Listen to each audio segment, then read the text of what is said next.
Don't kill me, YouTube. Coffee in Tow is an interactive world news podcast, a dynamic and engaging live show that streams across multiple internet radio stations worldwide.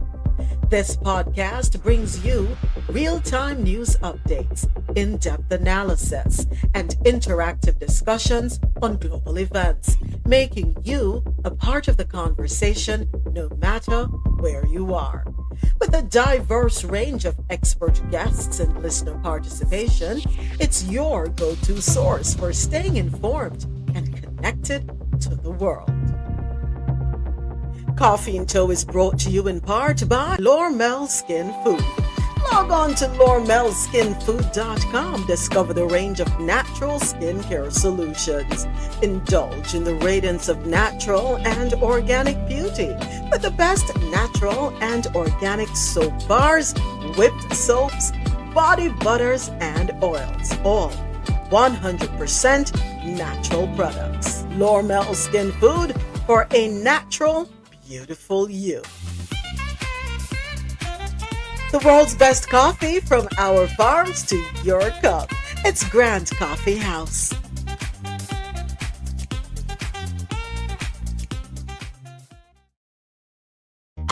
It is Monday, March 31, the final day in the month of March of 2025. Gotta say thank you to everyone. I appreciate you all for joining me for Coffee and Tow World News on the Go. 4 hours filled with news from around the world, always great conversation and music. Coffee and Tow streams live weekdays starting at 9 a.m. to 1 p.m. Eastern on QNZRadio.com, JanoRadio.com, and MadMusicHouse.com. We invite you to watch us live on YouTube. We're supposed to be starting at 9:30 a.m. Eastern. Go ahead and subscribe. Welcome to my studio audience where the mad people gather right here on TikTok. And I also invite you to check out our website, www.coffeeandtow.com, for more information. All right. Now that's out the way. Good morning, James. Morning, Adesoji. Mr. President, Minano, Kurt, Ja, Ubero Solo. Thank you for being on stage with me. Everybody had a good weekend. James, you touch back down in a weed the north. Are you still there, yard? I enjoy the good life. James is down there enjoying good living. Oh, you're back. Okay. All right, good. Go ahead, Soji. I missed you yesterday, Soji. I was taking care of some stuff and I ended up missing. So I have to go back and listen to the show. No, you will enjoy it. Yeah, it was Frantz Fanon. Did I tell you it was what? It was a book review of Frantz Fanon. Okay. Synopsis? So give me the clip version. So basically based 5 themes. 1, racism and culture, the colonized mind, towards an African revolution, African unity, essentially Black unity, and then what letter to the youths. So basically, it's all his writings, speeches during the course of his 36 years on this earth. Okay, all right, I'm gonna check it out. And then coming up Wednesday, who are you featuring on your YouTube channel this Wednesday? Oh, we're featuring the Queen Alcatine D'Alsouza da Silva de Santos, captured, enslaved after a major rebellion against the Portuguese in the Congo Basin, and captured, moved over to moved over to Brazil, where she would later set up one of the largest Black, how do you describe it, communities in South America, in the Palmeiras. Yeah, so we're essentially going to look at her story and how she came to be and what she did that, kept her name alive, or how the people kept her name alive. So yeah, that's Wednesday, 7 p.m. Eastern Standard Time. On? Because on Adesoji Speaks because we've been thrown off here because our clock has gone back an hour. So we're having to wake up very early now. So never mind. Never mind. Right. So Adesoji Speaks Knowledge every Wednesday, 7 p.m. Eastern on YouTube for the WAR series, Women and Resistance, hosted by himself and the beautiful Aya, who goes into full character mode for each woman that they are honoring and teaching us about. And for those of you who don't know, Brazil is 75% Afro, of African descent. Yes. I remember when George Bush was heading there and he didn't know. He didn't know. It was Condoleezza Rice at the time who made him aware. He thought that Brazil was Europe, predominantly European. And isn't that, and it's such a shame because that is what has happened throughout Latin America. The faces that are put forth as the representation of nations, right? When the majority of us over here throughout Latin America, and yes, the Caribbean does fall under the umbrella of Latin America, it's so diverse, right? But yeah, for those of you who don't know, Brazil, 75% of Afro descent. Yeah. All right. So want to say thank you once again to everyone for being here with me. Mr. President, you're good? You all right? I hope they're behaving themselves up there in. How is the weather up there in New York? How are the rats up there in New York? If you can speak, the rats are they hold it down up there in New York. Kirk says it's go get a Monday. In other words, folks, don't sleep. Don't sleep. Do what you got to get done. Right? Focus, focus. Alexia, what's the word on the ground in Jamaica? Oh, and by the way, we're all over the place, right? So we have James in Canada. We've Adesoji over there in the UK. We have Alexia down there in Jamaica. Alexia, what Rufus saying this morning? Rufus good this morning?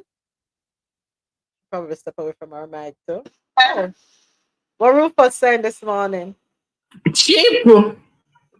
And did I make nice this morning? Oh, he was telling me good morning. Yeah, because I played the little song this morning and him just get excited. He wind up himself, the tail go round and round and round and round and round. I can't manage,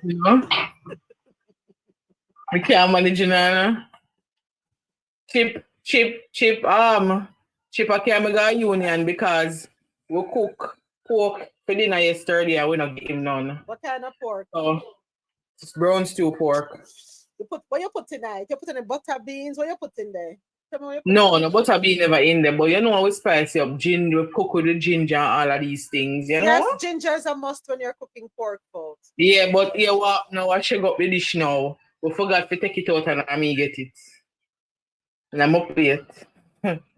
One of the most heart-wrenching things is you see it and think it's a big piece of meat and bite in a ginger and I'm love. Yeah.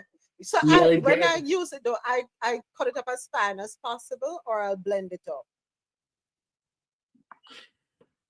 No, in my household, we love the people that put in 2 big pieces of ginger and don't take it out. That's wicked. That's wicked. that is pure evil right there. Pure evil.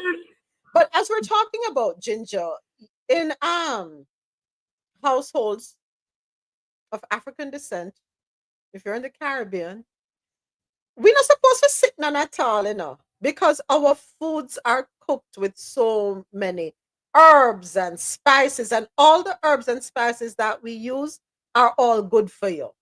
Thyme, onion, ginger, pimento, cloves, rosemary, and the list goes on and on. We're supposed to sit, we're supposed to good up, have the strong body. And that is to tell you that, go ahead. Part of food, we in there in just a talk a while ago. Other part of food, I mash way up, That's you must have what I mean. He's confirming that we need to do better. And the other part of the food, we consume too much rice in Jamaica. Yeah. And the thing about it Hold is on, that stick up in right there, Alexis. I'm glad you mentioned rice because it's something I want to bring up before. Do we consume so much rice, or is it how it's prepared? And the reason I'm asking, look at this. In Asia, let's go over to China. Rice is had daily. Noodles, which comes from flour, is had in Italy. It's a huge part of the diet. A lot of pasta. So what is it then? What is so wrong about rice or flour? I question it's because it's a type. It's a type. In Italy, they use semolina, stuff like that. Here in the Caribbean, we only know about wheat flour and white flour. And those two flours have different levels of like your arsenic situations going on and the bleaching of the flour and all of these things. In terms of the rice in the Caribbean, we only maybe get three or maybe three, four varieties in the Caribbean. I have to understand, say, if we did I get, if I'm wrong about this country, please correct me. Is it Guyana that produce that grow rice? And I think just Trinidad grow rice as well. I'm Trying not sure to about Trinidad, but I know Guyana does. right. So if we were Haiti. even getting, come again? Haiti, Mr. President said Haiti. Ghana, Haiti, yeah. So if we were getting rice that was grown in Haiti or Ghana, it would have been much more. It would have been much more better for us because those were grown in the Caribbean. You get what I'm saying? Mm-hmm. It would have been better for us, but we are getting a lot of broken rice, bad breed rice where you'd have give animal. To be honest, right? In Japan and China, they have really good rice. No joke. Yes, and they have a variety of rice that is highly nutritious. 'Cause remember, you have like your sushi rice, they have sticky rice, pearl rice. They have all. We're not getting that. What you get over the counter in Jamaica is bad breed rice where you cook 1 hour straight. And if you don't know what you do it bun or it become poto. You get me? Mm-hmm. Mm-hmm. So, and the big problem is not even the rice that you consume, is how often you consume it. Because you have to understand in a Jamaica, you will probably eat rice every flipping day and only eat some boiled food on a Saturday when you get it in a soup. Right. You understand me? And then Sunday again you have rice and peas. So rice is a large go-to staple to eat with your protein in Jamaica. And that is the problem right there. Because when you go consume rice 5 times, 6 times for the week, what do you think I go on there so? Mm-hmm. You get me? Right. So let me read a comment on some comments on YouTube. Morning, my YouTube family. I do have to humbly apologize. Please forgive me. I was getting carried away and yeah, with music. We were playing some Bungie Garlin and Bungie of a whole pan the dolly. When Bungie voice grabbed me, Bungie said, where you go, girl? Sit down which part today. Yeah, so I do apologize. The music had me this morning. Forgive me, please. I do love Bungie Garlin. So, Julie, welcome back, my girl. I missed you. Happy to have you back. So, Geely says over here on YouTube, our food is ultra processed and enriched. And she says it's the type of rice that we eat, and we are to eat wild rice. By the way, morning 80, morning Mad Libran. Go ahead, Mr. President. Morning Ozzy. Go ahead. In a moment. First of all, you have to look back. You see those seasonings and foods you talk about? We don't consume them as much as we used to. For instance, seasoning when we were growing up was the chive and the thyme and the parsleys and the different stuff that we grow. Everybody had a little seasoning bed at the back of the house, or we have a neighborhood seasoning bed that everybody go and take what they want from, and everybody water it and nurture it and stuff like that. Now we buy this artificial bottle seasonings that is packaged nicely, full of salt, full of all the wrong things, preservatives, and so that is not good for us. And we have replaced some of the traditional seasoning with that. Mm-hmm. Secondly, our consumption of, as she said earlier, the rice. But not just the rice.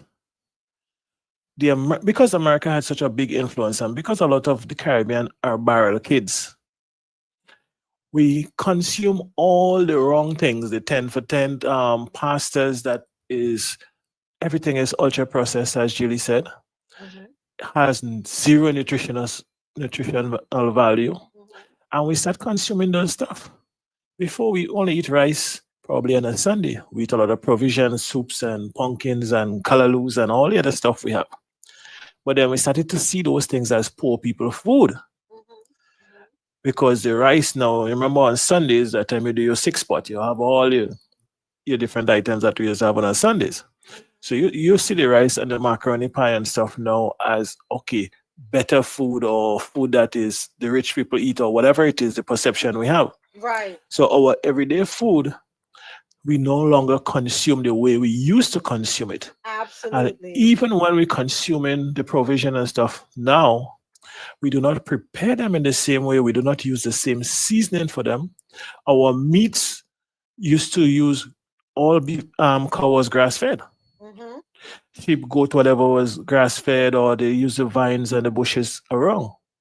You understand? The pigs and stuff used to eat the extra breadfruit and stuff that you boil for them and so on. Mhm.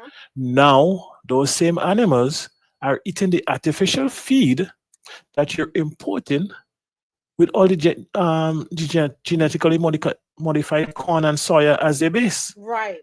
So, what did that do to your meats now?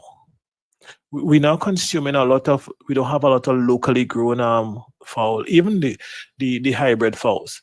We used to grow them locally Mhm. and we used to, substitute with the yard fowl here and there. But now, even when we grow them, they used to give them the water grass and the other stuff to supplement the food because the food used to be expensive. But now the food gets such a way now that they're only using the same artificial food Mhm. that is imported. Mhm. So your entire diet has changed. Yes. And if we look in the last 10, 15, 20 years, so does obesity, so does hypertension, so does higher the blood pressure and all the stuff in the Caribbean. Where we saw a slight reset was during COVID Mhm. because the medicine was not as available. Some people didn't want to take it, and so we revert to building up our immune system, and Mhm. everybody went back to using the ginger and the turmeric and all the different stuff. But guess what? As COVID disappeared, so does that disappear too.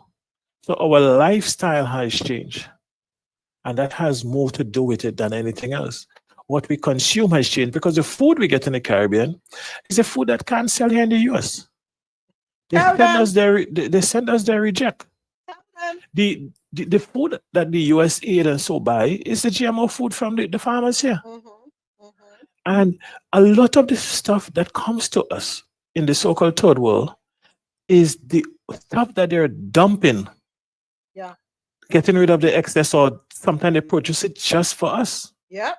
So if we have to change our health system, we have to go back to eating the way our foreparents eat. And I could guarantee you half of the problems they have would automatically disappear. I yield. Facts. So we have to be more conscientious about the choices that we're making. Ultimately, our health is in our control. We can't rely on other people. Yes, I know I've sat here several times and I know I have said it's time for governments now to step in and make a better decision for their country. Yes, there's this thing called free will, but do we manage our freedoms or freedom to choose what it is that we want to consume? No, we don't. So I don't know. I think certain things, the government need to put certain things in place for controllers because we don't know if we control itself. Case in point, I don't think we need what the place name I got Jamaica? Why name? What new restaurant what we talked about last week or the week before that's gonna be opening up down there? Churches chicken. We don't need no damn church's chicken. I'm sorry. My apologies. My language.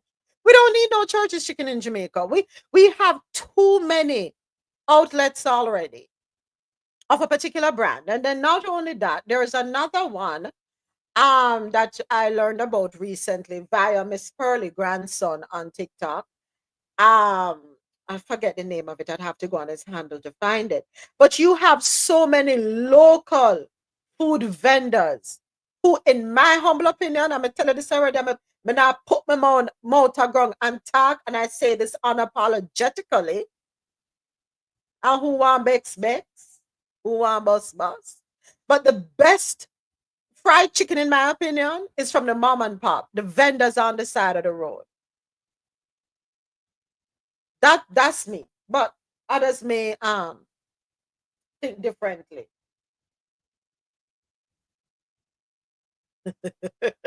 Rosolo, check the chat. What others told you want to know your business. So we do have to make better choices, and we have to do better, folks. And not everything come from foreign good feel. What the Rasta man did say, I'm going to talk about it all the time. Foreign food come with foreign problems, foreign diseases, and our health infrastructure, quite frankly, cannot manage. It just can't. And what we don't want is a society of people who now have to rely on medication to stay alive. Go right ahead, Alexia. You see what you just said a while ago? Me say, me bat me eye so much because like our kids weren't having autism.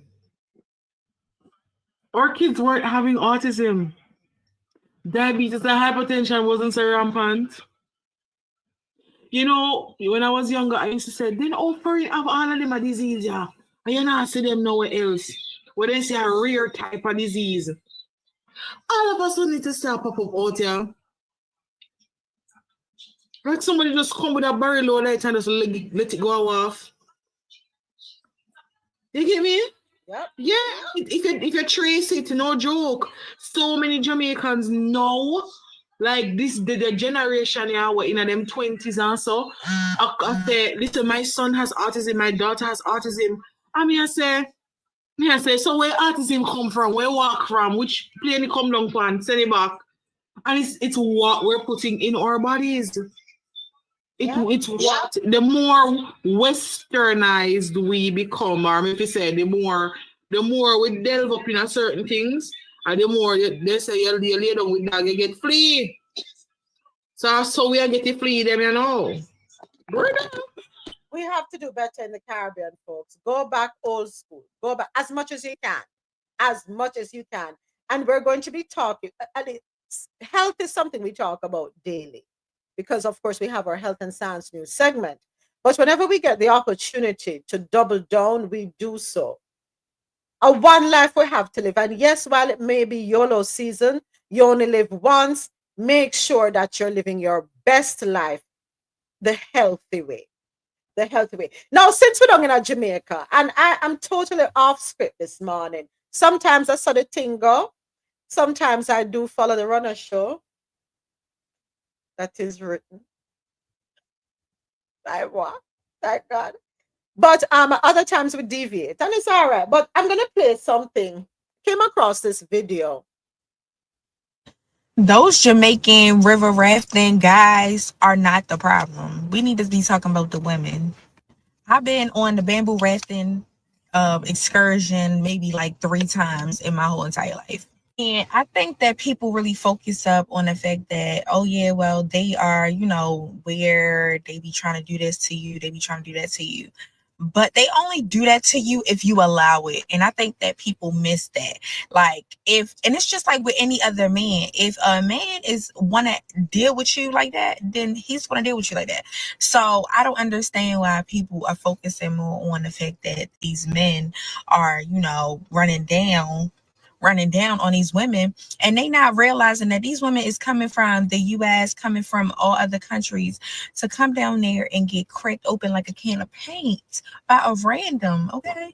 And I'm not even mad at it, because Jamaican men, they are like that. Like they are, one of the best people to get your self-esteem up there, your self-confidence. You can look like shit. They're going to hype you up every single time. My thing is, if you don't allow it, you have a lot of respect for yourself, they will not even try you. You're going to get on that bamboo. You're going to do what you got to do as far as the excursion is concerned, and then you're going to go home. safe, sound, and in peace. Okay, they are not going to do anything that that you don't want them to do. I'll say that much. Is she lying? Now, interestingly enough, yesterday Dr. Keisha held a live. It was her, Dr. Antusha, Dr. Sharon, Dr. Leslie. I'm trying to remember who else was there. They were talking about the health situation that's going on, right? And I heard some very disturbing things in that conversation. Very disturbing. And we have to do better. We cannot be so careless with ourselves. We can't be. Now, on the live, there was something that was said that pretty much to the effect of 9 times out of 10, when an STI, and this is an 18 and over audience, and that I hope is here, and I do have the settings for 18 and over. But at the same time, I'm going to try my best to speak in code. STIs are usually detected in women before men. Why? Because the women are the ones going to the doctors. The women are the ones going to the doctors because men no longer doctor. We don't know how that go already, right? They don't want to go. And there was one, and when them I tell you some of the things, when them describe something them when them describe the things that are, it's just, I'm like, whoa. Then green, yellow, which part of our human being that's supposed to be coming out of? Now, there was one incident that was related about a young lady. So she was diagnosed. She come back with 2 men. 2 men were brought in. What shall I sleep with? Now, who is to tell who these other men are sleeping with? And I saw these things spread. It's 2025, folks. We have to do better taking care of ourselves. It's your body. If a man look on you and tell you, say, ladies, if a man look on you and tell you, say, no, him not use no rubbers, that's your cue to walk left. Exit stage left.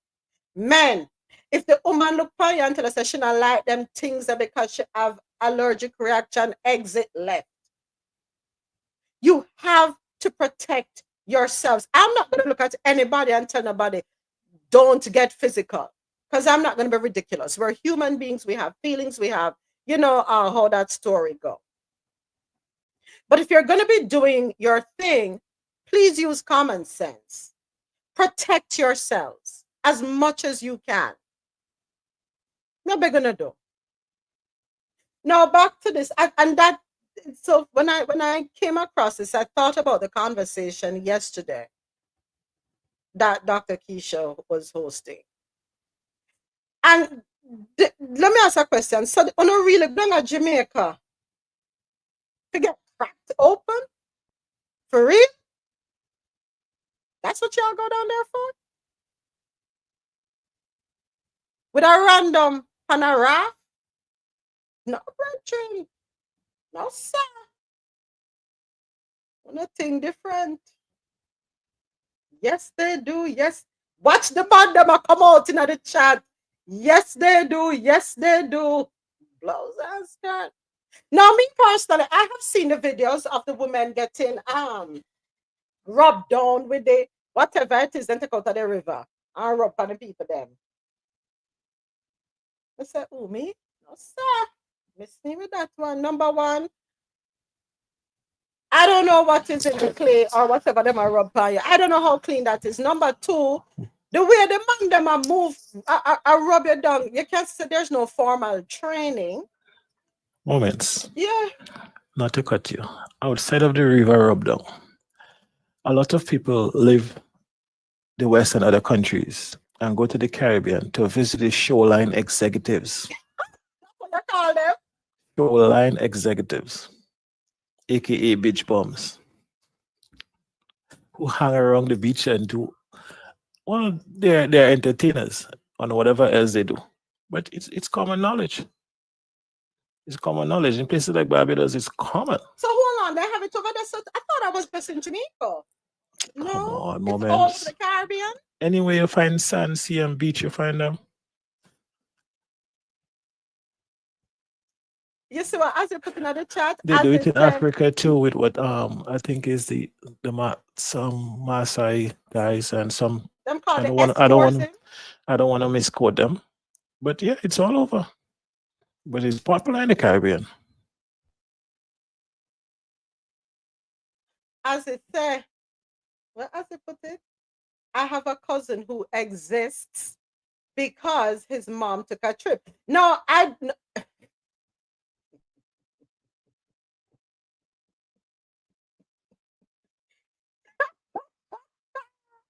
don't answer the question, but hey, you see you look a girl but YouTube.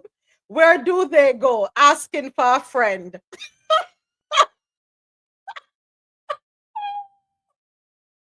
And yet she was married. So hold on. She got Jamaica for a full suit. Not even a jacket. She got get a whole suit. So she married. Okay. She got for a full suit to ride to Jamaica. What you say? She brave. So it's big in Gambia and West Africa. You hear me saying? No, yeah. Let me stop. Put fun and joke aside for a second. Yes, And in East Africa as well with the Maasai, because the Maasai they braid the hair, and so they usually wear only the wrapper. And so you see, I mean, if you go on YouTube, you see them giggling away, because obviously when the hair is being woven, the whatever will be sitting on their shoulder, and listen, I'm gonna put Faranjoka aside. So yes, I'm fully aware of the whole tourism that surrounds that in that industry. I'm fully aware of it. But in 2025, what I am having an issue with, and I'm surprised at, is that you're not protecting yourselves. So you live in a foreign country coming into Jamaica. Them don't know what you have, you don't know what them have. Now them up on the river, and 1 + 1 = 2. There is a little of course you already got there with the subtraction. So now there is division and addition, and here comes multiplication. And then a lot of these men have their women. So they're doing randoms with these foreigners and then go home to feed them woman. And here goes the passing on, the transmission off. All the maths. 2025, we have to do better to protect ourselves. This is how diseases spread. This is how Granny asked how what? Oh, what? Go up pumpkin belly. We're back in the 80s now. 80s with this slang thing with him, or 90s. But never remember which year, which decade. Funny slang thing with him. But yeah. Come on, folks, do better. Protect yourself. You're gonna have fun. That please excuse my dear Aunt Sally. Why you carry mats coming at the thing? Oh, Dr. Shan, me glad you come. Me glad you come because I will just played a video. Just played a video about the river rafting in Jamaica and all the extracurricular activities surrounding the river rafting in Jamaica. And I referenced the conversation we all were having in Dr. Keisha's space yesterday about the what you do to the baby? Why is the baby crying? Nothing. I just got into the car. I'm about to start driving, so I'll be mainly listening. But she wants to be like right under me. You can't do that when I'm driving. So she's strapped down in the back. Nobody asked about me, what me do to the baby. Okay. All right. Let's see how this go. I see how this. Okay. Noted. Duly noted. Noted. Nobody asked about me. What I'm gonna do to the beard? You okay, boo boo? Dr. How are you, Dr. Sharon? How are you? I am well. I am doing good. Yes. So we're talking about a conversation being had in the space yesterday that Dr. Keisha held, and I was giving the story that you related about the young lady who came and got detected, and then she bring back two man. Well, Yes. we have Girl, to protect ourselves.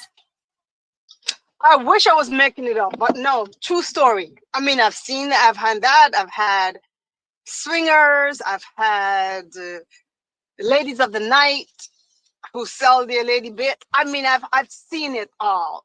And for me, it's to be non-judgmental because people need care, right? Regardless of what their lifestyle is, they come to me for care, and I need to be non-judgmental and to provide them with the care and the guidance and the support that they need. But true story, girl, if you've seen some of the, yeah. Here's some of the stories I hear. Yes, ma'am. Yep. 2025, folks, we have to do better. And I'm not saying, as I said earlier, I'm Dr. Keisha, me not going to sit and tell nobody don't get physical. I'm not going to do that. But protect yourselves. If a man tell you, ladies, listen, let me reiterate. If the man look for you and tell you, say, him not want to use no rubbers because him not go feel, him want to enjoy himself or it go kill the vibe, exit left. You don't know that man's history. You don't know what he's coming with. You don't know if, you don't even know if the man if the man beard, you don't know.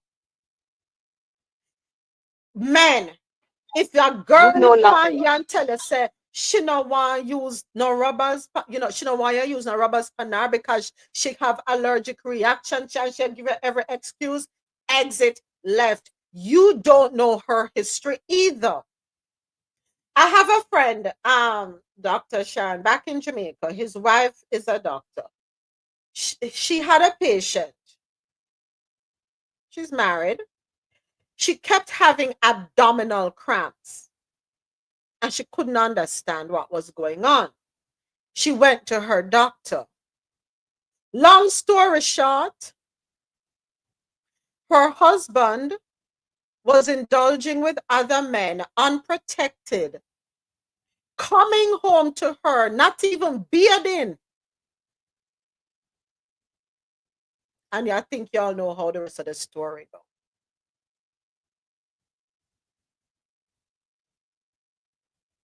Properly infected.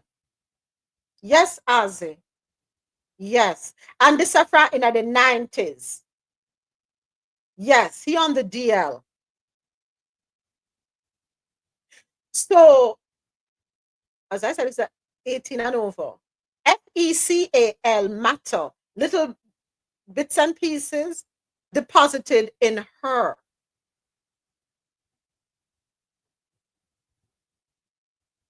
Whatever on a lifestyle, on a have to be safe. I don't know if you were in for the part of the conversation where I spoke about a 28-year-old with a newly HIV diagnosis. Yep. Yes, it's out there. When it happens, it's happening. What I found frightening was when you said you have seen the insides of some women. Because of Dr. Sharon is an OBGYN. And when you describe what you see, that's like throw the whole damn uterus away. Yeah, so your STIs, particularly gonorrhea and chlamydia, affect your fertility, right? It causes scarring within the abdominal cavity. It can scar over your tubes, your ovaries, and render you infertile. I've seen it. I mean, I've operated on a woman, and I'm like, or they're infertile. They do HSG, and the tubes are blocked, and you do their history, or you do laparoscopy, and you see the reason, and it causes pelvic pain too. That's another thing. all that, STD, STI, because it ascends into the abdominal cavity. It's not just infects the cervix. So like gonorrhea, chlamydia, consider what we call cervicitis, right? But untreated, it can ascend into the abdominal cavity, cause PID, pelvic inflammatory disease or infection.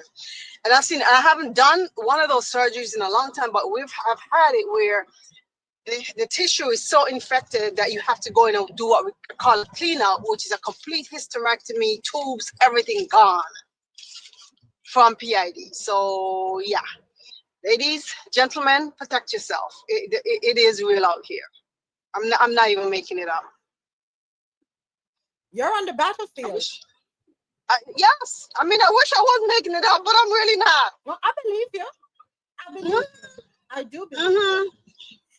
Here's another thing I want to ask, and I wanted to ask it yesterday, but I didn't want to come up on stage and I forgot to put it in the chat.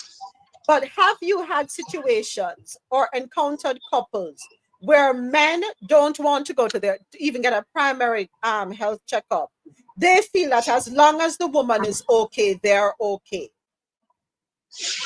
Well, yes, I've had that. And the thing is, you know what's so funny? Actually, in one of my physicians' chat, yesterday, this physician, another OB/GYN, found her husband hypertensive medication prescription that his doctor prescribed 6 months ago, and he did not even fill it.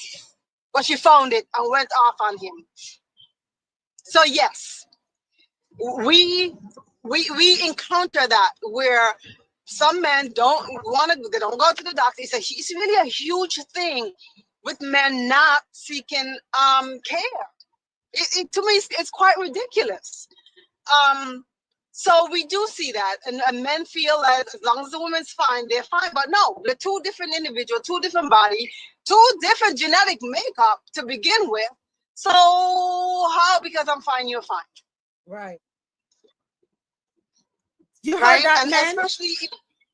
and even especially in the realm of STI testing for STI, or even in the infertility realm, I've had that where sometimes women are trying to get pregnant, haven't been able to get pregnant, coming for infertility workup. I'm like, well, 1/3 of infertility is actually male factor, where they may have issues with their swimmers, with the tadpoles, right? And they don't want to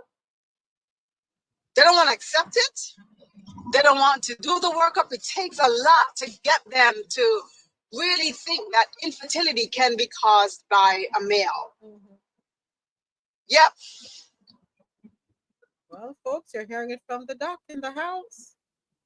Men, you do not rely on your wife's well-being or your partner's well-being to say, I'm okay.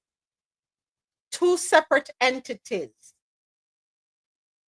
Two become one don't work in this situation. And if you say you love your wife, you love your partner, guess what? You'll get up and go and take care of yourself too. You will go to your doctor's appointments. I don't know what we're going to do to change the psyche of men. I don't know. I don't know. You're not so big and bad. How are you not so afraid now? It's your life. It's your life, folks. You have to get yourselves checked. Women, let me say this, drag them in kicking and screaming. Set the appointments for them. If they don't want to set their appointments and take them yourselves. Go with them. Be there with them. So important. Yeah. But let me check the chat here. So on YouTube, AT says, no man will pass it up just because she wants protection, although he will try to get away with what he can. No, AT, men do pass it up. Men do pass it up. If the woman stand 10 toes down, if the woman say, no, you're not coming here so without nothing covering you up, they do pass it up. He will try to get away with what he can. He will try to sell a story. But yep, there are women who, when them say no, they mean no. And that is what has to happen. Because ultimately, she's also looking out for you. Right, man? Okay. What do we have? Adesoji, my ladies, keep you in check. Hold on, the Adesoji. We know you're Nigerian. I didn't know you were. Even though you're in the UK, I didn't know you were. You're doing the multiples. Also Yoruba. Me Nyolonso, which is our tradition says they have to be multiples. And I know Adesoji don't practice. Hold on, let me not just say Adesoji. You carry on your culture. Very much so. Okay. Grounded in my name, So you come in, everybody knows everybody, we'll be fine. Adesoji, why do I think you're joking right now? Oh no, okay. So on a serious note, let us say he's not joking, because yes, he's Yoruba and he is Nigerian. Let us say, and remember, the cultures are different, folks. We have a westernized culture because of colonization. In that type of setting, Adesoji, we never started news yet, but in that type of setting, Adesoji, how often is testing done? Well, I don't readily practice it, but for those who do, I know some people do have a conversation around it. Some don't, because obviously, again, culture means certain things are not spoken about. But then if you remove your culture from that context and put it in a European setting or westernized form, then the idea of open conversation, and you were talking about people who swing and people who go both ways, and all people who source their delicacies from the side roads and stuff like that. The issue should be, yes, if you're about that life, as they would say on the streets, you should also be willing to sacrifice some sort of openness about your own, not just your safety, but safety of generations unborn. Like the good doctor said earlier, if your apples are not swimming properly, they're not going to get to the destination. I guess you can be rest assured there will be no next generation. I yield. Okay. Common sense in everything you do is the bottom line, the baseline message, folks. Protect yourselves, get yourselves checked, even if you're in a monogamous relationship. Go ahead, Dr. Sharon. Yeah, so when I see women for the yearly exam, I do encourage to complete STI testing yearly. And most of them will comply with it. And if someone comes in, because I have also patients who come in who every 3 months want STI testing. I'm like, okay, well, we need to have a conversation, because why every 3 months you need to have STI testing? There's something going on in your relationship if every 3 months you're coming in here for me to check you for STI. So we'll have that conversation. One thing I'll add with that individual with the treating the multiple partners yesterday, I actually ended up kicking the guys out of the room and having a conversation with her about self-love. She was young too, like maybe 20. But then when I delved into the situation, her quote-unquote boyfriend liked to watch her with other individuals. Okay. Right? So it became a whole, conversation. Yeah, so there are other reasons why people may get involved in situations like that. But yeah, people really should protect yourselves. I mean, obviously, when I thought that I've seen it all. Something comes in new that I've never even encountered before. But I've heard a lot. I've definitely heard and seen a lot. But I just have to remain non-judgmental and provide the care that women need, so that they, that they can come back and know that they have a voice of a reason, someone to listen to them, someone who's not going to judge them, and provide them with the care that they need, because they're people too. Right. Yeah. Yeah.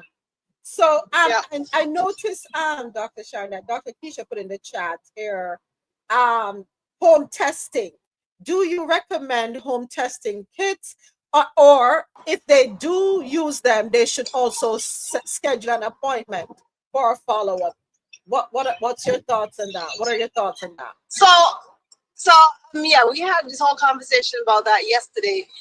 That's not going to be my first line of testing, because to me, not only just like taking a swab or sending it to the lab, but for me, the physical exam is paramount. Because if someone comes in for testing and I do a pelvic exam and they're hopping off the table, meaning they have illicit pelvic tenderness, right? Then that's, to me, that's PID. That's part of the syndrome of PID. So just peeing in a cup or whatever, taking a sample and sending it to the lab is not enough for me. However, I do understand that it can be a start. Right. And that's my take on that. All right. So yeah, I was gonna agree with that. Say that too. It's an eye-opening part of the process.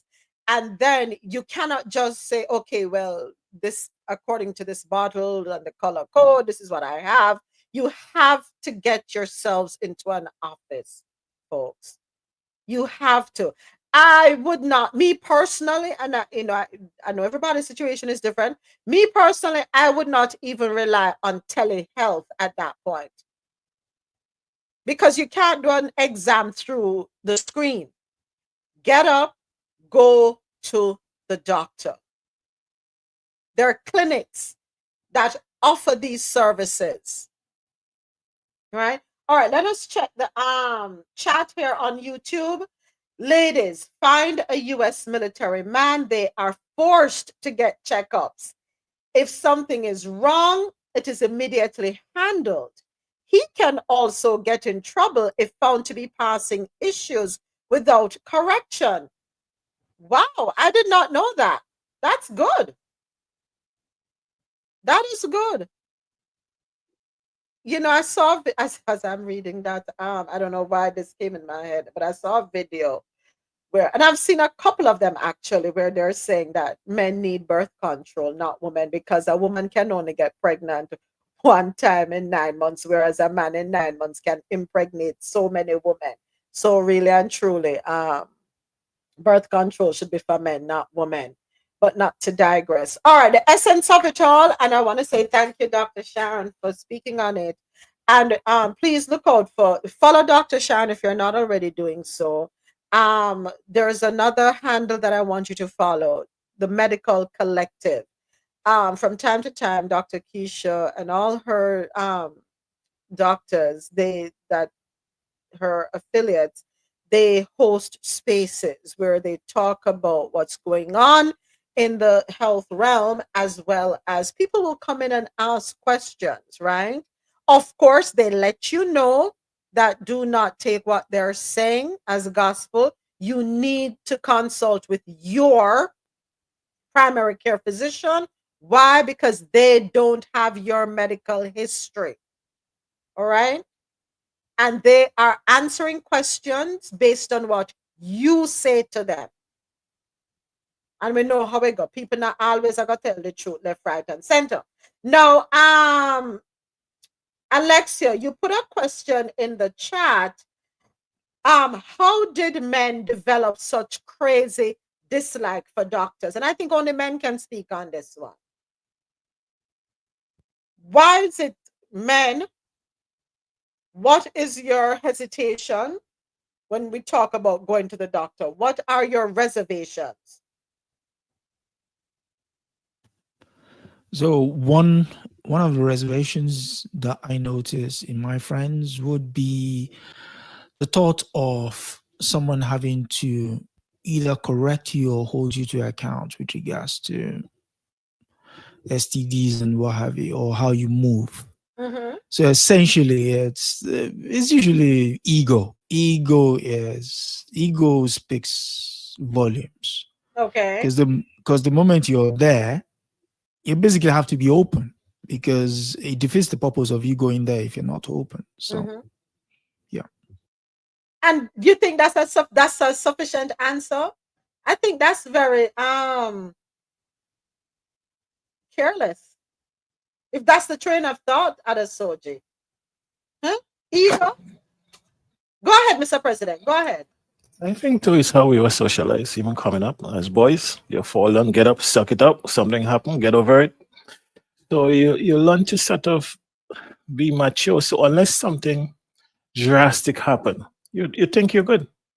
Whether or not you're good, unless you're in a real pain, not a little pain, a lot of pain, unless you're immobile, or unless you're having a problem that you think, because even if you get up sometimes, some men you don't feel too well, whatever, you still go to work, you say, you know what, you shrug it off. And most of the times it works in that you get over it, unless you have some chronic pain. I think we were designed to live with a certain level of pain, a certain threshold. And then you have to also, we don't like to be vulnerable. Men don't like to be vulnerable. So when you ask a man to go and submit to a doctor and listen to a doctor, in your mind, sometimes you're taking the advice saying, but I don't think the doctor knows he's saying, I good. Even though the doctor has had years of training, that's- you still yes, question the doctor. Wow. Because generally men are taught to question things. Growing up or being a man require you having to question things. So whether you're right or not, you feel you're right. And it's only recently I started doing annual. I remember I went to the doctor, and when I tell him I haven't been to the doctor in like 15 years, literally, the doctor almost fainted. It's like, what? So fortunately for you, you were healthy, but I just never felt the need to do it. Right. Now, as I get older, I do it. And now, as I learn about stuff like colon cancer and the stuff that is 100% preventative, so it's better to be safe than sorry. So between that and I have two work wives here who will be on me back 24/7. Have you done your annual yet? Have you done your annual? So I go every year. So I get used to I get used to that. But the ladies in your life, even if your coworker, your wife, they're always behind you. But most of the time, you kind of shake them up for as long as you can. Right. So I think it's a host of different things. I don't think it's just one thing, but generally speaking, you don't like to be vulnerable. If you get a little pain, you think you'll get over it. If you have a little problem, you think it's temporary. And oftentimes, a lot of the things that become serious problems is things that started that we thought is just temporary, that will go over. And we had this aversion to checking. So I think it's just a matter of we speaking to each other more, spreading the messages and trying to encourage the younger ones too.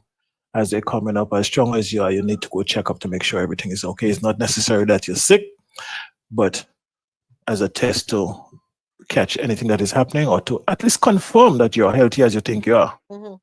Yeah. So you brought up an interesting point. You said socialization, how we're socialized, right?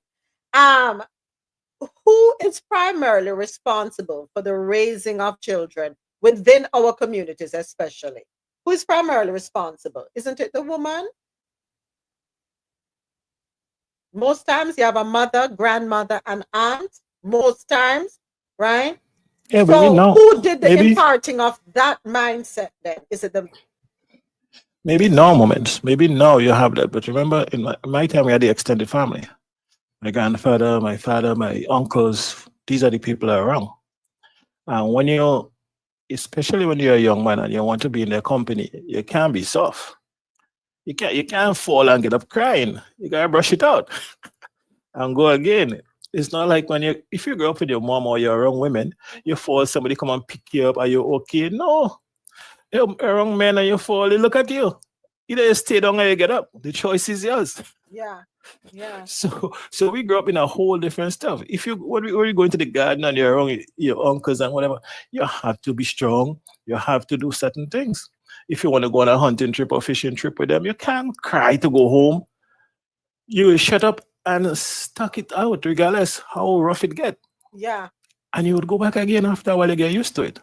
So this is the environment we're talking about in the traditional Caribbean sense of things. It could be different elsewhere. But these are the people, even if you didn't have a father, the men in the village or in your extended family group raised you. They played an integral part. Now it may be different, you. So no, and we need the men to change the way they're raising their boys then. Impress upon them the importance of staying healthy. Because yes, men look at themselves as providers, the breadwinners, and they need to be out there earning. So we now have to teach the men then from an early age, if you're not take care of yourself, you're not going to be able to earn. You're not going to be able to operate at your full potential. No? All right. So back on YouTube here. So Julie, air out your business. Julie said he wanted to out doctor the doctor. I believe you, Julie. We know how Mr. President is. He will talk you down in the ground so till you all forget what you want to talk about. Yeah. He will try to reteach. Say it, so Mr. President. Say it. Go ahead, Alexa. Oh, hold on, Alexa. Hold on. Let me read another comment here on YouTube. So AT says, we feel we are invincible until a certain age. And that is true. Go ahead, Alexia. Go right ahead. Funny that Mr. President should say that the men were responsible for raising whatever, because even in his time, I don't know how old he is. Mr. President is just 25. A liar, Taylor. What you say? Anyway. Flip it. Mother. Worldwide, it's the mothers who usually take care of the kids. Yeah. And every little thing them run call them go doctor. They were the at-home doctors, and when it was out of their hands, they would rush you off to the actual professional doctors. Mm-hmm. But I don't know where the transition happened, where when the girls come of age, they still involve themselves in the girls' medical life. But the boys' medical life kind of drop off somewhere at the middle part of puberty. Almost something crazy happen. Like them broke a hand, broke a foot, or almost something where physically they have to go hospital, not even doctor, but hospital for. That's when you see a mother accompanying their 18-year-old, 19 and 20-year-old to the doctor, right? But we still see them and follow them 30-year-old go hospital. Mm-hmm. And doctor, it's no joke. I have a client that I'm dealing with right now. He's 80. And when I carry him to the urological clinic once a month, it's a long passage with everybody line up in there who can get seat. And when you look, it's mostly men. Women are at that clinic, Mm-hmm. But it's mostly old men with their catheter hanging at their hand. And I'm saying, so in my head, where were all these old men when they were young? They can't tell me, say, nobody never did that tell them, say, go get check up. Somebody at least one time did say to them, why did they leave the issue until they had to be cathetered? Do you get what I'm saying? Yeah. Mm-hmm. Why then wait until they really cannot pee? Me can't tell us if 100 of them in a passage, maybe 20 out of it have prostate cancer and colon. So I'm saying, why? And this is not just the Caribbean. It is overall, and it's so rampant amongst black men. I asked somebody this question years ago, and they said, "A slavery do it, man." I said, "What do you mean?" He said, "A slavery, man, they used to work on them, They used to do them all sort of sitting, so they're afraid, They're afraid to go, nobody touch them." And I was like, that could be a point. That could be true. But they were doing atrocities to women as well. Do you think so, Alexia, based on what you just said, do you think we pick and choose what to hold on to when we talk about slavery? And we use it in picking and choosing? As a crutch? Yes, we use certain things to excuse a behavior, but yet other things we are able to overcome and push through. All the time. People always use things as crutch, just not to do what they know they have. Okay, all right. For moments, I don't think they say everything would hold. What about the men on the continent who was never enslaved? Who similarly display the same attributes? Thank you. So I don't think it has anything to do with slavery. But where is it coming from? That's my question, what is the root cause of this severe distrust? With that, me have my own distrust, Me not got a man doctor, The gynecology, me not got, me nah go spread my leg in front of no man. No. No, because if me walk in and the doctor answer, me I go blush. You have to make it so nice. Remember, so me I go do that. Me can't go spread eagle wise in front of one doctor with cute. You mad? Me find one female doctor at all times. No, I'm sorry. Go ahead, Ozzy. I think a big part of it, and I can't remember if it was Mr. President who was saying it earlier, but a big part of it is, well, one, we need to have more of the conversation. Yes. But then two, like just overall, we don't really talk about like taking care of oneself properly when it comes to boys and when it comes to like just overall. Like when you watch how women take care of themselves, it's a completely different level, Mm-hmm. I think in life in general, we are conditioned to adapt to environments, while a lot of women make their environments adapt to them. And so, women might have a spa day just to relax, let go.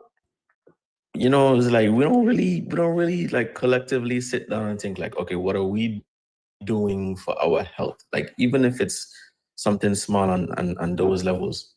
And I think it plays into visiting the doctor to get checkups, actually taking time to rest. Those kinds of things, No, now we're going down in another direction, because interesting that you said that. Oh, before I make the segue, AT put here on YouTube, do not change the way men are raised. Just change some of the thinking. How we feel about that? I know I respond. I said that we don't have to change the thinking. We have to change the way men think. But interesting, I want to segue into something real quick, not too far off. But as a self-care. Self-care is predominantly known to be synonymous with who? Women. What do men do for self-care? Do men talk about self-care? Nope. Why not? Football, Mr. President said football or soccer. Sports. Is that what you all call self-care? For some, yeah, typically. If they ever talk about self-care, they might call them pungai. I swear. And that's what you're saying. And the guys who are actually taking care of them, I've seen it where a guy who got his manicure, pedicure, got his wax, like wax him, get him body wax or whatever. And he was blatantly accused for years of being gay. Until they saw this man show up with a whole baby mother, a whole family, ready to be married. Just because he took care of himself. That's what they labeled him as. Yeah.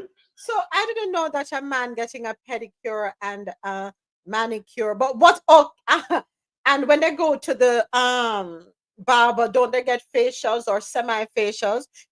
I'm sorry. Me like when a man finger them look good and him toe them look good and him skin look good. Me love that for a man. That does not take away from a man's masculinity. No man now come to me with the dirt on them fingernail and push that weird. Oh Lord Jesus have mercy. I forgot that man here. Whew. Forgive me. I'm sorry.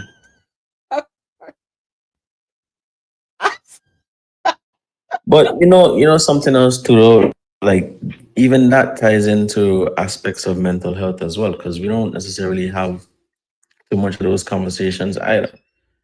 And sadly, but honestly, a lot of us don't necessarily have like the friendship circle where you could seriously have those conversations without somebody trying to pass it off as a joke or something, you know? Like if you have a conversation with a brethren and you just like, yo, you know, I really feel off, you know, like I need to talk to a therapist. That more than likely that's going to turn into a joke. Unless you have like the right people around you, which again, it's rare that we do have those conversations. So, all right, women always going to brunches, right? Women, girls trips, girls time. What about the men? Women, are you encouraging the men in your lives to go on these trips, you know, hang out with the boys, go, you know, take a break from us, just as we take a break from you all? But moments, What? we do take, sorry. Hold on, go ahead, Dr. Shan, because I know you had opening. So this is what I see. They'll go to the cigar bar. Okay. Right? Which that's not necessarily a healthy habit. Right. Right? Yeah, that's not necessarily a healthy habit.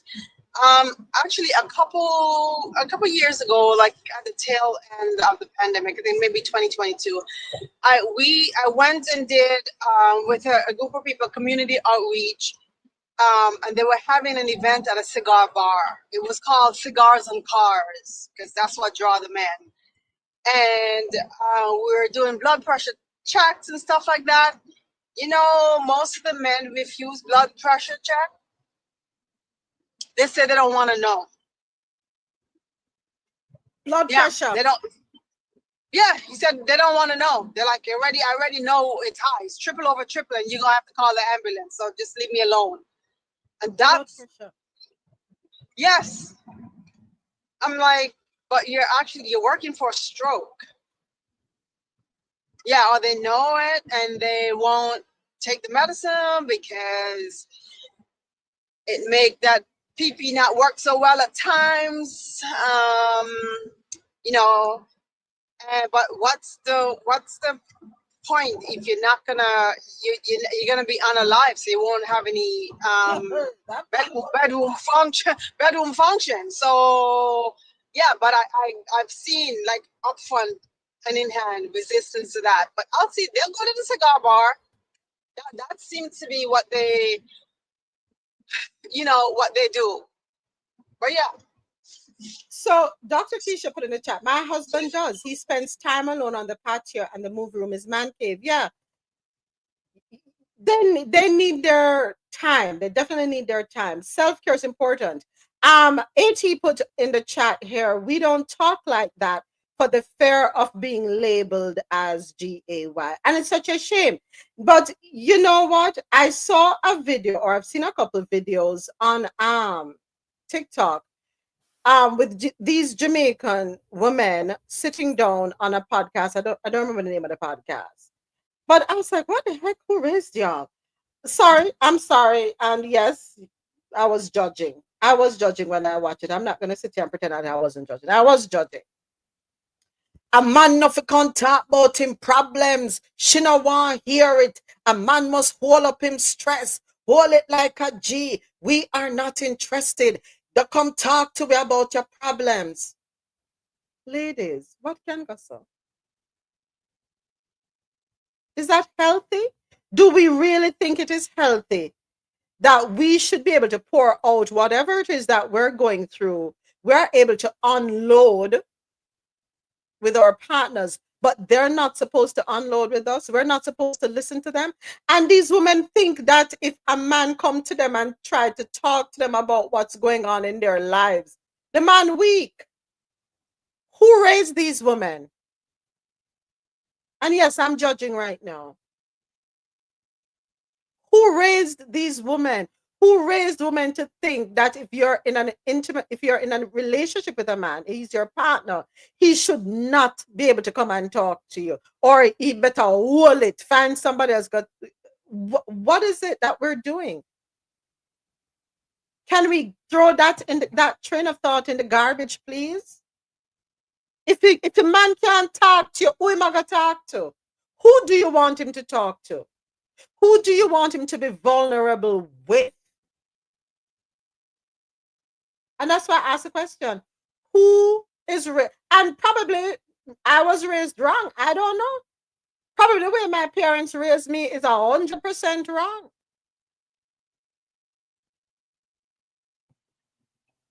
But I was taught that if two people in a relationship, that you're each other's safe space. Where did my parents get it wrong? Tell me. I don't think it's about getting anything wrong. I think it's more so these people telling themselves, right? I want to say that I feel like certain people don't really value the humanity of others. And so they see this person as, I don't know, whether it's some sort of financial access, some sort of status, something else. And so they disregard like the humanity of that person. Seen a lot. And nowadays, especially on the internet, people just talk to talk. I saw something where this girl was like, can't be with a man who like desserts. Why do you want something sweet so often? Are you sweet? I was like, wait, what? Okay, that's a whole nother level of It's ignorant. You know, hold it moments, hold it. Don't say don't. That's a whole nother level of ignorance. Yeah, moments. I just want to go back. Go ahead. Who was that? I thought I heard Mr. President. Go ahead. Yeah, I just wanted to go back to something we speak about going on trips and stuff. When men go on trip, right? I get the perception that if, for instance, you go on a girls trip and one of the girls have a problem, then you all come together to huddle, to support, and all this stuff like that. I don't know. If men go on a trip, if you have problems, you don't discuss personal problems in a group, Men don't do that, You might have one brethren you confide in on the side, but men don't go in no group therapy with each other. We don't discuss each other's personal life and stuff like that. It don't happen. You understand? As much for your personal life to end up in a group chat or in a group discussion, something had to be drastically wrong or something had to be huge, drastic, some huge event happen. But from my experience, we don't discuss each other's personal life. We go, we have a good time, we play football, we lime, we party, whatever, we go back home, that's it. If you have a real problem, you choose probably the brethren in the group that you're closest to, and you have a personal discussion. And that discussion stay between you and your brethren. That don't go in. Because if you discuss something with a brethren and it end up in somebody else, that relationship dead. You're not coming back to that. So these are some of the differences. As to the whole thing about the women that say the men, listen, these are the women, that's why they'll be bouncing from bed to bed to bed to bed. Men have to deal with a lot out there. A lot of stuff. How we approach the world and how women approach the world is totally different. Remember, we have different roles in the world. So to a lot of us, it's a struggle every time you step out the door. It's a struggle out there. I'm not saying it's not a struggle for women. Right. But as a man, you have to shoulder it. You understand? If you can't come home and speak to your significant other and be vulnerable to her, because she's the one that will guide you in this kind of things we're talking about here. It's the women that will get you to the doctor. It's the women that will look at you and know now something is not right, And she's the one. But if you can't get close to her, no wonder why a lot of the times, some of these people, the men will provide and they have all that and they look pretty, and the man end up with the cashier. You know why? The cashier take the time to listen to him. Facts. Hold on, anything from her, again. Hold on, Mr. President. Hold it there. Say it again. Woman, I know. What if you want anything from her? I need the woman to stop what you're doing. If you're driving, keep driving. Woman, listen. Say it again, Mr. President. Yes, a lot of women get horned because they don't listen to their men. And he go to the supermarket, the little cashier smile for him, whatever. He might start to talk to her. He feel comfortable. He don't want nothing from her. She don't give him nothing. You understand? And not that you don't love it, but sometimes you come home. If a man have to come home, and somebody said it on the show before, and stop park outside and have to gather himself before he go into his house or take a deep breath before you go into the house, that relationship is almost done. Almost. There are men who goes to the bar because after dealing with all the stress in the day, you cannot go home to somebody that accommodate you. And I'm not saying they're not abusive men. I'm not saying they're not men that mistreat women. I'm not saying that there are women that do all they can and there are still men that do what they want to do. I'm not discounting those things. But I think a lot of women don't understand the power with having a man having a safe space in the house. A man being able to come home and no matter what the day is, when he sees his wife, he feels better. And if you're rejecting him, when you're already fighting with everybody else, it's like you're pushing him away. You're pushing him away, and you may not necessarily go into somebody else's arm, but you make his life exponentially more difficult. There you. There are a lot of men who hang out in strip clubs, not because they're sleeping with the women there. Some of them, if you go there, they're sitting at the bar. They go to one particular bar because that bartender listens. How I know? I was up in them strip clubs. Wasn't dancing, y'all. I wish if I was a stripper, y'all would have known me. But seriously speaking, because I'll be counting coins. But on a serious note, if you pay attention to the women, to the men who are in the strip club, they all want somebody to listen to them. They all want somebody to listen to them. They're not necessarily looking for you to respond.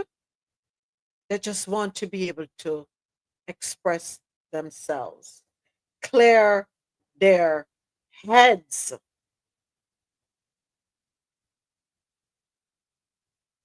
If you don't want to listen to your man, somebody else go and listen to him. Remember me tell you that. Remember me tell you that. If you not listen to him, somebody else will listen to him. Even if it's going to cost him. Because him at the bar, he have to pay for the drinks. Some of them will get up from the bar, take a walk to the stage, throw a couple dollars, and then go back to the bar and sit down. And they'll be there for hours, and I've witnessed it several times. That's just what they do. Some of them have their ring on their finger, them have a woman. Some of them don't have no ring, but them live with a woman. They're always in the strip club. And as I said, it's not always about them going there to do what you not think it is. Some of them will sit at a table, and if you just observe, you see one or two particular girls constantly going there. Just sit down there with them at the table. And he's talking and they're laughing, and them get up and go on and do what they have to do, and then come back and sit down with them again. He's become a regular at the spot. These men have become regulars because these girls will listen to them. Women will have to stop it. Stop, tell the man them, you know why, hear what them have to say. They have to roll it like a G. And Mr. President, you said something very poignant. It's not that they're necessarily wanting to be with somebody else, but we have done a successful job of pushing them away. So we have to check ourselves as women. Normally, these are conversations we would have on Days After Dark. So it look like Days After Dark turn into Monday. Daytime, Monday, whatever kind of daytime. Days in the daytime. Moments I've also observed too. The relationship, the first year nice. I would say the first year nice. All right, tell Chip And the to sit on one deeper, side. I know theme time for that. no, he own a outer door and he might try to tell the owner to take him out go walking. I think. He John. the relationship will start out nice, and the deeper, the more time y'all are together, something decreases. I know a good chunk of men who are playful, like them will play with them partner, whatever. And all of a sudden, stop now. Yeah, I'm too much. Man, from your man. You know, say you're idiot. I spoke to my cousin and his girlfriend yesterday, and I said, listen, you have to learn to speak life into one another. When you're man, Mr. Ono, if you wake up at night time, when you go pee pee and go up on your partner side of the bed. For those of you listening who don't understand, she's saying go to use the restroom. Go ahead. Oh, sorry, Jesus. When you go to the bathroom and you come back, you go and you lay hands on your partner and you pray. Ask God to keep them whole. Guide and protect them. It's needed. Because sometimes men will be going through something. I mean, not lie, you will have women who say, babes, what wrong? What happened? But he does not know how to articulate enough for you, the woman, to understand when he doesn't even understand that you as a woman. If him did all just start bust out a ball, you'd still understand. Right. You get me? Right. So we have to pray for them. We have to pray for them because a whole heap of man, a whole up their stress to the point where they don't know how to share it. You get me? But as to the point where we're saying that them go bar or whatever, enough of them, if you sit down and hear some joke or then cracking up moments. And I'm like, you know, for real, like, who they are home now listen to this? Like, this man is funny. You get what me I say? We women will have to come out our head. We have to come out our head. We have to come out our feelings. We have to come out ourselves and create a safe space for the men in our lives. And I say men in our lives because it's not only our partners that we live with or share a bed with or whatever. We're also talking about your brothers, your uncles, your cousins. Because I create safe spaces for my cousins. Because sometimes when I look upon them, like in my spirit, me I say, what go on here so? I'm going to take them aside. And if me have to touch every topic in the book till me strike the nail head, that then can talk. Because in our society, too much, men are told, as I said, for not talk, for old like a G. Yeah. And that's not fair. It's not. That's not fair. It's not fair to them at all. At all. So whoever, oh Lord. Well, I would never expect to end up here. So I'll know the news, no read. But I'm okay with putting the news to the side because Lord knows it has been very stressful and we need the to decompress. So I'm glad we're having a conversation. Look at where we ended up. All from talking about the rafting in Jamaica. So it is crucial for men to show emotions, folks. Suppressing emotions can lead to a barrage of yes, and that's what we've had enough of him. Suppressing emotions can lead to a barrage of issues, right? There are physical health problems. Do you know that when we internalize and we don't let go, it can cause health issues? Yes. Physical health problems can ensue, believe it or not. Not only that, we have the hindrance of emotional intelligence. I come into your Azzy. The hindrance of emotional intelligence. Not knowing how to have positive relationships. Yeah, we create a strain in relationships. Men have to be allowed to express their emotions. They need coping mechanisms just like us women, but helping them to or allowing them to express leads to better communication and stronger connections. Go ahead, Azzy. Yeah, I was going to say, and we have to allow each other to express the full gamut of emotions as well. Because, in society, sometimes it feels like different genders are only allowed to express one or two different emotions to be seen as a man or to be seen as a woman. It's just kind of like, yo, everybody have that one brethren who is like a ticking time bomb. That is a very emotional man. Yeah. But we don't always look at it that way. Facts. Facts. So let's go a little deeper, right? So when we talk about improved mental health, suppressing emotions can lead to increased stress, anxiety, and depression.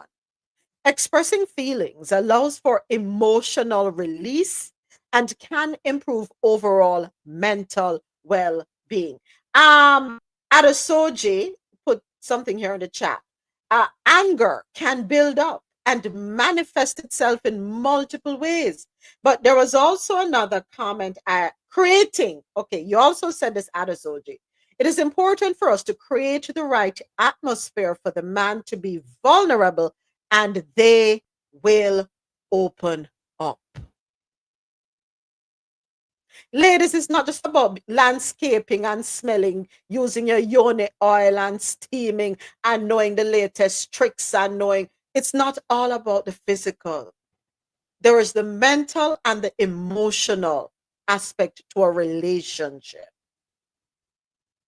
And you know what, ladies? If you want the best physical from your man, create a safe space for him too. Because yes, ladies, whatever burden he's carrying mentally can affect him physically too. You know? When I love to talk about say, Lord of mercy, this is not days after the hold it, girl, hold it. Careful how you say what you have to say. It is not all, you know, and then on the same when I got turn on and talk about say, put in a 1 or 2 minute man. But guess what? Did you create an environment for him to be able to go beyond 2 minutes? This man is probably carrying a load like a donkey. Him stressed out. So you're not getting the best of him.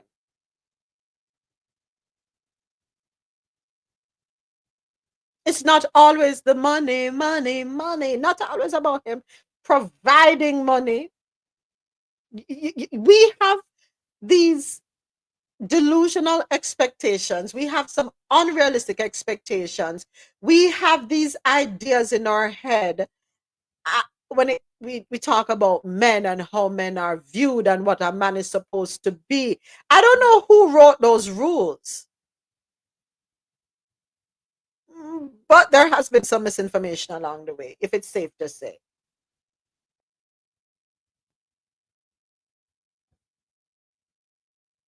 See you, other soldier. You're a hot mess.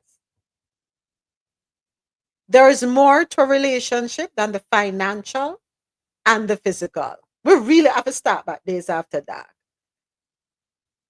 We talk about, we have the Cliff Notes, the Cliff series, right? Communication, love, intimacy, friendship, and finance. But so let's move on. Enhanced emotional intelligence. Go ahead, Adesoji. I mean, I'm going to go intellectually a bit. Even in what's it called, the Kama Sutra, it says in order to have some of the best possible experience, the right atmosphere has to be created. You know, so scented candles, everyone's tension areas are distressed, and then you can open up and discuss. And thereafter, you know, all the other paraphernalias can help, but it's important to create that atmosphere. And also, there's this thing about relationships should not be performative. It should be an everyday lived experience. There has to be that conversation every morning, and things don't have to be like, oh, sit me down and have a conversation. You can be walking, you can stand next to each other at the kitchen, in the bathroom, you know, talk to the person and, you know, laugh it up and move on. Mm-hmm. But the formality of every discussion sometimes that is not the right atmosphere. Even go for a walk. And in the course of walking, you know, have a conversation, you know, It could be, oh, the birds in the trees, that kind of, oh, the birds are out, but I've noticed something yesterday. Oh, correct me if I'm wrong, that kind of thing. And the person would see that genuine interest and be able to open up, So I yield for now. Yeah, it's important. Thank you, Adesoji. Next, let's talk about enhanced emotional intelligence.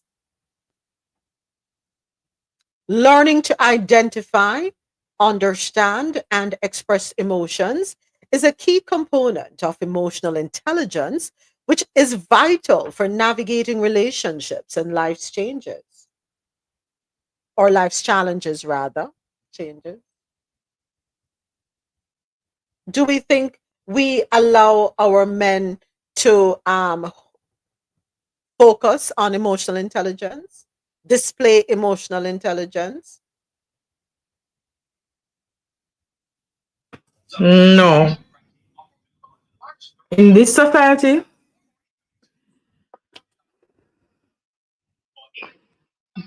they are not afforded the time. Remember, say just lately, we start say, oh, men need to go to therapy. First time, it was predominantly women going to therapy. You understand me? A lot of times the same brethren where the guy will sit down and talk to tell him look a problem, then him not so bright either. So he might not get the right advice. But he do the best he can. Right. A lot of times the advice that men will get from other men isn't the right advice. But it's how they try anyways. You understand me? Yeah. But what I'll say this to say that emotional intelligence comes from the ability to hold yourself accountable. What a large contingency of men don't hold themselves accountable. Like in terms of saying, okay, this is my problem and I need to do better. You get what we're saying? If you can't do self-accountability, you're not gonna grow. You understand me? If you don't address the issue within yourself, you cannot grow. So like me I say now, remember from when me I tell you say, me need to lose weight. Right? But for some reason, me ever drop off a wagon. Right? But I know I need to lose it for myself. So I will continue trying until something sticks. Will work. It's the same thing with emotional intelligence. Identify that. Okay, we lost Alexia there. Lost Alexia. Sorry about that. Okay, Sorry go about ahead, that. Alexia. Go ahead. Yeah. Identify that say the thing I can't hold it, me need help. I'm now go to Devon, I'm now go to 20. So when you guess what you do know, you say, what, I wonder if me go for pastor. I wonder if me go for pastor and just talk to pastor. Or what, me go talk to my mother. Or Yeah. find somebody who you hold in high regards. One principal over school. One older man where retired from certain profession. Because with knowledge there is power now. Moments. When your brain get to develop certain way due to knowledge, you are able to you have good reasonability, Or men need to do some self-accountability and pull up them socks for themselves, not for somebody else, for themselves. And there you start lay the foundation for emotional intelligence. Nobody can do it for you. All right. Self-work. Thank you for that, Alexia. Next, stronger relationships. So we're talking about we're talking about the importance of allowing men to show their emotions. And this is stemming from videos that how did we end up here, by the way? Jeez, but this is coming from videos we saw that I saw on TikTok with Jamaican women on podcasts saying that a man for all whatever them I go through, like a G, them no want hear what the man I go through, them not interested, them not care, that in their opinion that makes a man soft. And we are saying no. Well, I'm saying no. And I want to say we here are saying no. So that's where we are in the conversation. Welcome to Coffee in Tow, 23 minutes after the top of the hour. Typically, Coffee in Tow is about news, but somehow today we're not doing news. We're just not doing the news today. The news, I same thing. Same thing happened last news coming like soap opera. So I better take a break from the soap opera today. Because everything what happened last week still happened today. Who are unalive, who are get blow up, who money is the same names we're gonna hear. So we're taking a break today. And I appreciate the break. I hope you all do too. So far we have spoken about, it all started with the video about rafting in Jamaica. The women going to Jamaica, going on the rafts to be cracked open wide. And and from there, we spoke about health concerns as it relates to STIs and leaving ourselves open and susceptible to infections.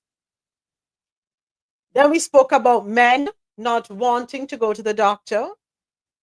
And now we're here talking about emotional intelligence. I'm sorry, emotions as it relates to men. All right, so let's continue. I hope you're all good with this for today. But my panel on a good. Yeah, but I want to know, why do you keep referring to the process as being cracked open? Are they crabs or something? Sometimes crabs do come out. Hello? That's all. Mute your mic. I thought your throat was. I did mute my mic. Oi.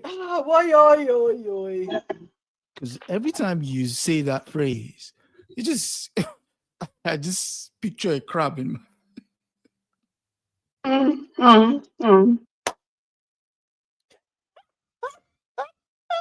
Russell, mute your mic. You're in timeout. All right, so we're talking about. Because go ahead. No man, go ahead, Soji. Because a crab's got two legs, and when you split. It's crucial for men to show emotions. This is where we are, as suppressing them can lead to mental and physical health problems, hinder emotional intelligence, and negatively impact relationships. Embracing emotional expression allows for healthier coping mechanisms, better communication, and stronger connections with others. So we started going through the details, right? We spoke about improved mental health. We just spoke about enhanced emotional intelligence. Now let's talk about stronger relationships. Authentic emotional expression fosters deeper connections and intimacy with others. Men who are comfortable sharing their feelings are more likely to build strong, meaningful relationships. Is that a yes or no? Authentic emotional expression fosters deeper connections and intimacy with others. Men who are comfortable sharing their feelings are more likely to build strong, meaningful relationships. Kirk says true. True. And also, yeah, so the essence is, don't be, what's the word? I keep using this term, performative. Right. Don't be a performative, don't be a boyfriend, a husband, or be a friend. When you're a friend to your partner, believe you me, oh my God, there's levels to this thing. I yield. All right. Mr. President, Ozzy? Okay. I agree wholeheartedly. Because the sad reality of it too is there are so many people who are in relationships and marriage with people they don't even want to be around. And that sounds like a life of hell. I don't want that. But you see, too, Ozzy, a lot of times women get into relationships not because there is an emotional connection or a spiritual connection. Usually it's physical and financial. And after a time, the physical wanes, right? Financial. They're connected to the person only because of finances. And if the man, and I have seen videos where if the man hit a rut or falls into a rut, just hit a rough time, the woman get up and gone. Him have to hold it like a G where that tag go. She don't want to deal with him. They're not prepared to ride the storms. They only want the good. They don't understand a relationship can be like a roller coaster. They're going to be ups and downs. How about you help that man get back up? No, them gone. And then when he ends up with somebody else, them vex. Know why you're getting into a relationship. But anyway, any other comment on this one? Stronger relationships that allowing a man to display emotions or to express his emotions, right, leads to stronger relationships. Better communication. Learning to articulate emotions helps men communicate their needs and desires more effectively, leading to better understanding and fewer misunderstandings. Again, learning to articulate emotions helps men communicate their needs and desires more effectively, leading to better understanding and fewer misunderstandings. How we feel about that one? Agree, men? We're here for y'all. We want to make sure. Agreed. Agree. All right. Okay. Next, increased, I'm sorry, before we get to that one, reduced physical health risks. Suppressing emotions can have negative physical consequences, including increased risk of cardiovascular problems, weakened immune systems, and other health issues. Again, suppressing emotions can have negative physical consequences, including increased risk of cardiovascular problems, weakened immune systems, and other health issues. I haven't checked the stats lately, but I want to believe that more men suffer from heart attacks than women. I've heard that too.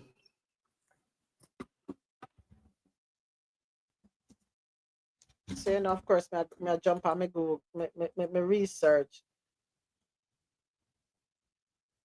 And why is that? Them are stress. Oh, stress. And with that stress, them are drink too much, smoke too much, eat the wrong foods. Go right ahead. I mean, what we're talking about again lends itself to the question you just posed now. Men don't tend to go to their physicians. So there's that. There's also their lifestyle. There's the kind of people they relate to. Sometimes these men would have an even more open conversation with, quote unquote, in inverted commas, their side chick, who will be much more of a confidant as opposed to the partner at home. Because again, the atmosphere has not been created for that conversation to be had. So they're much more likely to be open to someone on the outside, knowing fully well that that person, they see that person as a friend. I mean, as mentioned, the question, made the statement earlier, that sometimes people cohabit with people they can barely stand. Mm-hmm. And that again is a contributory factor to how men end up in ER, for want of a better word. You're absolutely right. You're absolutely right. I don't know why I'm doing this. Lord, forgive me. Sorry. I don't know why I pulled this one up. YouTube. Give me 5 seconds at YouTube. 5 seconds. 5 seconds.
I had to add a subject.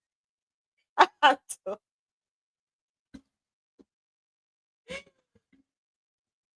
But she said some things in there that are poignant. We don't like to hear the truth, but the truth are the truth. A lot of side chicks know way more than the wife. And they've been saving lives as well. And they have been saving lives and relationships. I know it's a hard truth to swallow. But before we get up and fight, make we check ourselves. And it's not, I'm not generalizing here, right? But let us check ourselves. And if we recognize that we have no fault, well, then we can put it all on him. But some of us women, we have to, we hold on there. Hold on there. And some of us know that we are to be blamed. Some of us know that we are to be blamed for the situation we find ourselves in. We know it. But we have been socialized, just like men are socialized, women are socialized. Go ahead, Azzy. But you know, our next thing to accountability is a big factor, and especially when with communication, it starts to get a little interesting because there are times where you would express something that's been on your mind, something that's been bothering you. You might, have a suggestion like, I really don't like when you do so and so and so. It kind of, and then somehow I don't know how, but then that would turn into you being the one apologizing for something else. I don't know how that happens. It's like sometimes you try again the in context with the wrong people, but sometimes when you try to express certain things that may you want to change or improve, and then all of a sudden that energy that you've been using to express turns into the energy you're using to protect the very person you're trying to get to change certain behaviors. It's kind of complicated, but it happens. But I don't know how. Is it complicated or we complicate things? Maybe we do complicate things. things a whole lot. So we're right now we're talking about reduced physical health risks, right? Suppressing emotions can have negative physical consequences, including increased risk of cardiovascular problems, weakened immune systems, and other issues. And we were honing in on cardiovascular, which is heart leading to heart attacks, right? So, according to Google, yes, men generally have a higher incidence of heart attacks than women. According to the American Heart Association, men are twice as likely to experience a heart attack than women. This disparity is particularly pronounced in younger and middle aged men. Some factors that may contribute to this difference include lifestyle. Men tend to engage in more risky behaviors such as smoking, consuming alcohol, and having a sedentary lifestyle. Hormones. So, men, you have to get up and exercise too. Hormones, estrogen, a hormone primarily found in women, may have protective effects against heart disease. Age. Men typically experience heart attacks at an earlier age than women. Diagnosis.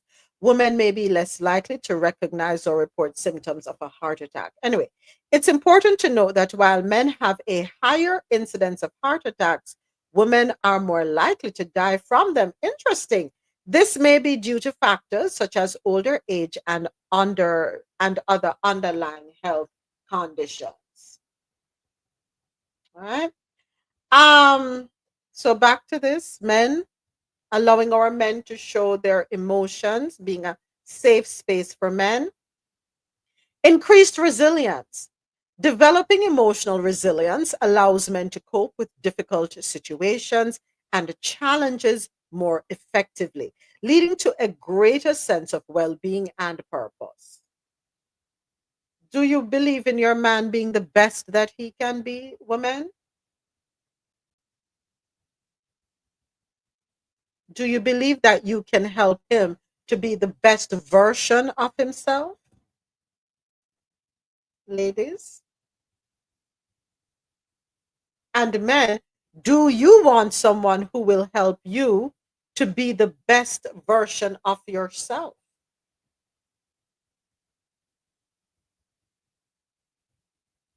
And I think the answer is yes.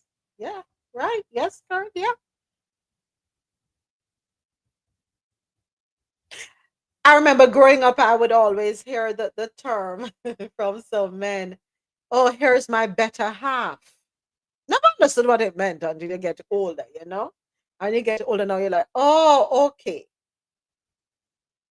Do people still use that term, my better half? I know some people don't like to hear it. Here's my better half. A lot of men would introduce their women that way. Here's my better half. She makes me a better person. She holds it down for me. She calls me out. She checks me. She allows me to be me. She allows me to express myself. She has allowed me to grow, to evolve, to be a better person. She's my rock. She's my support. Go ahead, Dr. Sharon. But why do we always have to do the extra work? A lot of times they do it. You know? I think it's socialization. I think it's because of the same thing we've been talking about, how men have been socialized and how women have been socialized. And this is where we have to do some deconstructing. We have to do some demolition. We are held to a higher standard. More is expected from us. And if you have siblings, just look at how mothers treat their sons versus their daughters. It starts right there in the home. The son is allowed to put a dirty glass down in the kitchen sink and walk away. The daughter better not. The son is allowed to go out and roam street. The daughter is kept in the home. The son is encouraged to sow his royal oats out there, where the daughter is to preserve her innocence.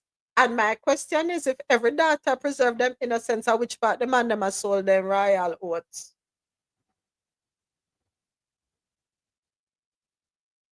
If every girl is protecting her innocence, every woman is protecting her innocence until marriage, where are these men sowing their royal oats? Not to go off on a tangent, but I took it there. That goes back to socializing.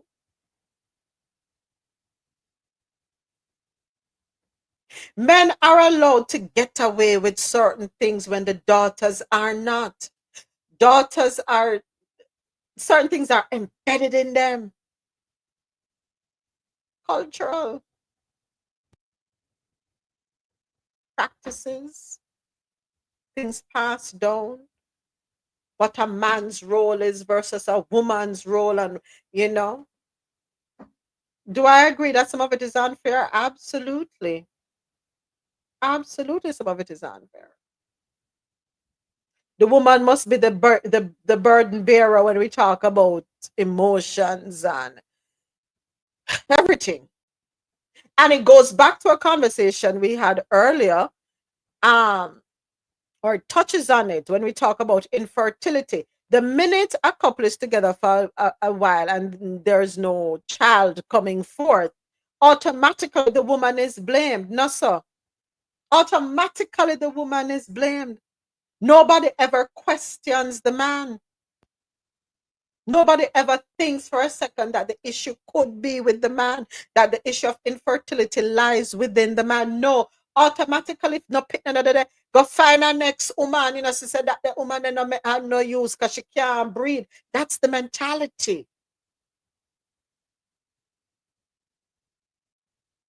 The pressure is put on the woman, and then she takes on feelings of less than, and sometimes nothing wrong with her. Something nothing wrong with her, the wrong man. The man is a wrong bang for her.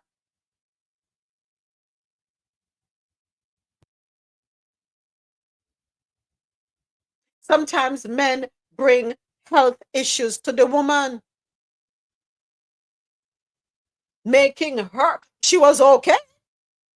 And because of his poor choices, his indiscretions, she now becomes infertile.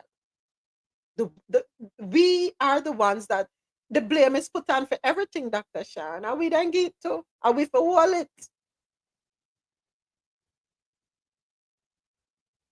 And then there are some situations where nothing is wrong with either party. But if God said not picking enough to come, that's not picking enough come, that's just say go.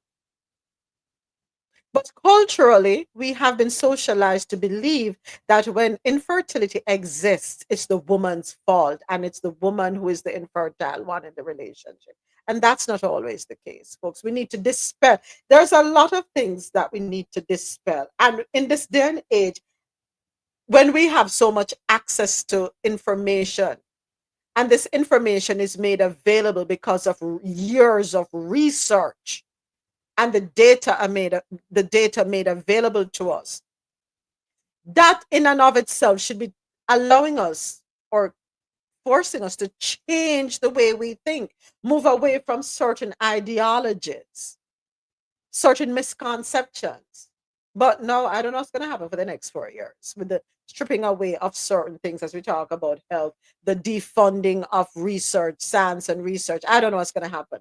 But folks, it is 2025. Information is out there. You can call your doctors. You can have conversation with your medical practitioners. We need to stop this ignorant way of thinking. We have to move away from it.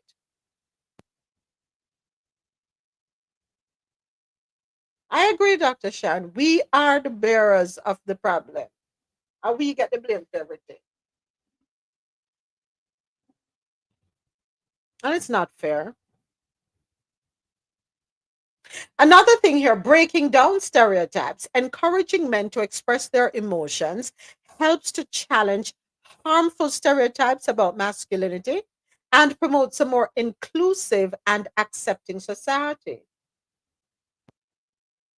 And understand that all of this, parents, men and women, It starts with us breaking the cycle in how we deal with our children.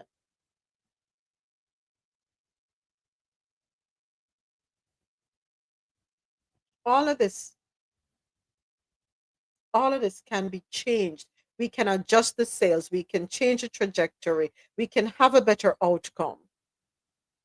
We have so many people, both men and women, who lack emotional intelligence because it just wasn't fostered. This whole it like a G thing, and we're talking specifically about men. And for those of you who are just tuning in online, QMZ Radio, Jano Radio, Mad Music House, watching on YouTube, or right here with me on TikTok, inside or outside the club, we're talking about emotional intelligence as it relates to men and why it's so important, or we're talking about emotions rather, and why it's so important for men to be able to display their emotions. And as women, we have a hand in this, that we should not be deterring our men or turning them away from us. We ought to encourage them to be vulnerable with us, the partner, if we say we really love and care for that man. Right? Developing emotional resilience allows men to cope with difficult situations and challenges more effectively, right? Leading to a greater sense of well-being and purpose. Just as us as women want to be able to overcome, be able to move through, get through, have that greater sense of well-being and purpose. Men want that too.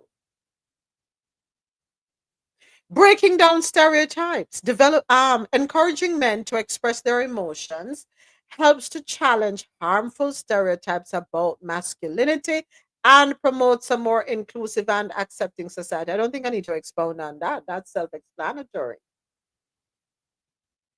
So, why men often struggle with emotional expression? Here are some things: social conditioning. And we've said this. Men are often taught from a young age to suppress emotions, particularly those considered weak or feminine. Crying. And nobody's saying we want to, not even women are walk around a ball every minute. Not even women are doing that. And that's not what we're saying here to do. We're not saying that.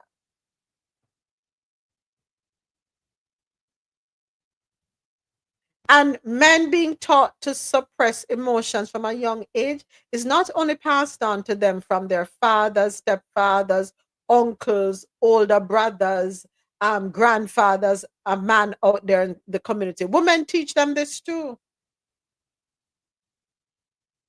Mothers are teaching their sons this behavior too. Yes, women are involved in the social conditioning of men. And what is interesting is that we want our men to be vulnerable with us, but we're not raising our sons to be vulnerable with their women. That makes sense.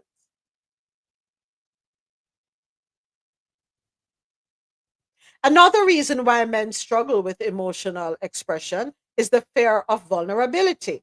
Some men fear that expressing their emotions will make them appear vulnerable or weak, leading them to hide their feelings.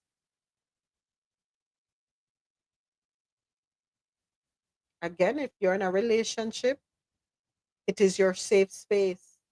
That is where you should, just as the woman is vulnerable with the man, woman, you need to allow your men to be vulnerable with you too.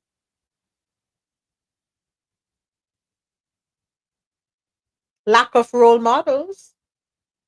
Many men lack positive role models who demonstrate healthy emotional expression, making it difficult to learn how to express their own feelings. And that is why you will find men will be being physical with women. That is why you'll have cases of domestic A. because they don't know how to verbalize, vocalize, articulate. They don't know how to transfer from thought to words. They don't know how to use their oratory skills. And so what happened? They become physical.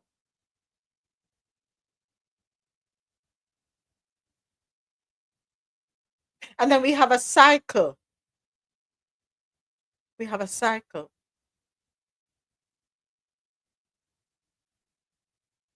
They watch that being demonstrated and they think that is how it should go. No. And so nobody is anybody's punching bag.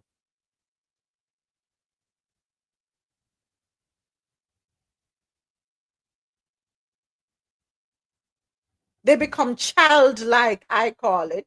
Because if you ever watch a child, when they have a tantrum, when they can't get what they want and them throw themselves down on the floor, thank God none of mine never did that because whoo, they would have wings. But you ever watch some children out in public fling down themselves on a rail and a carry on? And that's how the men behave. Because that aspect was not cultivated.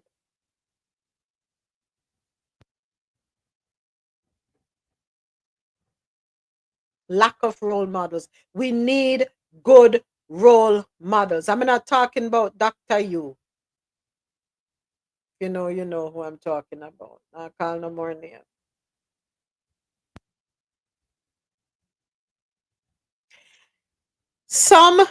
Here's another one. Hope I can pronounce this word right. Normative male alexithymia. What is that? Some men struggle with recognizing and describing their own emotions, a condition known as normative male alexithymia. Men struggle with recognizing and describing their own emotions.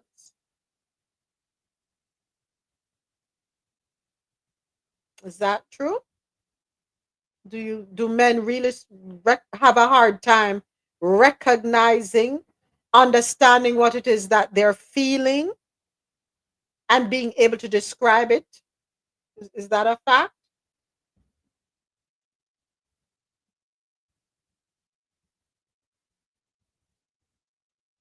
Um, hold on, the 80, you're not hearing me. Me did unmic. Let me know if you're hearing me on YouTube, 80. So what happened to 5 seconds? Or or play the song for a little too long. You know?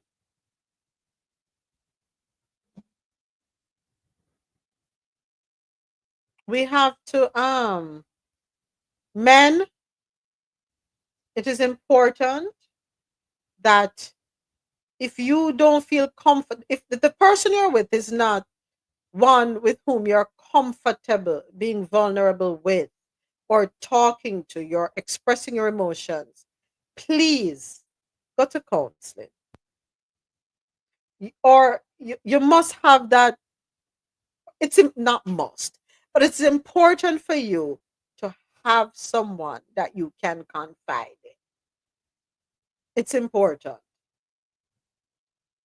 Yes, us women, it's easier for us, because they say we are emotional women, come together and can pour out them feelings and yada yada yada. Men, I'm asking you, please do yourselves a favor. We don't want to sing there, hold it like a G and all this foolishness, and wanna end up with health issues, mental issues, physical issues because hold it like a G. No, maybe gonna do. Get the help that you need, that you are deserving of. You're a human being just like women. You have thoughts, you have feelings, you have emotions. Do not ignore them. Ignoring can have consequences. It is important that you learn to communicate what it is, that whatever it is that you're going through, right? We spoke about emotional intelligence, we spoke about stronger relationships, better communication, reduced physical health risks, increased resilience, and the breaking down of stereotypes. And we talk about men showing their emotions. A lot, and I want to, you can't tell me if I'm wrong, but you see a lot of the problems we see in the news today. It's because these men who are so-called powerful lack emotions, or I should say, lack spaces, did not have spaces in which they were allowed to express their emotions. I strongly believe they were not taught emotional intelligence. I strongly believe they were not taught the value of healthy relationships. Yes, a lot of these powerful men. And that is why they make some decisions and make some choices and hand down certain things and make us, we're like, hold on a second, are they okay? What are they thinking? Because if you're in touch with your humanity, with your human side, and if you're cognitive, you're cognizant rather, switch up my words, you're cognizant, you wouldn't do some of the things you do. Plain and simple. The choices in a make, you don't want to have this hunger for greed and power, and I want to be controlled by it. So because you're lacking in one way, you have to make up for it in another way. Sometimes we refer to it as the Napoleon syndrome. You know? Alexa says they lost their humanity along the way. Yeah, because there was a disconnect. You see, a lot of times too, when we look at men who are in very powerful situations, especially those who came from wealthy backgrounds, as we're seeing right now, truth be told, their parents didn't raise them. Yeah, they know their parents. Yeah, they may have seen their parents. Yes, the parents were in the home, but the parents didn't raise them.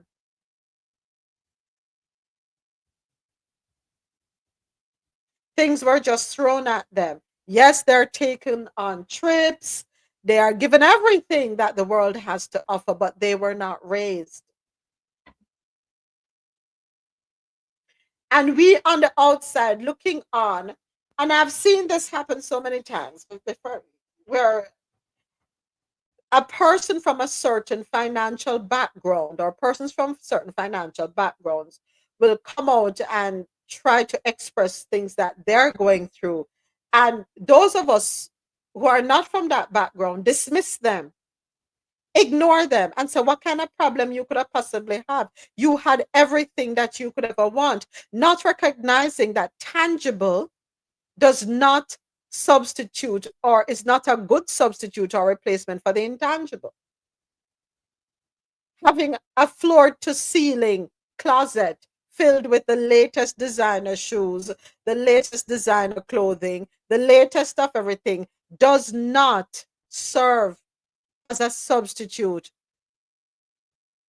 for mental health, emotional intelligence, communication skills. None of that. And there's a disconnect. And that is why it is so easy for folks to go through and say, okay, cut this, cut that, cut that. And we're like, well, hold on. People are going to feel the repercussions of these decisions and they don't care because there is zero humanity in them. Those things were not instilled in them. They're lacking. They're empty. Go ahead, Alexia. Sorry, go right ahead. How can those said parents of these men, these powerful, no powerful men, how can they teach what they don't know? Because they're just handing down the trauma. No? And that is one of the key things. You see, being a parent, I tell you, As a parent, there are so many decisions we make in our lives that affect the children we raise. And a lot of times we have to be battling so many things inside just to stay afloat, right? I must have told you this thing with me already, that I grew up in a household that we don't apologize for anything that happens. And I had to fight myself to become that person who apologizes and holds myself accountable. I tell her, say, me way discipline my daughter, give her a strapping, but then I would go and I would apologize. I said, listen, I don't want to be the person who beats you or whatever, but but nobody should ever do this to you, blah, blah, blah, blah. And the more I learned to apologize with little things when it came to her, it became even easier to where when disciplining happened, a beat never happened. The doors to communication would open. If I knew that I was too angry to deal with the situation right away, I'm going to my bathroom, go sit up on the toilet and decompress. And then I'd come back and have a conversation, right? As parents, we struggle, but we can do better, right? And to know that the powerful ones, they have to learn to do better, because the struggles that their forefathers had, they're not having that struggle right now. So they need to do self accountability and work on the child that you are raising. Know that the child can be better than who you are when it's time for them to become parents. We have to stop passing down trauma. We have to stop. And trauma doesn't just happen on to the poorer side of the society. They're up there and they're down there. So Yeah. Yeah. It's everywhere. And when we dismiss their traumas, or we dismiss their issues, their concerns, their emotions, you know what we have happen? Something that is prevalent here in this country.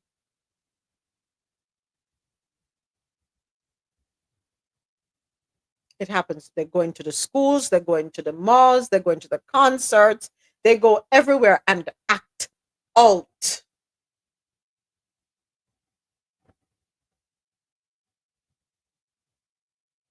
Act out. Because they're not taught how to handle certain stressors that comes into the life. Everybody, we all face different things, all of us. There's not one of us that has a perfect, smooth sailing life.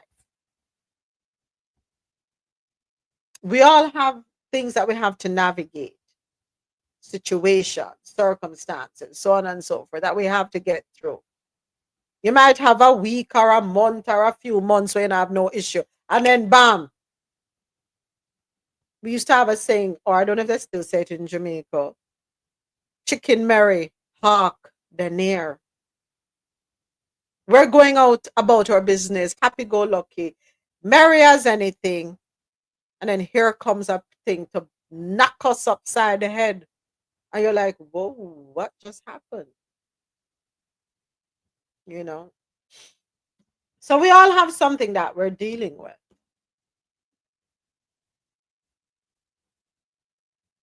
But again, folks, it is important for us to allow men to show their emotions. They need to have safe spaces and understand the woman, because we women, men talk to that's a whole other conversation. But us women, when your man confides in you, he's confiding in you and you alone. You understand? Not for him to confide in you and then you turn around and take up the phone and call your girlfriend and sit down and hee ha ha caca about it. No, when he's confiding in you, he is confiding in you alone, because guaranteed when he finds out that he has become the topic of conversation with you and your friends, he shuts down. Yes, same for parents too. A lot of parents, a lot, geez, we're just going down in the rabbit hole today. We're moving further and further away from the news, aren't we? But it's all good. As I said, no news today. We're just talking.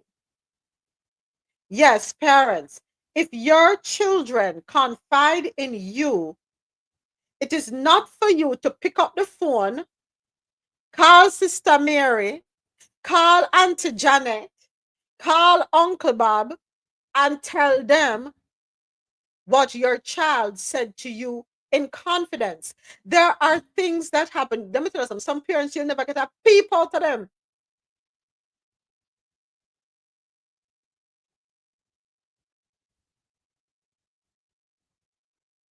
Learn to be the person your children can confide in.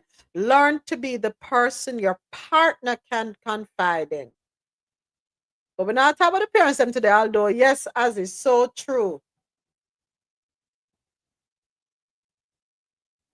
If my child comes to me and says something to me, and they say they don't want their father to know, I honor that. If they go to their father and tell the father say they don't want me to know, he honors that.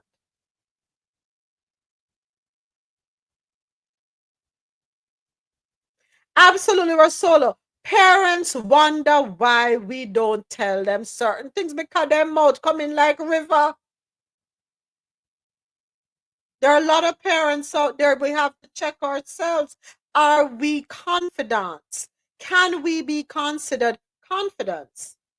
Do we know if it's shut up we mouth? We're not attacking the parents today. We're dealing with partners.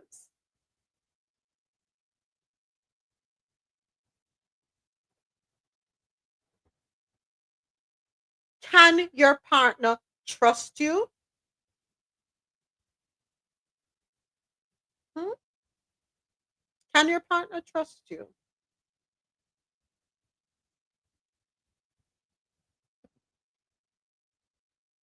Can your partner trust to hey, you know, I was gonna say something. What does Sister Shirley know about more about you than you? Facts. And then some of you like to run, hey, like to run to the church, sister them. Worst place you can run, go. Wait.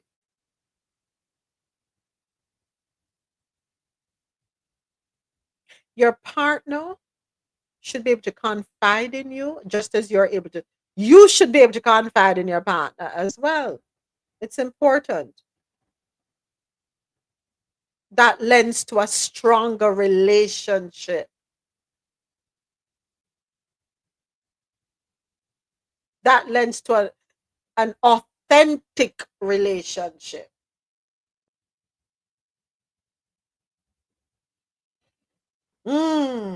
Arosolo.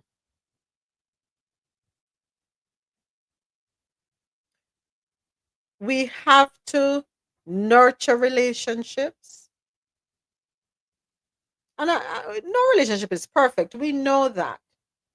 But we should strive to improve. Right?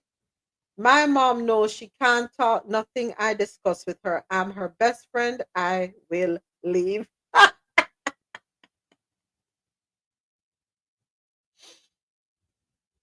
Yeah. And you know, talking out of mercy, 10 story in one, as we said. And being in a relationship where we're encouraging better communication, we're encouraging open, honest communication.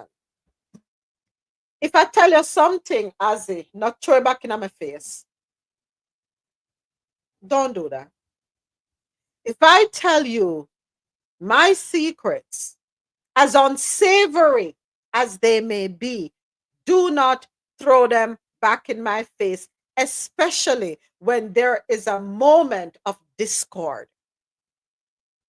When we are going through a disagreement, a little conflict, do not throw it back in my face.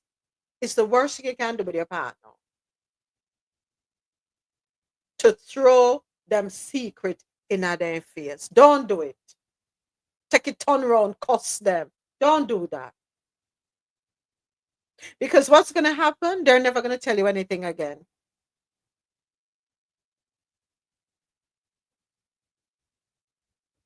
If someone shares something with you about their past, and this goes for both parties, both men and women, if your partner shares something about their past with you, which they have been holding on to because they never felt comfortable sharing it with anyone, they didn't want to be vulnerable for fear of whatever consequence, and they felt safe to digress that information. Please respect them. You don't go tell nobody, no call up your mother and say, you didn't know, say. Don't do that. When there's a disagreement, oh, and that's why, blah, blah, blah, blah, blah, blah, blah, blah, blah. Please refrain from doing that.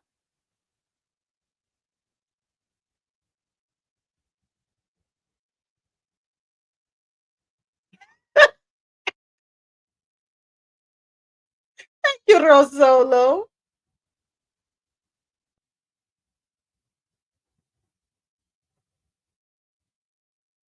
Can you be trusted? Can you be trusted? Oh, boy, Rosolo, we could talk about that. We could talk about that. We're going, this is truly days after dark. In the daytime. What I say? Sun up? We're going to find a name for it in the daytime, yeah. I can't talk, so you have to speak for me, but you know what I mean. Please, you have to learn to keep your family out of your business when you have it. And I hope y'all can hear me. This is as loud as I can go. No, man, we can hear you. When you're having issues with your partner or your spouse or whatever, and you share those issues with your family members, everyone has an opinion, right? They're all entitled to their opinion. We all have opinion and asshole. Everybody have one. So they're entitled to their opinion. But what you have to remember is when you go back into your relationship and you talk through whatever the issue is, and you've moved forward and you've moved on. Yes, some of your family members are still holding on to feelings because you share something with them and know they don't like the person when this is a person who come around. I like him, you know him to try a long time ago. So you have to be very mindful of who you share. I mean, you have people in your family you can share. I can tell moments I'm on anything, anything, and I'm grateful for that. But there are certain cousins who wouldn't tell them anything, and I had to learn because I don't want my personal business to become round table talk. Right? You don't want your business to become round, and you don't want people holding grudges. It's natural. You can't get mad at a family member who is holding on to a grudge for something that someone did to you, especially if it's something horrible, and you chose to forgive the person. So, you have to be very mindful of that. You go on moments number 4. Absolutely, Rosola. Thank you for raising that point. That's so important. You have to know how to keep people out of your relationships. Because when you will forgive, them not forgiving, they're not going to let it go. They're not. No, we're not talking about matters where it come to your life, where you need help. Yeah, we're not talking about those. But some people just don't know how to keep their relationships private. Everything. The man get up. Oh, he just woke up. Oh, he's stressed. Everything don't deserve a conversation. Everything doesn't Everything. deserve a conversation. Someone not chat too much, and this goes to the women. Not chat too much. Yep. Facts. You talk too much. And sometimes you're part of the problem. Yeah, moment. You know who me love talk to outside of my mother? And this sound bad, but me just gotta be honest. I love talk to my granny. I love Yeah, talk that's to my true. granny. I guess my granny have dementia. You know what I mean? Me would chat So I to didn't my know where granny. you were going. Yeah. Me know you never know me I go. That's why I did one. My granny have dementia, so sometimes I tell my granny something. And me go back all the next week and say, remember when my tell us, see your name, tell me. Yeah, I love it. You know, I'm laughing, Alexia. My mother would say she loved telling my father anything. He never remember anyway. He never remember nothing. Not a thing him remember. And even before dementia set in, yeah, Daddy, you remember? How when you tell me that? No, mm. Nah, if you don't have to do with money, he not remember. If it's money, he might remember. But if I money, he not remember nothing.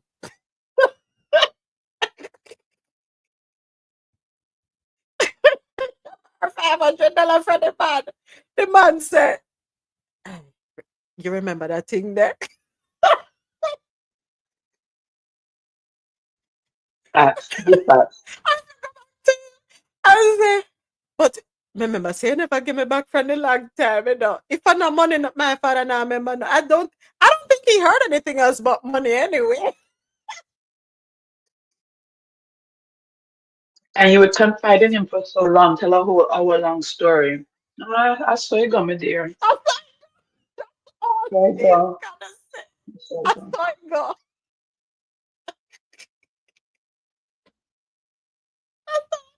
I saw it go. I keep it moving. Are you here? She say, why you just have to pray? That's all we can do, I pray. Me I say, Grams, me just tell us, say, me the on the verge of commit a crime, and you tell me, say, fi pray. What the best answer? And then throughout our conversation, my father would say things like, my dear. Then I saw it go. You know he ain't gonna remember anything anyway. But seriously speaking, we have to know how to allow folks to confide in us and know that it's okay. That is where it stops. It's super important, folks. Super. Just like, and we shouldn't have to pay you to be quiet. Lawyers can't divulge. Doctors don't divulge, right? Let us do the same thing.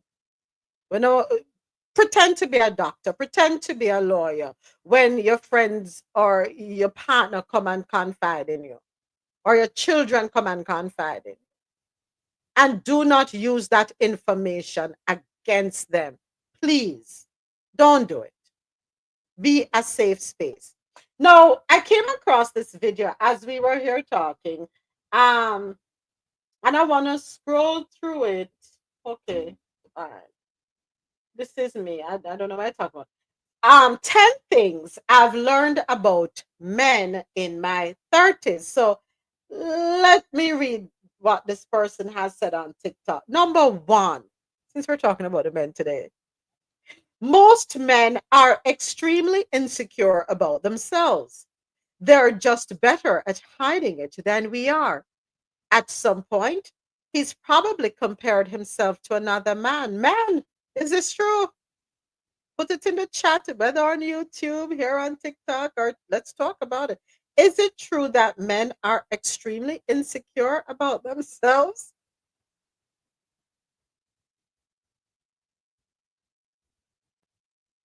And the reason I ask,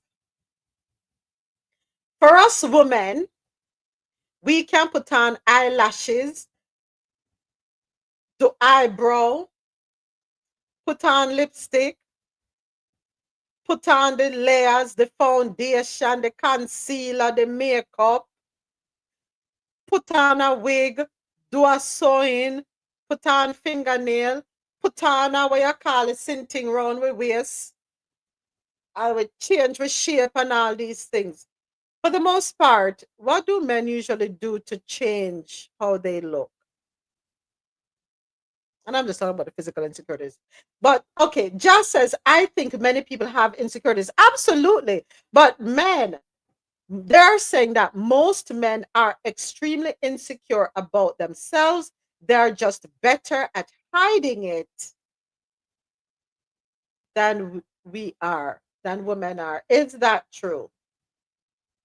That's pretty. Go on with yourself, Azzy. Hey, Steve. Most so, yes or no? I don't know. I never really thought about this. Men are extremely insecure about themselves. I guess that's why.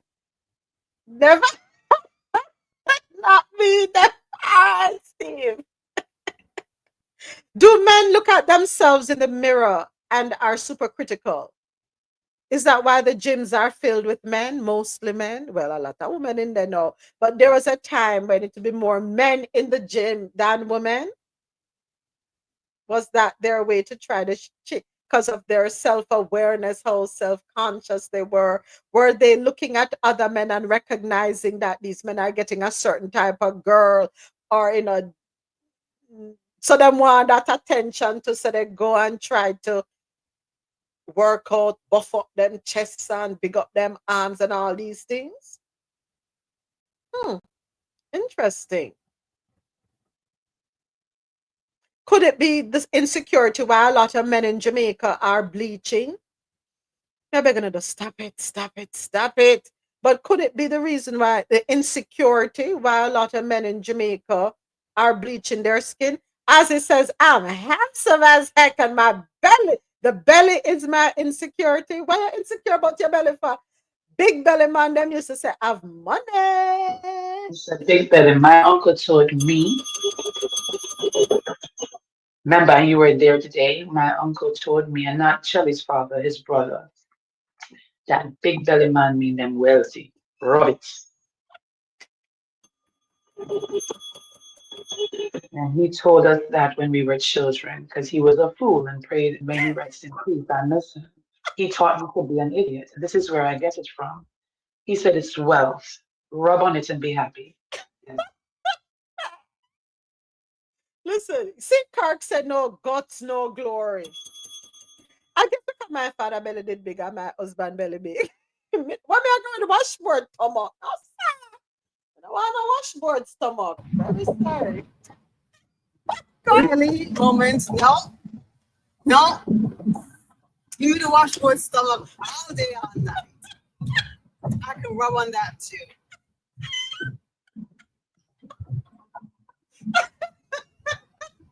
I'm not being picky, Dr. Sharon. Right now, they just can't be choosers, you know? I take what God gives me. Watch more in between big belly. I take you however you are, sir. God just send him. Thank you.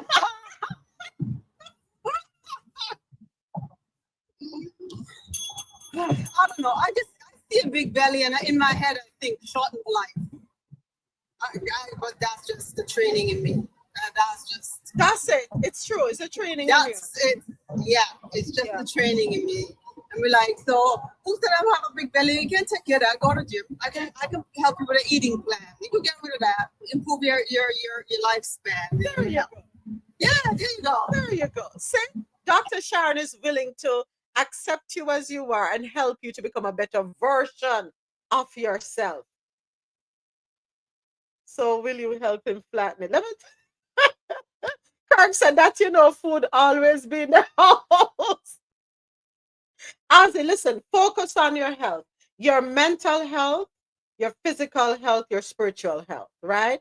I'm not saying eat the wrong things. Not at all. Not at all. But take care of you. But do not be overly concerned with your little stomach, all right? Don't be. Some girls like, hey, you ever see the man them on the yachts in Italy and over there in Portugal and Spain? And the girls they got The man them look like Santa Claus in their bikini with the fine looking girl. No, they have like a huge belly. It's like a barrel belly, right? You can't even see their pee-pee. Not even a signal of it. Right? That's beyond a bang belly. No, that's bad. It really stay bad. Those stay bad. No. Yes. With these little skinny, blonde, skinny, but these Barbies. What are they? The yacht man have the money, so there you go. The money. Right? Yeah. Mhm. Show me the money, I give you the money. Facts. As you said, them girls rented. We don't want that. Yeah. Yeah. All right. So men are self-conscious. The truth of the matter is that, yes, men are self-conscious. They are. And that is why they will take the time to groom themselves, to see to it that they're well dressed, well put together, that their body look a certain type of way. Yeah. Men do have insecurities. They do. They just don't talk about it, or it's not talked about. Hairline is a big point of insecurity for a lot of men. Yes, Ozzy. Yes, hairline is a big point of insecurity for a lot of men. It is. Yep. And so, son number 3, he said his hair is long. His hair is like long. He said to me, I remember one time I said to him, so when we're going to cut the hair, him said, no, I'm not one ball like his father. Go ahead. Dr. Sharon, go ahead. So, you know that bedroom insecurity is another thing that happens with men. They just don't talk about it. Yes. Right? Yeah. I don't remember the exact statistics. I can look it up later. But by the time men are 40, I think, if I remember, 30 to 40% of them start having erectile ED. This ED, yes, dysfunction, right? And I can look up the specific statistics a little bit later. But it's prevalent among men. So, and as you age, you can expect that dysfunction happens and it increases. So, but they don't talk about it. No. They don't talk about it. But yeah, but that's prevalent. And I actually get a lot of men who call me about the P shot, and we can talk about that later. That also is for erectile, a little bit, it depends on the factors. But yeah, but they do. It's not like we women will sit and we talk about menopause and we talk about our issues in the bedroom and things like that. Men don't do that. They hide it. They don't talk about it. It's like it's a boost to their ego if someone knows that they're not performing their best or they're not looking their best. And yes, and that receding hairline is a huge. It's probably like one of the number one physical characteristic of men that they seek to improve. Yeah. And that's why they will go into the hair transplant surgery. Yes, they do. Yeah, they do. Let me ask you on one of the lives one day if you do or you should do hair transplant. Yeah, I'm not gonna do that. I do a procedure with PRP, which plasma for thinning hair, and I've done that on people who had like hair transplants and stuff like that to help the hair regrow. But I'm not gonna train for hair transplant. I'll bypass that. Yeah. But yes, it is that's a big physical factor. But you know what? But bald men are sexy. So I don't get it. Bald men are sexy. If your hairline is receding, just shave it off and go bald. Bald men are sexy. What's wrong with that? I think they are. They are. To each his own. To each his own. But I think bald-headed men are sexy. You just kiss the head up and keep it going. That's right, girl. So a couple more comments here. Geely says the big belly is a good extra pillar. Oh, you know, so Geely, yeah. Steve here says, what's this? Money talk and bills.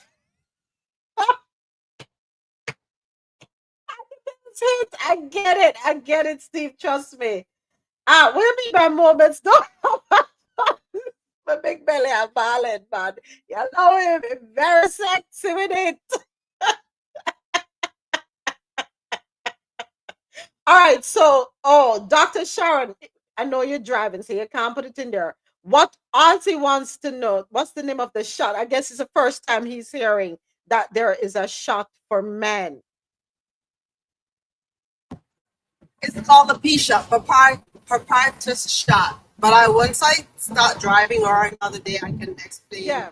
But it uses using PRP, process it a certain way, and inject it into the PP with anesthesia, topical anesthesia, of course. Right. And I do that procedure. I've been doing it since 2018. Wow. Wow. Yep. So you see, folks, there are a lot of things going on out there. Yes, men do suffer from insecurity, ladies. They do. They just don't talk about it. So I pulled up here on because Dr. Sharon mentioned ED. ED can occur at any age, but its prevalence increases significantly with age, with about half of men between 40 and 70 experiencing it to some degree. Right? ED can occur at any age, and there can be health factors, lifestyle factors that come into play. But it's more common in older men. Our studies have estimated that approximately 50% of men between 40 and 70 experience some form of ED. Some of the underlying causes can be lifestyle choices, as I mentioned, medical conditions like diabetes, high blood pressure, and heart disease, as well as psychological issues. I said this earlier when we were talking about being in a relationship and not being able to express your emotions. Men, yes, psychological issues can cause ED, can be one of the underlying causes. High blood pressure, heart disease, diabetes, medical conditions. You have to pay attention to your health, men. Drinking too much can have an effect. Smoking too much can have an effect. Not getting enough rest, that can play a part too. Right? Take care of yourselves, men, please. It is also said here that it is not a normal part of aging. While ED is more common with age, they're saying it's not a natural or inevitable part of aging. Not sure how true that is. So the article is saying treatment options. Fortunately, ED is treatable, men, with a variety of options, including lifestyle changes, medication, and medical intervention, as Dr. Sharon just mentioned, the P shot. Right? A lot of men tend to ignore, or I don't know if I should say ignore, but because of they're so concerned and they feel embarrassed about the situation, they don't want to talk about it. They don't even want to go to their doctor.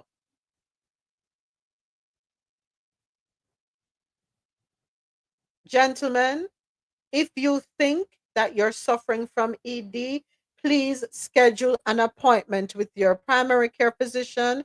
And if, depending on your age, you may be able to go straight to a urologist, or you may have to go through your PCP, and then they will refer you to a urologist. Don't sit there and wallow. And especially if you're in a relationship. Right? Okay. Less than 2% of men with ED problems, reported their symptoms first started before the age of 40. Only 4% reported symptoms of ED starting between 40 and 49 years of age. About 1 in 4 said their ED symptoms started between the ages of 50 to 59, whereby 2 in 5 men reported their symptoms started between age 60 and 69. Now, what is the first stage? If you find yourself having trouble maintaining an E, even when engaging in the act, you might be in the early stages of developing ED. Reduced desire is not uncommon for men that have ED. This can be caused by biological or emotional issues. All right. So number 2, a man's age doesn't say anything about him. Not because he's older, it means he'll be more mature or emotionally intelligent. Sadly, sometimes age just gives them gray hair, a worse physique, and no wisdom. Is this young lady lying or is she telling the truth? Hence the saying, age is just a number. Yeah, it is true. There are some men who unfortunately have not matured. They've got older, but they have not matured, and it comes across in the way they speak, the things that they hold on to, their naivety, if I should say that, lack of wisdom, poor judgment.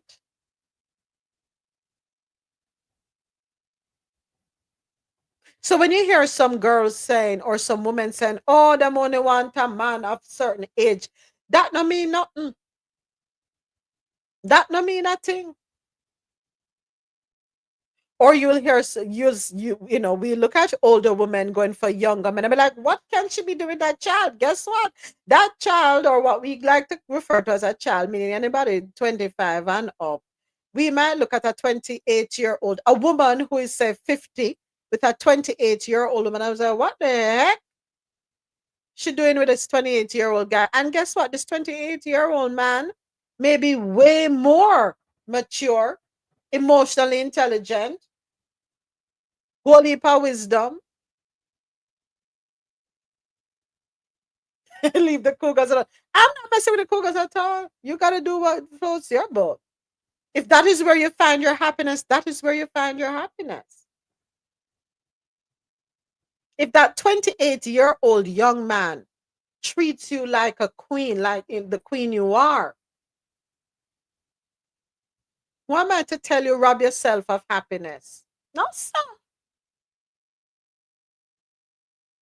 Both of you must know what you're getting out of it. I'm not going to say to you, dash for the 28-year-old and go find somebody who are 50 or 60 or 70 and they end up miserable. No, not at all. Mm-mm. Again, age is just a number. Not because the man is 60 means that the man have it all together. Some of them are very childlike in the way they behave and the way they think. Next, men are just as materialistic as women. They'll never admit it, but they notice where you live, what you wear, what car you drive, etc. Now, is that true, men? Yes, yes. I'm It's sorry. true. Yes, Wow. especially here in Atlanta.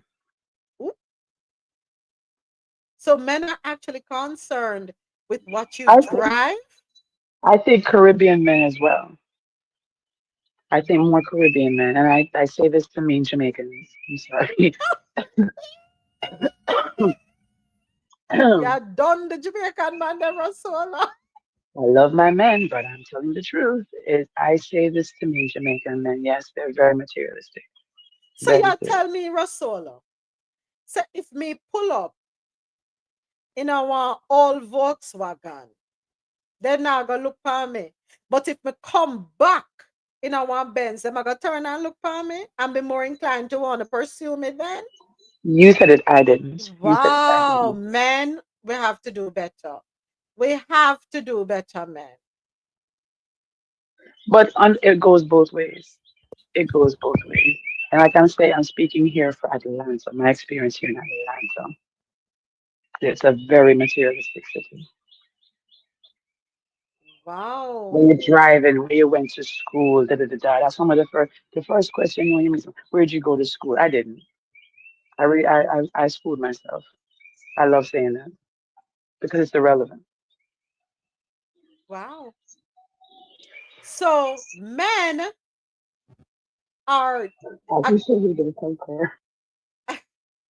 he says, I do not concur. According to this young lady on TikTok, she says men are just as materialistic as women.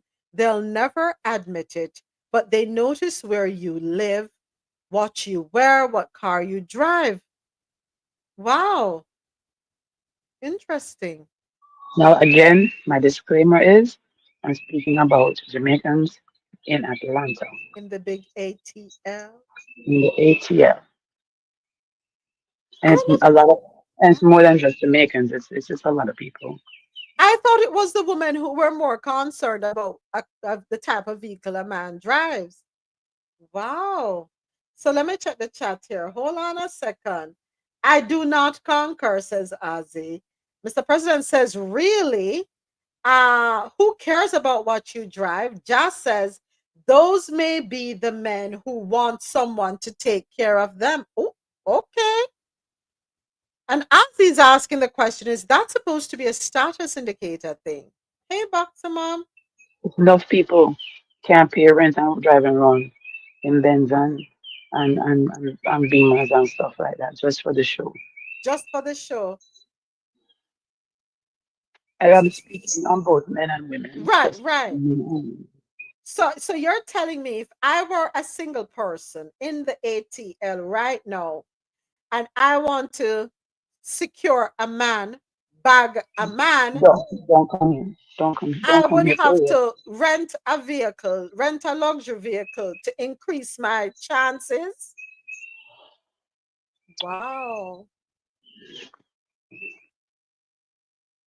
Wow. I think some people are just That's materialistic. shallow. I think some people are just materialistic in general, you know? I think they're materialistic in general. They it's the glam of it all. Wow. How much time you see people with these bottles coming into the party and the bottle girl and the six bottle girl them coming in and you hear the promoter posting the next day say where my money? The credit bounce, the card bounce, declined. I mean, second, I declined. Wow, I know men do that sort of thing, as it where the men will rent luxury vehicles, yada yada yada, to pick up women. But I never knew that men were concerned with the type of car a woman drives. Wow, and the brands that they're wearing. That's interesting. Okay, then.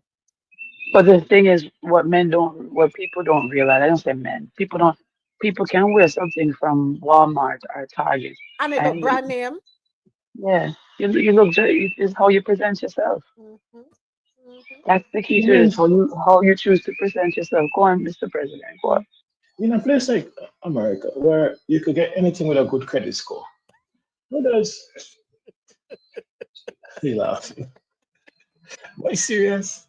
How does driving a nice car even say that you're wealthy? What does How, it how, mean? how is that a status symbol Exactly. to say? Yeah, And it's ironic because the people that are wealthy don't flash. Some that's of the them drive point right the there. regular cars because a lot of wealthy people is not going to flash on no expensive cars, especially if they have two and three of it. So I don't understand that because with a good credit score, you could drive anything off the lot. That's true. That doesn't mean you could make the payment.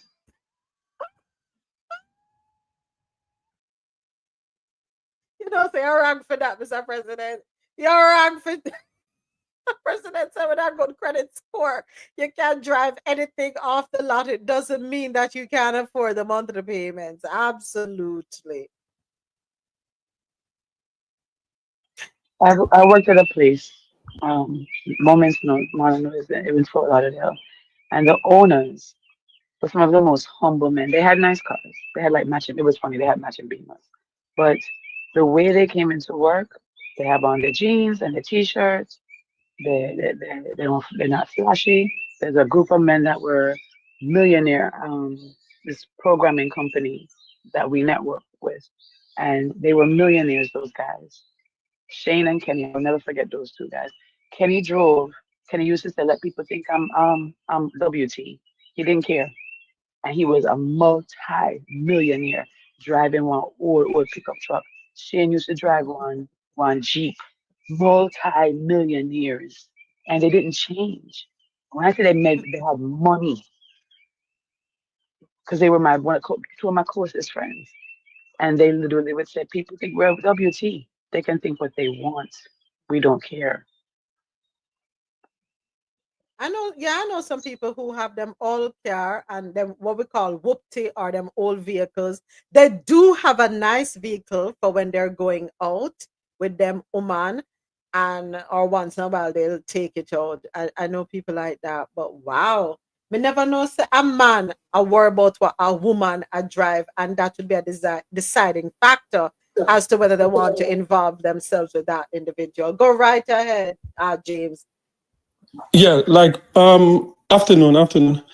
Yeah, I don't think overall, I know there might be like some guys like that, but I don't think overall men are materialistic like that. I know that nowadays, like men, especially when you're in, you know, the mid of your life, you're in your 40s or 50s, going up there. I know more men are concerned. They factor in the woman's financial health, like how is her credit, how she manage money, what type of asset she have at that age coming into the relationship. And I don't think that is wrong. I think like if you are 40 or 50 or so as a man and you build yourself and you're trying to enter a relationship, I think you have to take that in consideration. Women and men have to do that. So I don't think that part is wrong. But the men that are materialistic, I don't think that's majority. I don't think that's majority. That's probably like a handful. But as I say, like I know nowadays when you're going into a relationship, it's not just about body count and all that type of stuff. You have to know the credit score, because when you take on someone with debt and you get married, that becomes your debt too. So I don't think that part is wrong. Interesting, James. Thank you for that perspective. Do you agree? Especially when you get to a certain age, it is like just as a woman would expect a man to have accomplished certain things, achieved certain milestones, the men should also expect the same thing of women. I agree. I have to agree. Or with the both of we are gonna start from ground zero and below. Yeah. Mr. President says I agree. Yeah, because moments, one of the things that people have to realize, especially in North America too, when you're in a relationship, you're married, you're a couple and you're married. If anything goes wrong, right? It is expected that if you can't coexist, the man is going to leave the house. And whatever happened after that, but if both of you can't coexist in one environment, the man is going to have to leave. So it doesn't matter if the man put in 100%, 90%, or 50%. He's the one that's going to have to leave, which is reasonable, because the woman is the one that's the main source of nurturing and stuff like that for the kids. So most reasonable men, they are going to say, you know what? I'll just leave the space and we'll figure out what happened after. So when you're entering, as I said, when you're in your 40s and it's one thing when you start out from scratch together, but when you're in your 40s and you're bringing resources together, you have to do it in such a way that you know that all of those things are at risk, right? Everything that you work for, like if you have kids before, that can be a problem too, because you want to leave things for them. So financially, you have to work out things with your partner when you are, entering like a second phase of relationship. So yeah, I think, we expect women to do that. And I think it should be expected that men should do that too. Because I have a friend that she was dating this guy in Miami. and she was about to get married, and something say, look, check his credit score. And this guy had hundreds of $1,000s in debts. And she's like, nope, I'm not going there. And she didn't get married to him. So I think it's very important. Both sexes, we have to do that. Protect your financial status, especially when you're starting, as I said, like a second life type of thing. But James, what if that is the love of her life? What if that is the person meant for her? Is she to dispel, get rid of all because of the debt that he's carrying with him? What if that's the man that God has given her to spend the rest of her life with? I don't blame her. I don't blame her one bit, because she said, God, I'm the wrong one. You said, God, you make a mistake. That's the number one cause of people breaking up, financial things. So you don't want to enter a marriage with a man hundreds of thousands. It's one thing if it's like a student loan and the person is about to be a doctor or whatever, but bad debt, so like over $100,000 in bad debt, that you have to question, like, how good is this guy with money, and why am I going to get married to this guy and then stuck with the debt? Because I don't know if it's the same in America, but in Canada, like if your spouse die and they leave debt, the debt is not dead with them. You have to take on that debt. Yes, so you have to take that in consideration. All right. Go ahead, Dr. Sharon. I do think a prenup will help some of the financial disparities. And you can spell out, you can do prenup, you can do postnup also. And whatever debt a person has before can remain theirs. And I know it does affect the general overall financial health of the couple together per se. But prenup would help in situations like that. I mean, and I know sometimes people don't like to talk about prenup, but trust me, I've seen some people in financial disasters after a marriage that could have been helped with a prenup. Yeah. So that's a valid point. Prenup, postnup. So you can do a prenup, and that will save you, because at the end of the day, love is not easy to find out there. Yes, James, I do understand what you're saying. Would I walk away right away without having some conversation? And we spoke about this on Days After Dark when we spoke about finances, one of the F's in our building blocks: communication, love, intimacy, friendship, and finance, right? And we spoke about money dates. Remember, we had a whole show on money dates, and it's a conversation that went on throughout the series. Money is something that needs to be spoken about in a relationship before you even think about going down the aisle with the person. You have to have an understanding, an idea where this person's head is at. What type of relationship do they have with money? How do they see money? What role does money play in their life? Not that you want a person who worships money. No, that's not what we're talking about. But understands that money, if you don't respect money, remember me telling you, you're going to have a very sad affair with it. Do you understand the importance? Thank you, Jad. Do you understand the importance of it? Do you know how to manage it? What decisions are we making that are healthy as it relates to dollars and cents? What do you look at as valuable? What are the things that are priority? Are you one who is interested? And listen, Megan said this, men. Let me see if I can say this real quick before I have to wrap up the on air with QMZ, Jano, and Mad Musicals. Let me say this. If a woman that you meet from day one and all she's talking about is shopping, going on trips, brunches, shopping, trip, brunch, shopping, trip, brunch, spending, and every time throughout the next 3 months, I just that shit upon. And the next year I just dash it upon. Do you think she's gonna change? When you walk her down the aisle and your bank account stay empty, me don't want to hear it. You knew who she was before you took her up. You knew exactly who she was. And she tell us that she not change. And she make you know, say, you have to pay for all of this. And you know that is not what works for you. But you don't want to let her go because she's a doll. She's a 10. She looks good on your arm. She's eye candy. Don't come complain to me when you stay bankrupt, boo. You chose that for you. We need to learn to listen. People tell us who they are now. We need to learn to listen. But let me go ahead and wrap up the internet radio live stream. And then we will be continuing the conversation on YouTube and right here on TikTok. All right.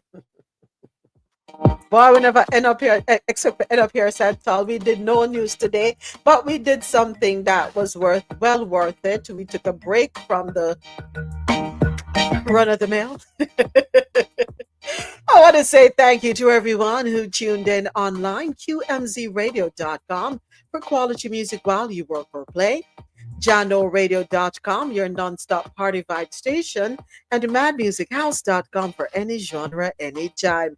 We will be back with you tomorrow morning, 9 a.m. Eastern, God willing. Until then, I invite you to have yourselves a wonderful rest of the day.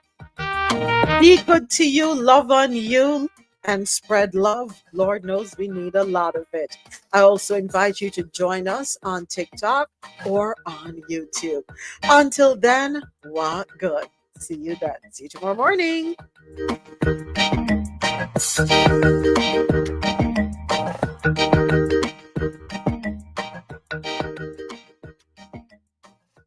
All right. And we are, thank you for the follow, Jody Ann. And we are officially off the air. Prenup. And I'll be honest with you, Dr. Sharon, I have reservations about a prenup because I look at it as though you're preparing to separate, but I'll tell you this much. With everything that I have observed, I can understand why it is something worth exploring. I can understand why it is not a bad idea, especially after what James just mentioned. And I would rather both of you, I was talking about money dates, excuse me, which is something that I spoke about on days after that, which we had a in-depth conversation on days after that. A money date is important. Understand where your potential partner's head is as it relates to money. What has their relationship with money been like? Now, if this person is someone that is your life partner because God give them to you, but it's just that at the 20%, we don't want to throw away 80 for 20, throw away 20, I'm sorry, lose 80 because of 20. But we need to address that 20% and see how it is that we're going to be able to handle it, deal with it. And then have a conversation like, okay, you know what? I'm going to protect my assets. You're going to protect your assets. Not because we're expecting a demise in the relationship, but just in case. Also, if we're adults, in the case that James presented, we're of a certain age and we should have accomplished certain things, and we have accomplished said things, right? And there are children from previous relationships, and we know that we want to leave certain things in place for our children when we're gone. We want to know that this person's debt will not come and take away from what my children are entitled to. So it means the conversation is going to be different. The planning is going to be different. The preparation is going to be different. And the things that are put in place are going to be different from two people starting from ground zero and building together. Make sense? Go ahead, James. Yeah, I think you know, people underestimate the whole issue with money, but money can be like a big issue, right? And I believe that, like, if people are serious about, like, if you meet someone and you're serious about, like, marriage or anything like that, I believe that you have the money talk even before you give up the stuff, right? Like, because once you know, you hit that section where you guys start getting active already, that is going to compromise the way how you think. So I believe that the money talk, because money talk is not simple, right? Like, there are people, everybody, there are hundreds of different type of relationship. There are some women who believe that my money is my money and your money is our money. Make sure you talk to her. Is that her stance? You know, there's some people that believe that, yeah, like we do 50-50. There's some people that believe that only one account, we have one account and we, you know, everything coming to this account, we pay our bills and we operate as one. So people believe differently. So you have to get into that person's mindset and say, how do you operate? How do you want to operate? And make sure that you can deal with that. And then especially, one of the things too, like, especially like if you are, whether a man or a woman, and you're driven, you're ambitious, you're a business-minded person, you're a person that take risk, you have to align yourself with a partner that's not going to try and stop you. Like when you say, you know what, I want to take out a home equity loan to invest in this company or whatever. If you marry to the wrong person, that person that don't like taking risks, they're going to say, no, you can't do that or whatever, you know? So you have to know who you are, because the relationship will come crashing down. Yeah, like everybody is in love. Like everybody that end up in divorce court, they were in love at one point, you know? So love is not enough. Love is not enough. You have to make sure that you plan and you're aligned with the person financially, spiritually, every kind of alley. Make sure you're aligned with the person, because at the end of the day, the chemistry is going to go away. And if you're not solid, then, you know, everything is going to come falling down. So yeah, money talk is very important. Very important indeed. Ja put in the chat here a suggestion, 3 accounts, one for each of you and one for the home. What are your thoughts on that, James? You agree? Well, yeah, that's what we do, because, you know, like you have your, like, if you want to buy, you know, your man stuff, you want to go and watch a basketball game, or your wife want to go do a massage, you shouldn't have to talk about those type of stuff. That's, you know, because at the end of the day, like, you have your individual thing too. So yeah, that, you know, most people that I know, that's what they do. I prefer it like that than you just have 2 accounts and then you just like take out and say, oh, this go to, because that time it seemed like you're a roommate, like you're not married. But with the 3 account, and, you know, certain percentage going to the joint and then others going to your independent account, then that seems more realistic. Okay. All right. So Ja also put in the chat, I think that's the best, and that is what I've done and will continue to do. And the home account includes date night and vacation. Go right ahead, Dr. Shara. So I have a question. I'm curious about how most couples do it, right? Because a lot of times there may be a difference in salary, right? So let's say, I don't know, the guy makes 6 figures. Let's say, for argument's sake, he makes 100K and the woman makes 70K. Okay, so the household income is 170. So then, does he put in a bigger percentage into the home upkeep? Like, how are most people dividing their percentage? Because 10% of 100,000 is 10,000 versus 10% of 70,000 is 7,000.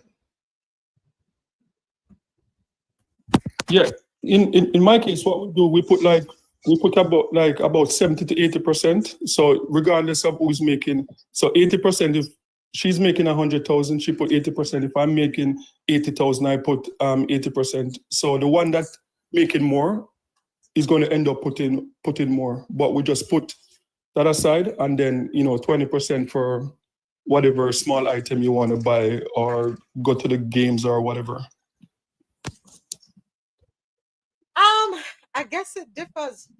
Depends on the type of relationship you have.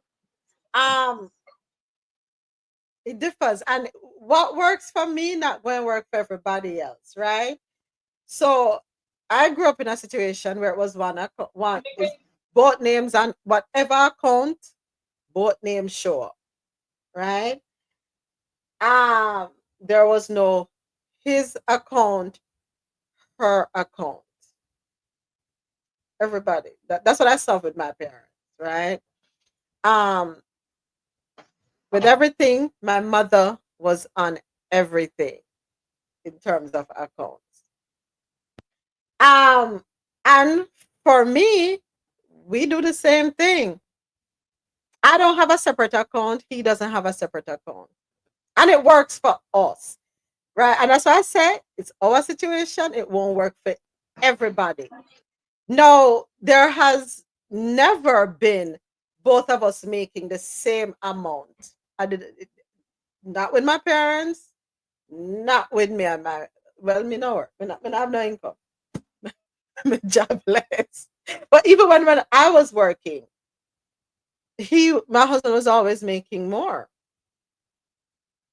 And we never said 50-50. Everything just go into one account and the bills get paid.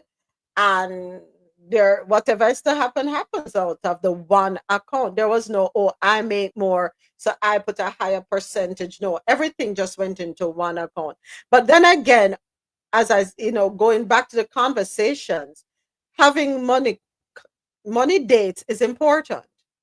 Talking about money early on is important, and getting an idea where one's mind is. If I was or if I got the feeling that I could not trust him with money, or he probably was of the feeling that he could not trust me with money, then I'm sure things would probably, the relationship and how we handle money would be different.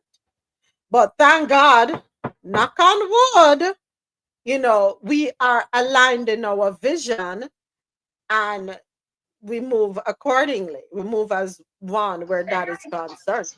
Go ahead, Mr. President. Yeah, moments. For Dr. Sharon's question, right? Is my thing is it will change, it will be different for every relationship. And there are different factors affecting it. Okay. But usually a straightforward way is a percentage. We see, okay, how much we need to pay our bills, and we do a percentage. But oftentimes it depends on the demand of. So for instance, if you for instance, let's look at Dr. Sharon, her case, right? If you married to a doctor who just came from med school, you know more than likely he or she has a huge student loan bill, right?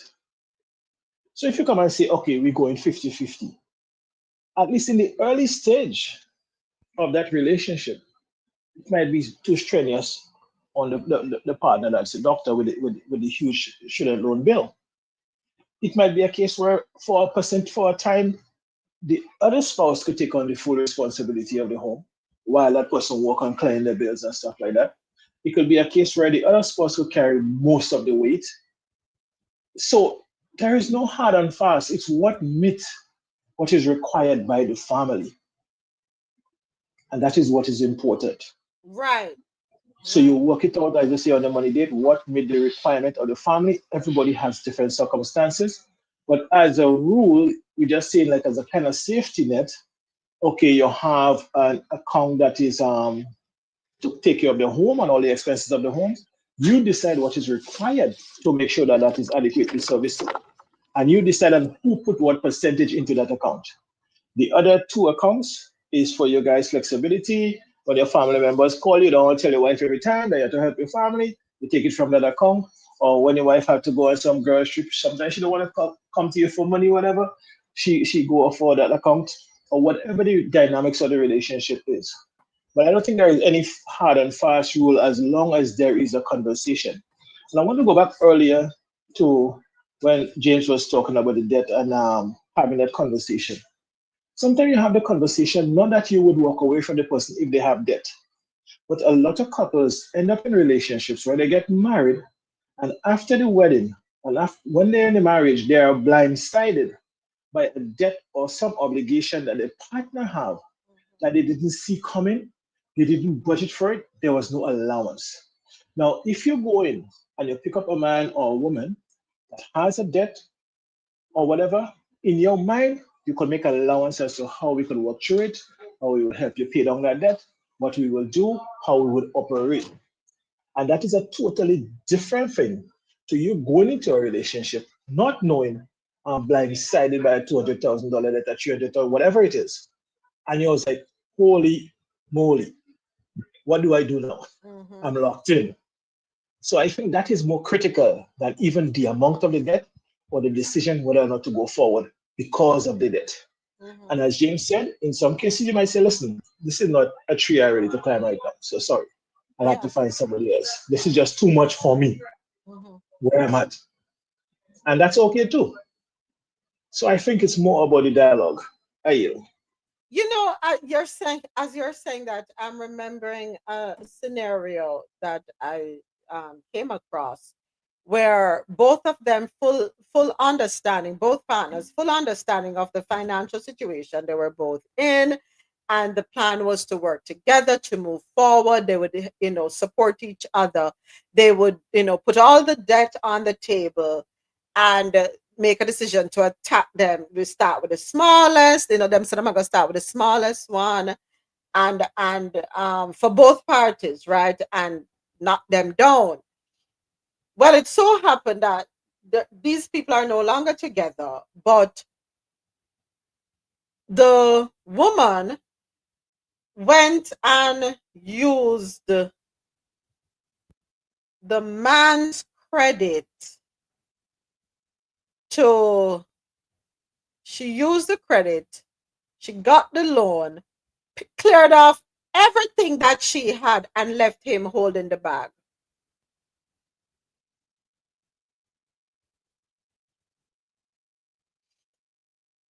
And he's still holding the bag. And she's gone.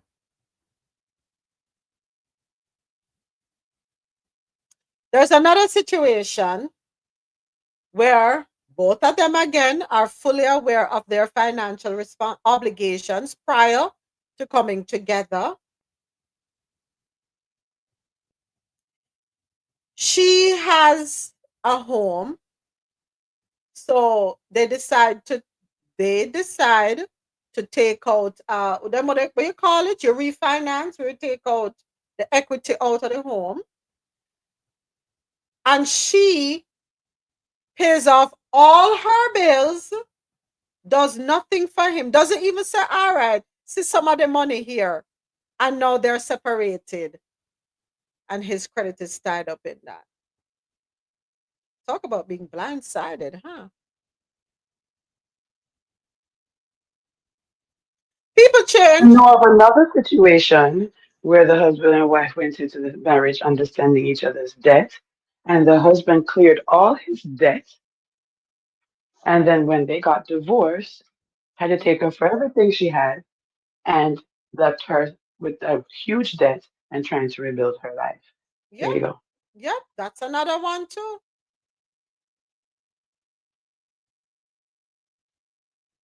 That's another one too. These things, unfortunate things happen. Yep, wow, and yikes is right. What, Dr. Sharon? So I just have one request.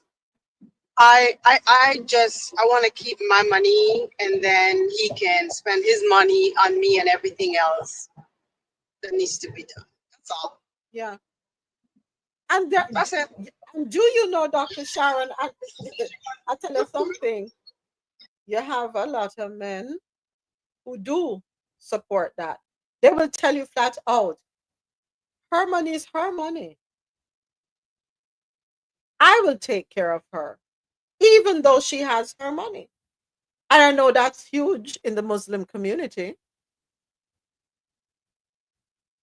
They take care of their woman from top to bottom.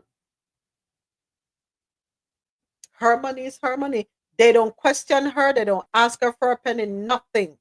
She do whatever she want to do with her money. He takes care of her, takes care of the home, takes care of everything. There are men out there like that, ladies. There are men who stand 10 toes down. And don't and hear me out. I don't want to not feel that it's only men with money. There are men who don't make a lot of money. There are men who are in relationships with women who make more money than them, but they still stand 10 toes down and say, you keep yours. It's my responsibility to look after you. Yeah, they're out there.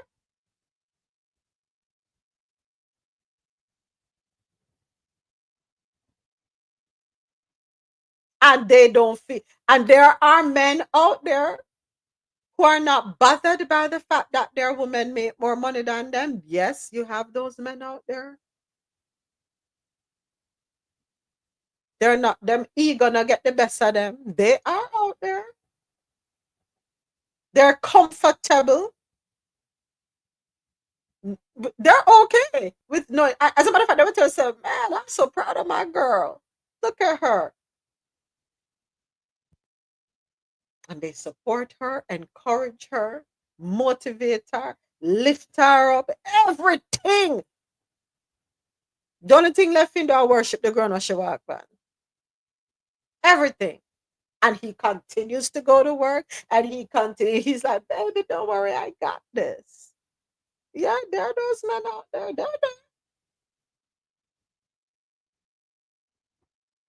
They're there. I'm probably going to end up with a woman who makes more, attract doctors, lawyers, and entrepreneurs. Nothing wrong with that, Elsie. And listen, it's so funny. I came across a video the other day where this Jamaican man, he's on social media, and I think I've seen him popped in here before. But so the other day, he put up some pictures on his social media. The baby mother never take it too kindly, and long story short, end up, I wonder who I attract. I don't know, Mr. President. We so figure that out. But long story short, he put up a picture with another social media, another content creator, another TikToker. Let me get it right. Another TikToker. Because the TikToker, I guess, is in Jamaica. I don't know if they live in Jamaica, but they're in Jamaica. And them go out and I hang out and I do live and blah, blah, blah. Put up picture, what have you. So the baby mother now get back, put out voice note, how you never post me up yet and all these things. Even went to the extreme of going to the man's yard, throw a big stone, broke up all kind of things at the man, create chaos and confusion at the man's yard, all because the man decided to put up another woman. No, that's deeper than that. That is just what we're seeing. That goes deeper than that.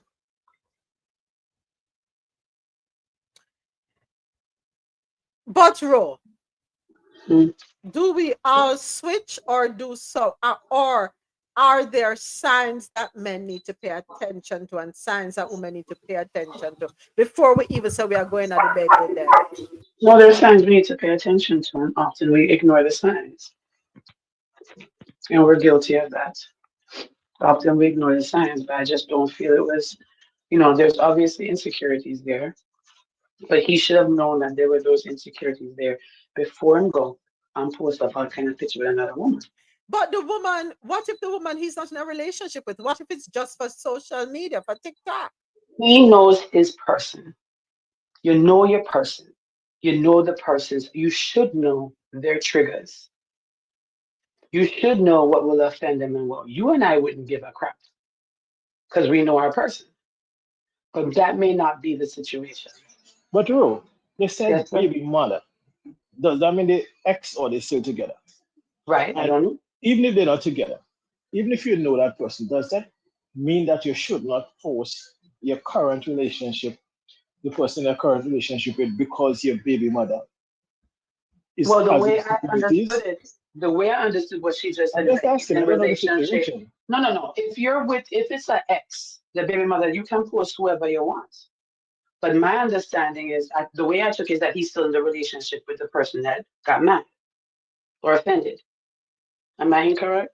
I don't know if they're still together. I really don't know. I don't know if they're still together. But Now, if they're anyway, not together, it's not. If they're, I thought they were still. I'm speaking, thinking they're still together. Understand that part. we don't know if they're still together. But he said something, which I want to get to, talking about the confidence that we ought to have in ourselves. So in all of it, some men are saying, I wash you because you're ugly and this and that, and the person that he put up the picture with, wash you could have you, blah blah blah. And he said something. He said, the problem with a lot of us, we lack confidence. We think that because, and I'm talking to men because he was speaking to men. He said, we feel say, because she's a lawyer, she's a doctor, she's a this, she's a that, we can't be in a relationship with her. So we put ourselves down. And then when you see somebody else who, in our eyes, they're not equal, we're like, then a whole and what she seen him, how him get her. They lack confidence. They don't understand that there is more to a relationship than dollars and cents. But we're so hung up on looking at the money. And we go into relationships solely on the premise of money. Solely. I think relationships need to be rounded, well-rounded, if you ask me. Yes, I agree. I hear me. I agree. I understand. Nobody wants to be making 100,000 and the man I make 30,000. I get it. But what if that man has the ability to make that 100,000 for match you, or even make more than you, but never had the right person to motivate them, encourage them? I soon get to this comment, Popsicle. Motivate them, encourage them. Sometimes it takes the right person to awaken something within us, to believe in us. Go ahead, Dr. Sharon. I'm too old for a project. All right, maybe when I was 20 years old, I would have done that. But I'm not. I am way beyond that. I don't have time for a project. My only project should be somebody I'm mentoring, my nieces, my nephews, someone like that. But like to say picking up somebody and making them my project to get them where they should have been 10 years ago. Yeah, no, I don't. I don't have it, and I'm not gonna knock people who do it. I just You just don't have it. I won't. So you wouldn't be a Marjorie Harvey to Steve Harvey then? But that was. I think their situation is a little bit different. But no. I don't see myself at this time and point in my life doing that. I just don't. We can build together, we can grow together, or let's say, okay, well, you wanted to start a business and you just didn't know how. I can do that. I can help you. Right. But you can't be in the point where you're trying to find yourself.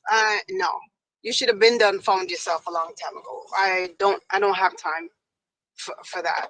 I'm not even gonna apologize for that. Right. I just don't. I don't have it in me. Yeah.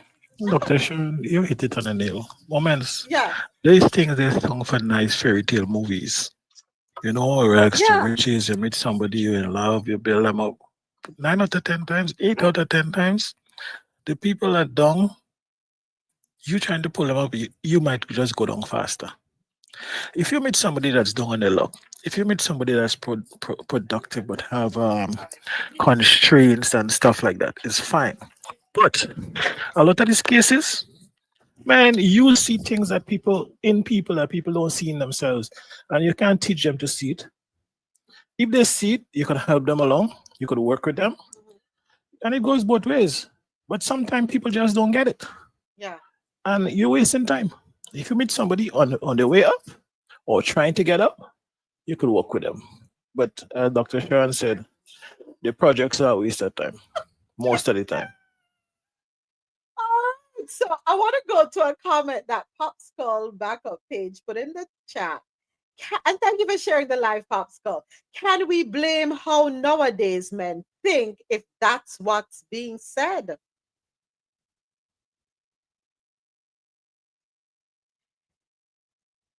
Okay, so let me counter that question with this, Popskull.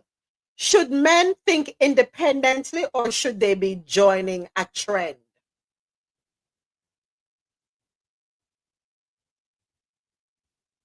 Should men be thinking independently what suits them best, or should they be joining a trend? And I think, me personally, I think a lot of men jump on trends. A lot of people, not just men, a lot of people jump on trends. They want to do things because it's the no thing to do. It's the it thing to do. Not stepping back for a second to have honest conversations with themselves and to see if this is who they are, if this is what they're truly desirous of, if, you know, what is the latest fad is what will actually work for them. I think a lot of them don't do that. And, you know, there's nothing wrong with sitting down in groups and having conversation, right? To see where people's heads are at and how people think. But too often we walk away with this idea that, well, if I saw them say, well, I saw it a figure, and I'm going to take what them say and put in a family relationship or in a family life, or the next person will go come and I saw it have to work. No. What worked for Tom now go work for Harry. Because women are not, or nobody's coming off of a conveyor belt. We all are individuals with individual ideas, needs, wants, thoughts, so on and so forth. Did I hear somebody else open the mic? But I get what you're saying in a Popskull. I get what you're saying. Because of what we're inundated with, especially on social media. And a lot of us are distracted or disillusioned with what we see on social media and think that that is how relationships are supposed to work, or that is how they work. Now, are there good examples? Yes, there are some good examples. But then we have some horrible examples of what relationships should look like. And if we listen to some of these people, trust me, and not everything we hear with a pick up, you know? Because I hear something and I'm like, whoa, what? But let me see. We have some more comments coming in here. Popskull says they should be realistic. Absolutely. Absolutely. You have to be realistic. And I will say this, not to go off too far, I'll say this. Don't wish for somebody else's relationship because you don't know what's going on behind closed doors. Like I said that again. Because I have seen snippets of people's lives, and what we have to remember too, a lot of content creators go into scene. SCENE. Lights, camera, action. And they create this fake scenario. And then we get sucked into that. I say, yes, I someone want my relationship. Look, oh, Mr. President, treat Rasola. I got me one for myself. That's what up. I don't know, say, Mr. President, I boss Rasola ask behind closed doors. Where's the Mr. President? I say that's what up, bro. You know I treat you lovely. I know, I know, Mr. President. I'm a happy woman. Yes, sir. Right? What was they have a saying for that, right? I came across that saying. Do not compare your life to somebody else's highlight reel. Bingo. Don't do it. So a lot of times we see the highlight reel And people thinking that's the everyday life for people. No, that's just the highlights they pull out to share with you. Do not compare your life with somebody else's highlight reel. Live your life. Create your own highlights. So we have a question in the chat. Go ahead, Ro, before I read the question from Ja in the chat. Okay. I was saying, so I thought about this before. We live in a time now, with not only social media, but we have reality TV. And these Preach. couples on these people on reality TV, unfortunately, we are consumed with these shows, and we believe it to be real. You know, Atlanta Housewives, Orange County Botanic, this and this, and all over the world. And the way they speak to each other and the glam, and if someone comes into the group and they don't have a certain status, or like I heard them telling one person a day, you live off the road. What is that? We all live off the road. You know, so What does you that mean, give by the the way? Can you I don't. educate I me? have no, because I would have asked her if I met her in person, and when I see her, because I'm sure I'll see them, because I see them all the time. I'll have to ask her what she meant by that particular comment when she said to that particular lady. And I've met them, and what you see on television is not who they are. And I had one tell me that they edited the show to portray her as this horrible person. She's on Married with Medicine. And she's not anything like that. We look at these characters and we see what they buy, we see what their husbands are buying them, we see the gifts, we see the life, and everyone wants to live that life. Everyone is, you're not made up to, your bank account can't live that lifestyle. Sometimes their bank account can't live that lifestyle. Portia, your whole husband is supposed to be in Africa, deported 15,000 times. No, you did not. But you have a glam wedding and a second wedding and a third wedding, and then 3 months later, we hear the man's supposed to be going to jail. He don't have no wedding. He don't have no one. So you watch these people on these reality shows, and you think it's real, and you want to sit there and simulate and be that person or live that type of lifestyle. When it's not real, it is a show. I'm not saying they're scripted. I will never say they're scripted, but it's a show. It is to entertain you. What do you think they're doing to entertain you and to keep you coming in week after week after week? You have to be mindful of that. TV is TV. Entertainment is entertainment. And everything you see on television and everything you see on social media, because every Christmas, everybody have on them pajamas, right? Everybody have on them matching sets every Christmas. But the same husbands are the most single married men I've ever met. They're in the club every single week. They have another person. Everybody knows other people that they're with. But he's in his pajamas on Christmas with his wife. Some people didn't know the people were married, had a husband, had a child, had a wife. You can't look at social media and you can't look at television and try and emulate your life off of it. You have to have some standards for yourself and understand what is real to you. What is attainable for you? That's all I have to say.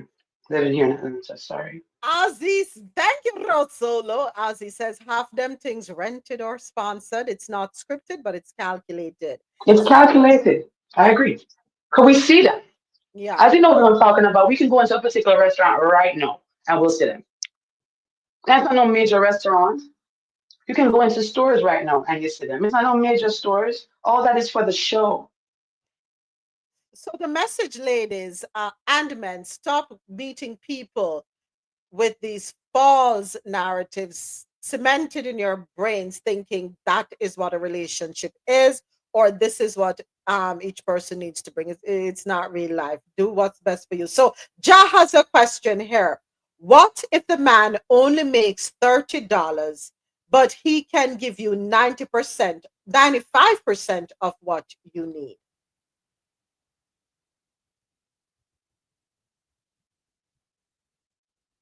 How y'all feel? What if he only makes $30? Hold on, let me go back. But he can give you 95%. Hold on, with the $30, I'm gonna give me 95% of what I need, ja. The $30, the light bill alone at $300 and something dollar. I'm gonna give me 95%. She's saying $30. It's a fictitious sum. So you're saying $30 an hour, $30 a week, $30 a day. What are you saying $30? So you spoke we spoke earlier about 30K versus 100K. Right. So Oh, that's what I'm saying. Oh, Because if you're making 100K, you technically can take care of yourself, right? yeah. For the most part. Mm-hmm. So if he only making 30K, that's all he can make for whatever reason, but he gives you 95% of what you need. What about that? I see my depths are next for that song with that one. Yeah, but leave me real long. What Dexter Which said? one? Ganga. She want to. Yes, yeah. No, but it's She want seriously. with that big log. What? What? That's the answer. My opinion, it's up to the individual. To me, it's up to the individual. I'm not saying you must know if that can work for you. Russell, you're wrong. You take the total. You take the total.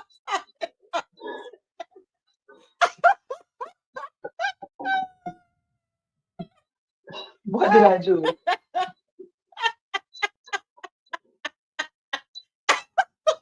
If that's the 95, yes.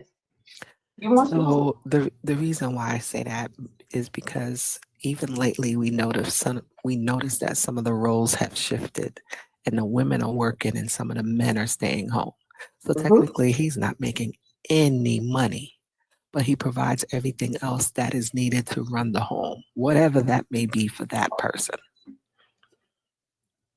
And I guess what I'm saying is don't look at the person that only makes 30K as a project. He may not be a project. That just may be all that he can make monetarily, but he can do so much other things. That's all I'm saying. Kind of like the situation we had with the couple where one house in Atlanta and one in Orlando, one in Miami. And the man, he don't pay no bills because he has to look after his home. No, That's not what she's saying. More like a Zoe Saldana and her husband, where he made the choice. He can make great money. He had his career, but he made the choice to stay at home with the kids so that she could pursue her career. Right? He's a stay-at-home dad. He takes care of the kids. And we know where she is. She just won an Oscar, right? So he made that choice. I think it's more of that example. Okay. As opposed to the man with the house, which we know he don't really have another house, that part. Okay. The man making the choice to say, okay, I may not. And this in Zoe's case, it was her husband couldn't give anything. It's where they had to make a decision for their family. Who's going to stay at home? Right. Who's going to stay at home? Right. Okay. So I'm going to stay at home and you're going to do your thing. And I'm going to stay at home, take care of the kids, take care of everything that needs to be taken care of in the home while you go and do your thing. Especially now these days where childcare is exorbitant, okay? If one person is making a lot more than the other, isn't it more economical for one person to stay home? And if that has to be the men, I see a lot of people making those choices now. Yeah. Interesting. All right. So I'm sorry. Give me a second again. Russell, draw me out to YouTube. Russell, draw me. Give me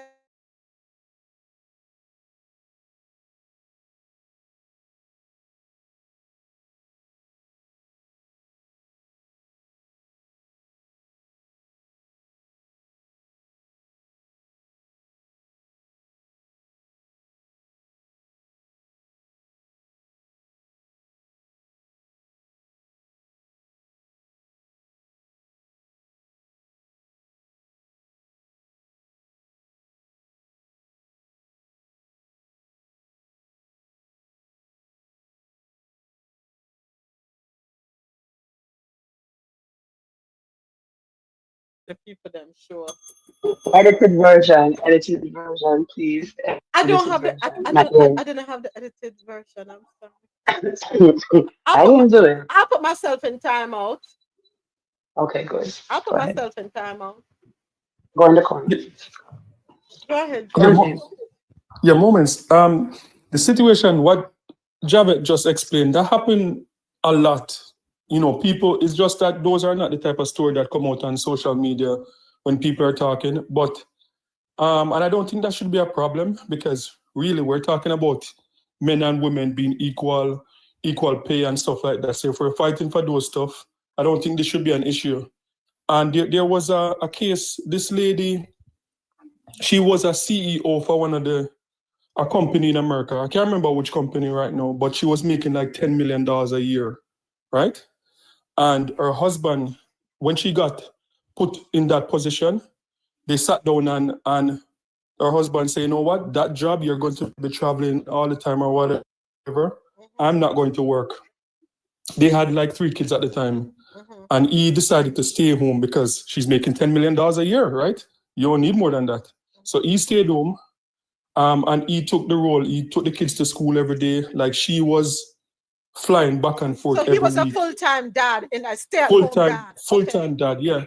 Full-time dad. And one of the things that I realized in that, it was a picture that I saw on TV, and he would take the kids to the park, on a daily basis. And then they formed a group where there was about 8 other guys in his position, and they were telling their story. Like one of the guys in the group said that when they decided to start a family, it was very important that they spend time with one of them, stay with the kids. And he said, even though like he was making more money, he realized that his wife, as a woman, stepping away for like 6 or 8 months, her job could be at risk.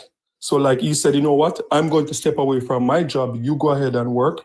And then after a year, like I'll go back to work. And you know, different dynamic in that group of 8 men that were, you know, staying home with their kids. So it happens. It happens. Again, everybody has to do what works best for them, right? Well, somebody is gonna say something. Hold on, let me check the chat in the meantime. Okay, so Mr. President says stay at home is a tough one. I get it, but what if it works for both of you? Versus putting the children in daycare, having to pay for this daycare, and depending on the number of children, what is wrong with the man staying home and cooking healthy meals for the children versus them going out to the schools and getting processed foods? You know that your children are gonna get sick.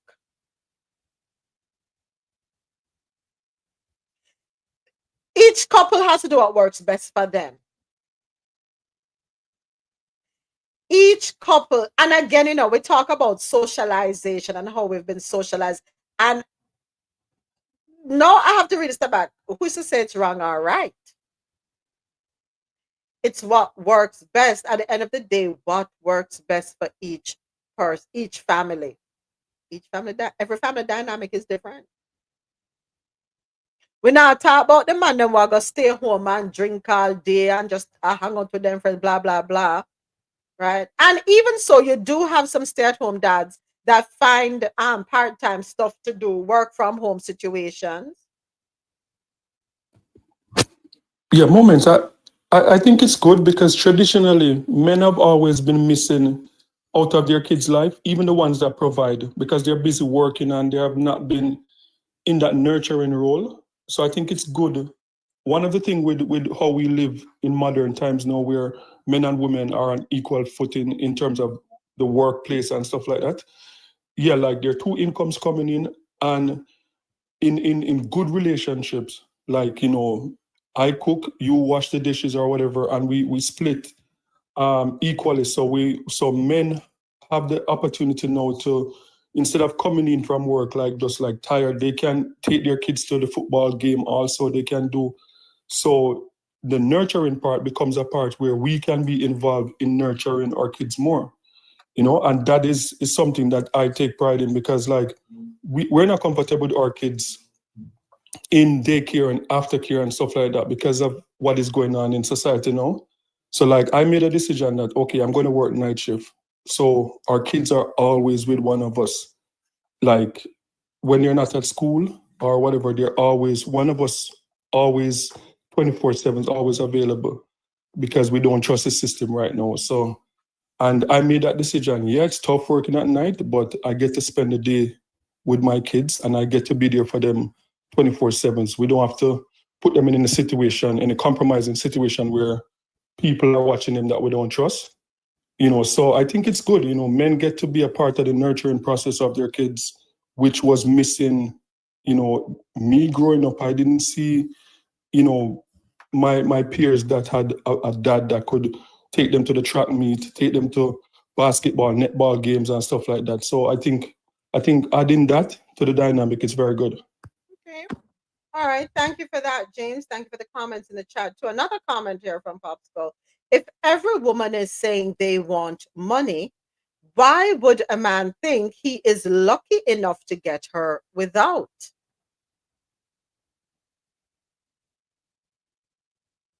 If every woman is saying that they want money, why should a man think he is lucky enough to get her without?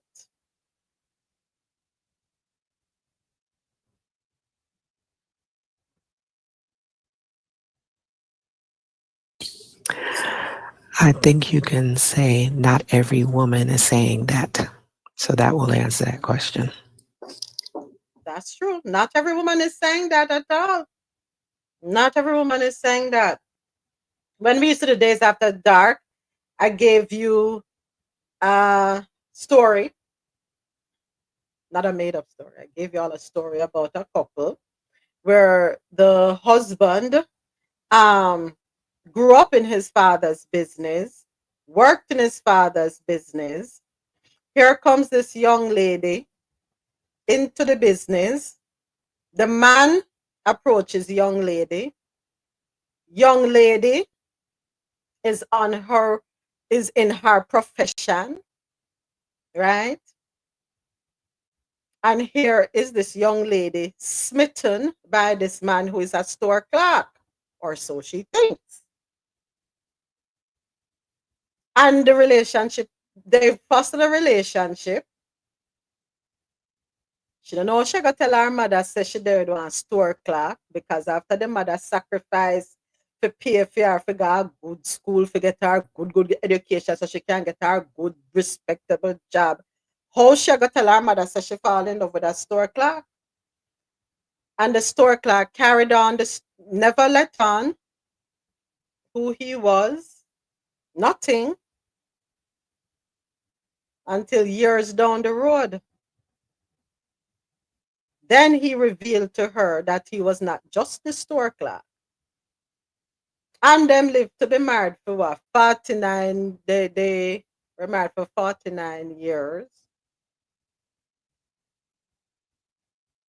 So there are women who will date you no matter your station, who will get involved with you no matter your station. Yeah, there are. I think the problem, Popsicle, is a lot of women are caught up again with social media. You have some who are going to tell you. And I think it also depends on the age and stage in life. Let's be real about that. Can we, at 20 years old, expect another 20-year-old man to have a bag of money?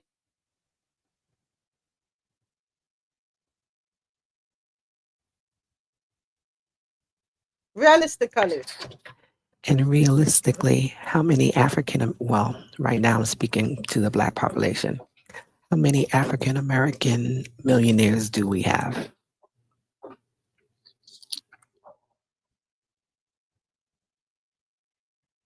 What is unrealistic is a 20-year-old falling in love with another 20-year-old and expecting that 20-year-old to have millions of dollars. That's unrealistic, people.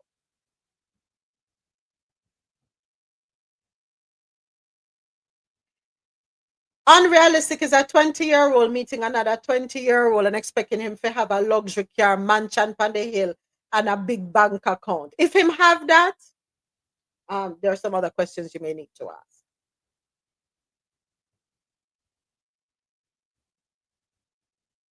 There are some other questions I need to ask. As it said, according to that Pop the Balloon show, everybody a millionaire. No, I'll say this. If you're a 50-year-old I meet another 50-year-old. Both of you really can be at ground zero. I don't know. I don't know.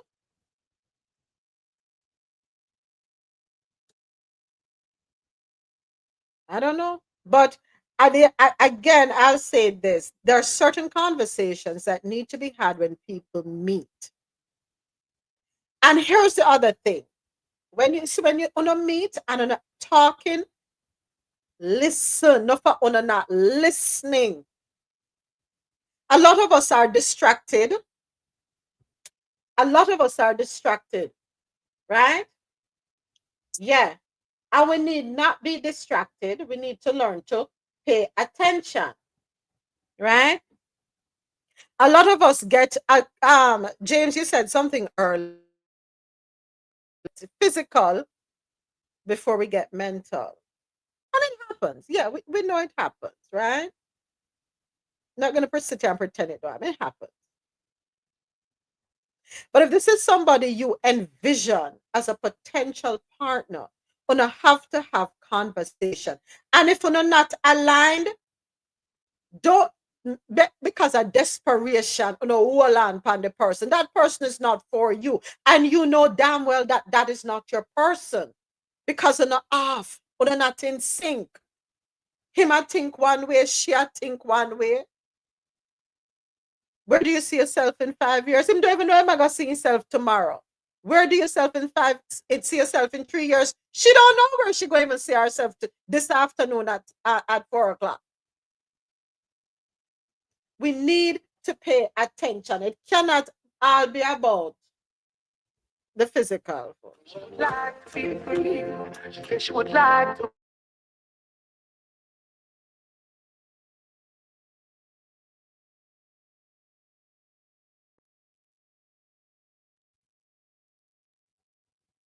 Cannot be about that, just that, folks. But hold on, we gone way off. The next one, what the girl put on is something. What she put on the list of things here, as it relates to men, were 10 things that she's learned about men in her 30s. The next one. So we've just wrapped up materialistic. I see which part we reached.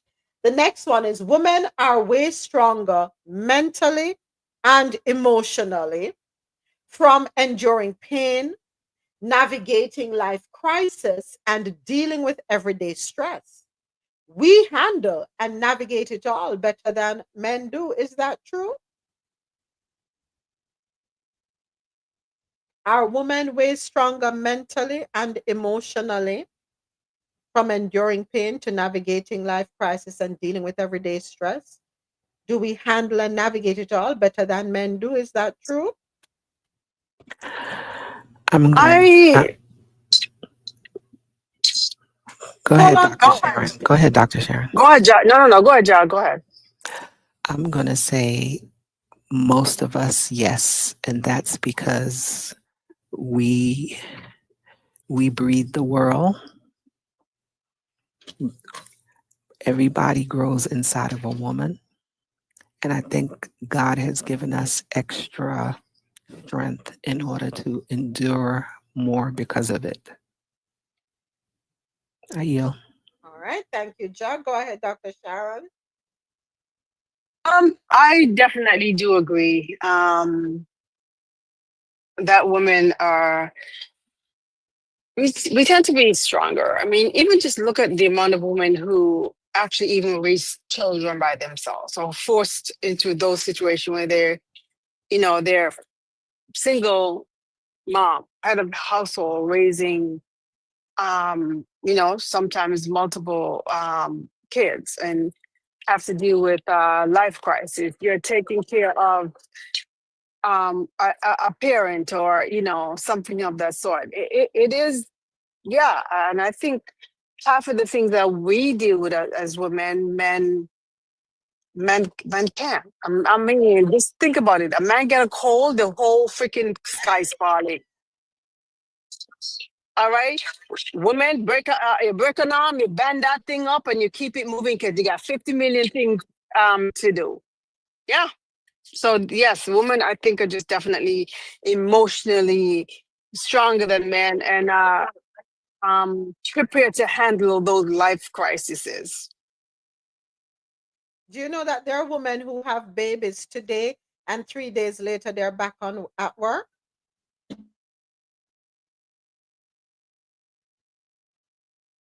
Yeah.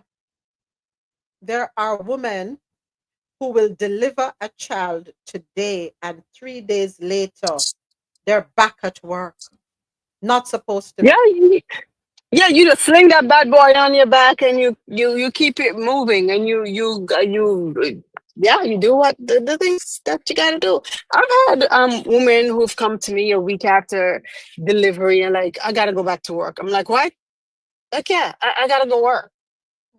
I'm a single mother, or I'm in the middle of a divorce. My financial situation is not great. I gotta go work. And, delve into a little bit more as to, what type of work, where, that type of things. But I've had people who've had like a vaginal delivery and a week later they're back at work. I've had women who've had a C-section and 2 weeks later, I'm like, okay, I gotta check in with you. What are you? And I lifting this in, and I give them stipulation as to, what they can or cannot do. But yeah, I've been asked that multiple times, and because they rise to the occasion, they do what they need to do to survive and keep their family together. So yeah, I've seen it. Yeah. And we're not knocking men. We're not knocking men. We're just talking about the reality of the situation. I have seen it. I have seen it. It's not because they want to, but they have no choice. They don't have vacation time. They don't have sick time. The job not paying them enough so that they can be off because they had a savings, a nest egg built up. I remember some women were victims of certain circumstances. Some women who used to be pregnant and alone, while pregnant, their partners are unalived, are no longer with us, no control, and some of them it's their choice. We get that.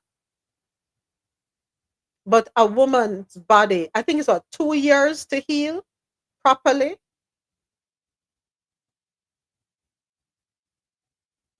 Mhm. In the West here, we don't rally around women. In other cultures, even when a woman is on her menstrual every month, they do absolutely nothing. Everybody else does what needs to be done. Everybody else takes care. And it's not wealthy people I'm talking about. I'm talking about regular, everyday people. The woman is allowed to sit still and rest because the body is losing. And she's fed and she's replenished and all of that. And after 3 days or however days, she's back up again. But somehow in the West, we're the beasts of burden. I just saw it go. Woo! Woo! Wanna say, it is the top of the hour. I want to say thank you to everyone watching on YouTube Live. Thank you to everyone here with me on TikTok. Thank you for the new followers. Thank you for those who have come in. Thank you for sharing the space, tapping up the screen. Thank you for the gifts. Appreciate all of you and all of it. All right. Number 5. They need us. So what she's saying that she's learned about men. This is a young lady. She's in her 30s and she's learned these things. Number 5, they need us more than we need them, but they have made us believe the opposite. Women thrive more being single, while men tend to fall apart when they're single for too long. I need to see receipts for that one. They need, what she's saying, men need women more than women need men, but men have made women believe the opposite. Women thrive more being single, while men tend to fall apart when they're single for too long. I need to see the study on that one. Why you say that, Jack? Because I need the proof. So would you agree or disagree that when a relationship dismantles, that the men tend to move on quicker than the woman does? Ask the question why. Why? Why do the men appear to move on to another relationship quicker than a woman will move on? Because of what we just spoke about a few minutes ago. The world depends on a woman more. Well, yeah, that, but in addition to that, sometimes these men have these little side chicks that were there, or somebody in waiting, right? So they can't be single for too long, and they just find somebody to fill that spot. Okay. All right. I feel those are assumptions and perceptions from people experiences, but until I can see an actual study of that, I won't agree with it. Okay. I mean, all right. Well, that's fine. You don't have to agree with it because I know it's fact. So I respect you, but you don't have to agree with that. That is a fact, right? In my experiences with the women that I've been around and the divorces and breakups, the men get into relationships a lot faster than the women, especially in my age group, because women have stopped taking time to heal because you don't want to make the mistake again. You're at a certain age. Mm-hmm. Men, our counterparts, have gone into relationships, boom, bam, bam, and they're gone again. But what was the original question, Moments? It was a statement. It wasn't a question. The statement said they need us. Okay, a woman, sorry, in her 30s. This is her observation. She says, men need us women more than we women need men. But the men have made us, the women, believe the opposite. Women thrive more being single, while men tend to fall apart when they're single for too long. So my answer had to do with the latter part of that statement. Women thrive more being single? You don't think so? Men fall apart when they're single for too long? You disagree with that part too? Yeah, I disagree. Interesting. Ozzy says that can make sense in some. Ozzy, where you there? I when you drop off I stage, Ozzy. I when you drop off I stage. Ozzy says that can make sense in some context. Make we hear it, Ozzy. Yeah, like we were speaking about earlier, women tend to more have that community behind them. And so a lot of women, especially in relationships, they kind of neglect different aspects of themselves, whether it's their dreams, certain goals, their health sometimes, even, there's just different things. And then when they start to focus on themselves and their goals, then they really take time to elevate. I also feel like on the opposite end, like we were speaking about, a lot of men don't have that community, that those people we could really go to talk about certain things. And oftentimes, after a breakup, we end up indulging in the wrong things too. So I could see in certain contexts how that could be true. Okay. So the fall apart when they stay single for too long. Women thrive more being single. And I think it depends. Not all women. Not all women. Some women. Not all. Not just as not all men fall apart. Mr. President said, Ja, I can agree with you.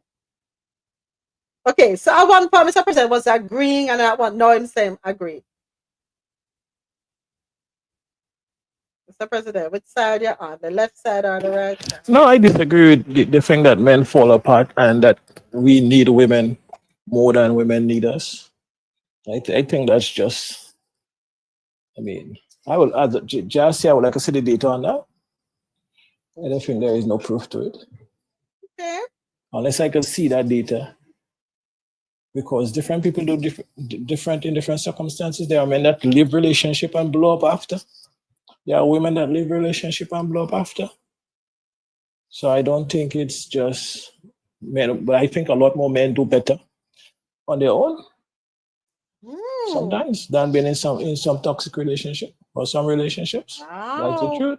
All right now. So I think it's a case where it's just a balanced stuff. Sometimes men do better, sometimes they do worse. But I don't think it's as bad as they would like to think. And we need each, we both need each other. And I know a lot of men that will do much better. And even if you look at the dynamics of at least the traditional relationship, no, you have a lot more women being more educated and earning and stuff. But even salary wise and stuff, most men would have been making more than a lot of women. And a lot of so-called single women have 2 and 3 men supporting them. We don't talk about it. That is the truth. So they would have their job and they're all together. Yes, they take their money and put it in the bank and they live off the men. They go on dates with the men, they go on trips with the men. But you only see them posting pictures of themselves. Who paying the bills? Is that success? Or is that perception? So unless I see the real statistics, I have to agree with Javed on that. No, you made a salient point. It is true. Ladies, we're not going to sit here and be hypocritical about it and pretend and also the thing go. There's some women who do it. Yeah, moments. And Mr. President made a good point because for women, single mean not married. It doesn't mean that you're not dating, right? Yeah. So if you don't have a ring, then you don't have a mister. Yeah. So made a great point, and I think, yeah, like it seemed like men,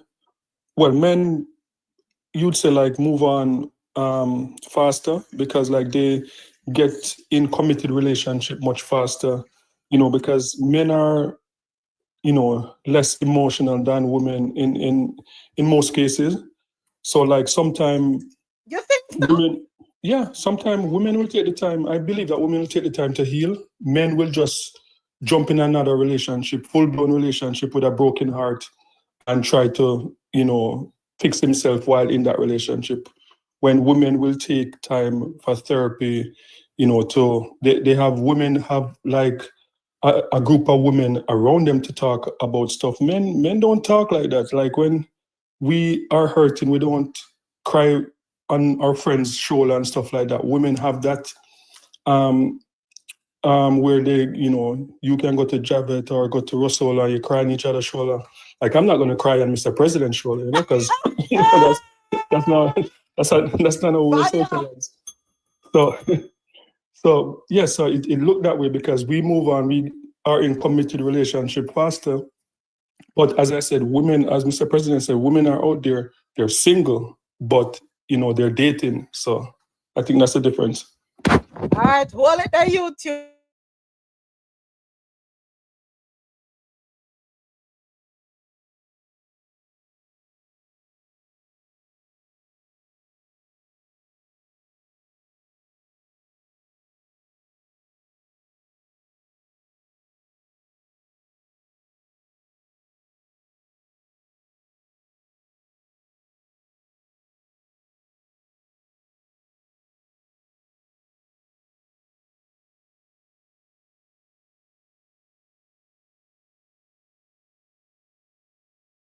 Have a ring that you don't have a mister.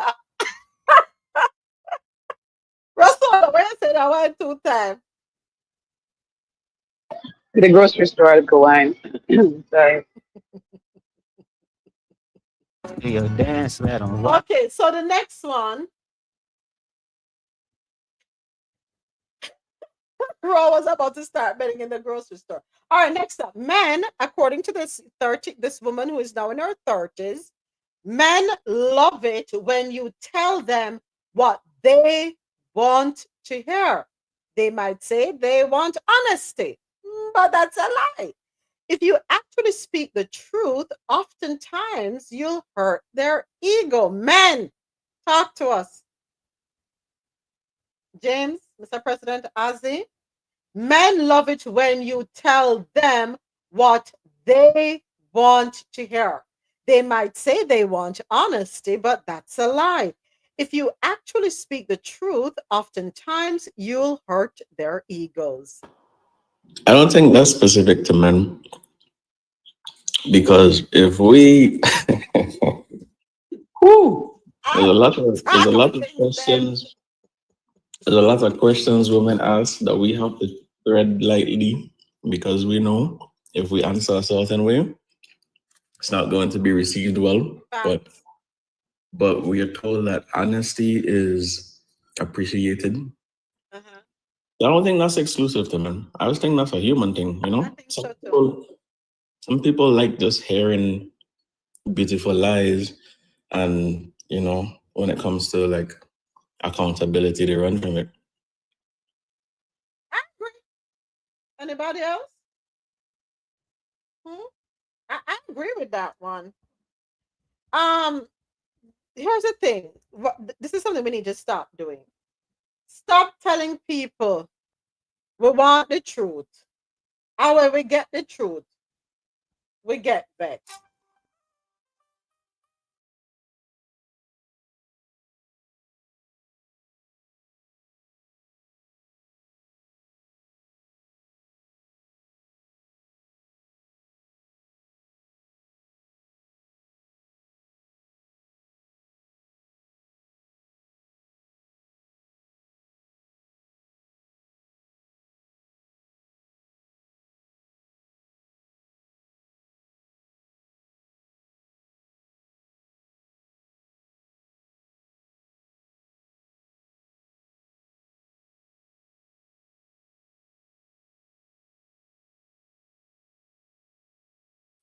You said it as a beautiful liar. We want to be lied to as human beings. We say we want the truth, and then when we get the truth, we can't handle it. And we need to stop asking for the truth. If we know the truth, will make us put us in our feelings. A.T. Agili over there said they must suffer because them can't get to hear the music. But just drop beautiful liar, no copyright infringements around here. So we just play beautiful liar, Shakira and Beyonce. So why ask for the truth if you're not prepared for it? Stop it. Stop it. If you are not ready for the truth, don't ask for it. You want to be told beautiful lies. If you said to the man, say, are you seeing anybody else? And the man look upon you and tell you, yes, why you take up your back and fling it on the man for? You asked. Are you asking her? And you say you want honesty. If you ask the woman, are you seeing anybody else? And she say yes.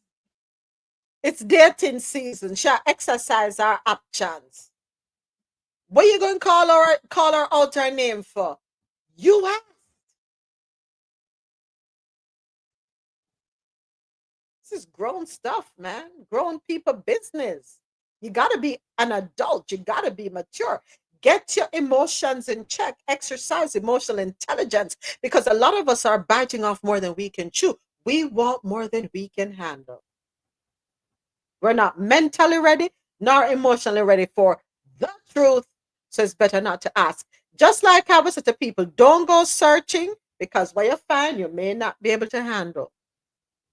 Be careful.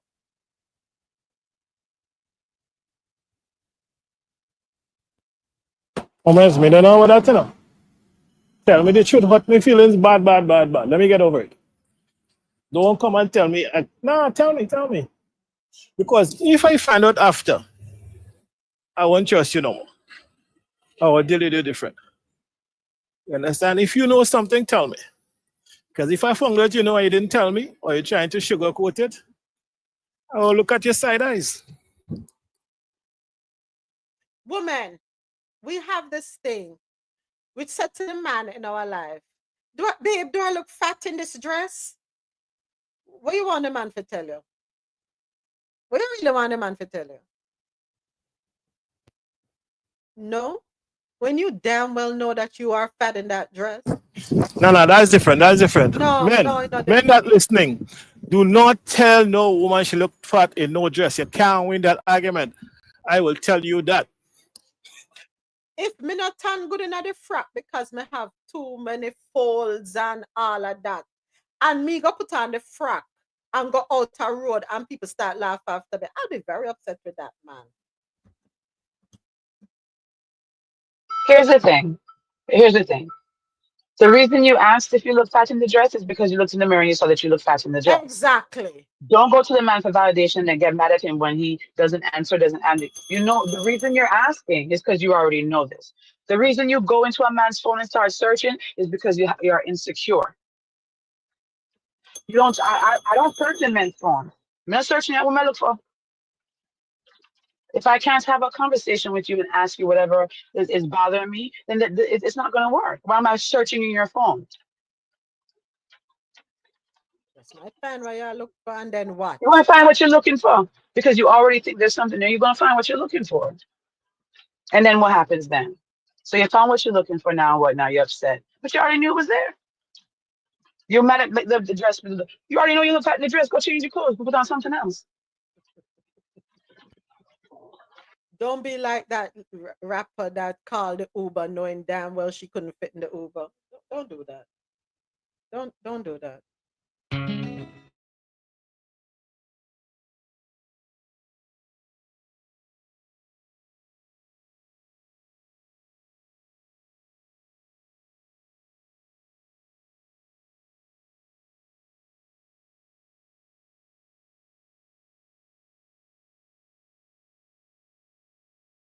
If you ask the questions and you get the answer, prepare yourselves. And if you know you're not mentally and emotionally ready for that, don't ask. Please spare yourselves. All right. Okay. Next up on the, let's see what else she said on the thing. So we just wrapped up. Men love it when you tell them what they want to hear. They might say they want honesty, but that's a lie. If you actually speak the truth, oftentimes you'll hurt their egos. And I think this goes for both men and women. All right, next up, men lack intuition. Whether it's reading the room or sensing what's going on, they just don't have it like us. Most won't admit it, but deep down, they know it's true. They depend on the woman in their lives for that. We're born with a sixth sense. That's a God-given sense that we have. Am I wrong, Fajar? That's a God. No, for no joke aside, we are born with a sixth sense. This thing called intuition, the God within, we have it. It's deep down inside of us, and we can't escape that. For the girl at her Uber, sorry, John. Yeah. I don't think men have the intuition that we have. Go right ahead, Ozzy. I think we all have intuition, but it manifests itself in different ways. So like for us, we might be in a situation where we're outside and we just tell you, all right, cool, we need to leave right now. Because we sense something bad is about to happen. There are some unsavory characters.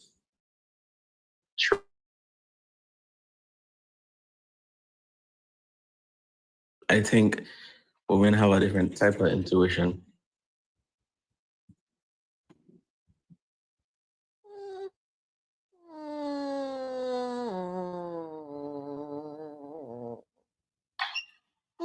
Hey, Dr. Keisha.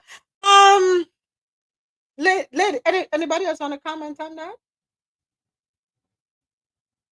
How's he laughing?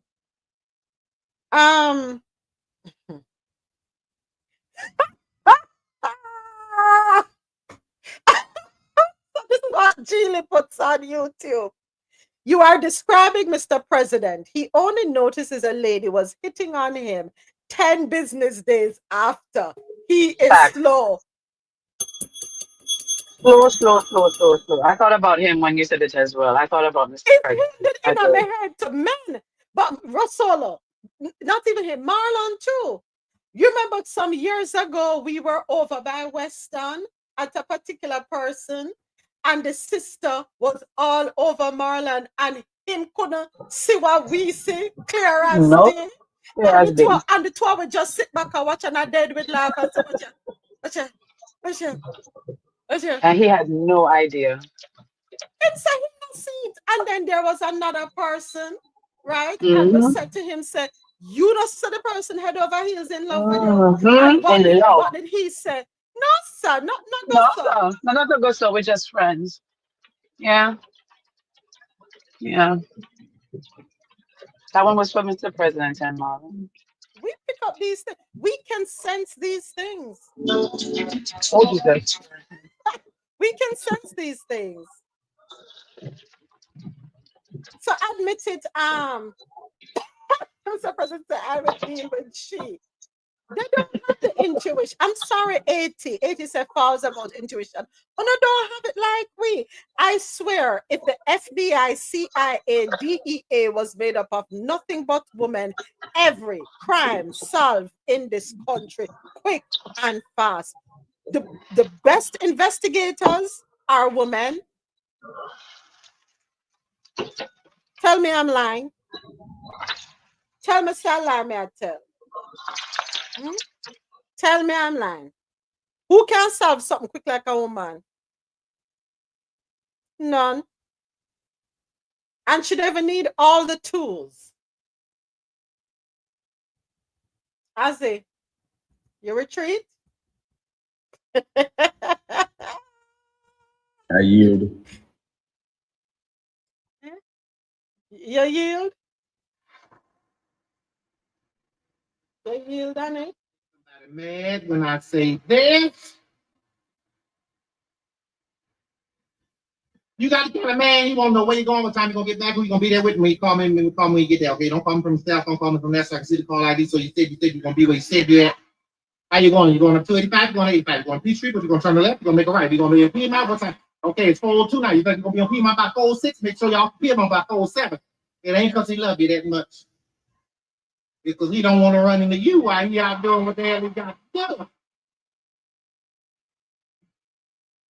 And if you ever want to know if a man's cheating, ask him to give you one thing. If he give it to you, he ain't cheating. Ask him for. Whew. I was getting ready to tell you, but I can't. I wanted to, but who I am is conflicting with this dress I got on.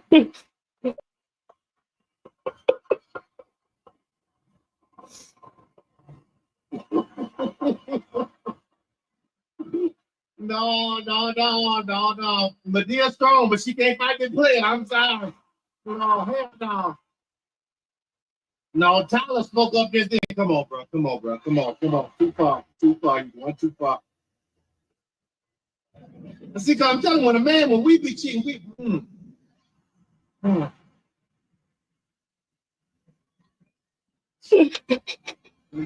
stay in character. When a man be cheating, you can catch them because they get exact away. Men just, I don't understand. Men just always get exact away just by doing dumb stuff. But a woman, them things is slick. I don't know how Vanessa left that baby in that tub. If I see her anywhere, I don't. But seriously speaking, man, you sloppy. You know y'all sloppy, right?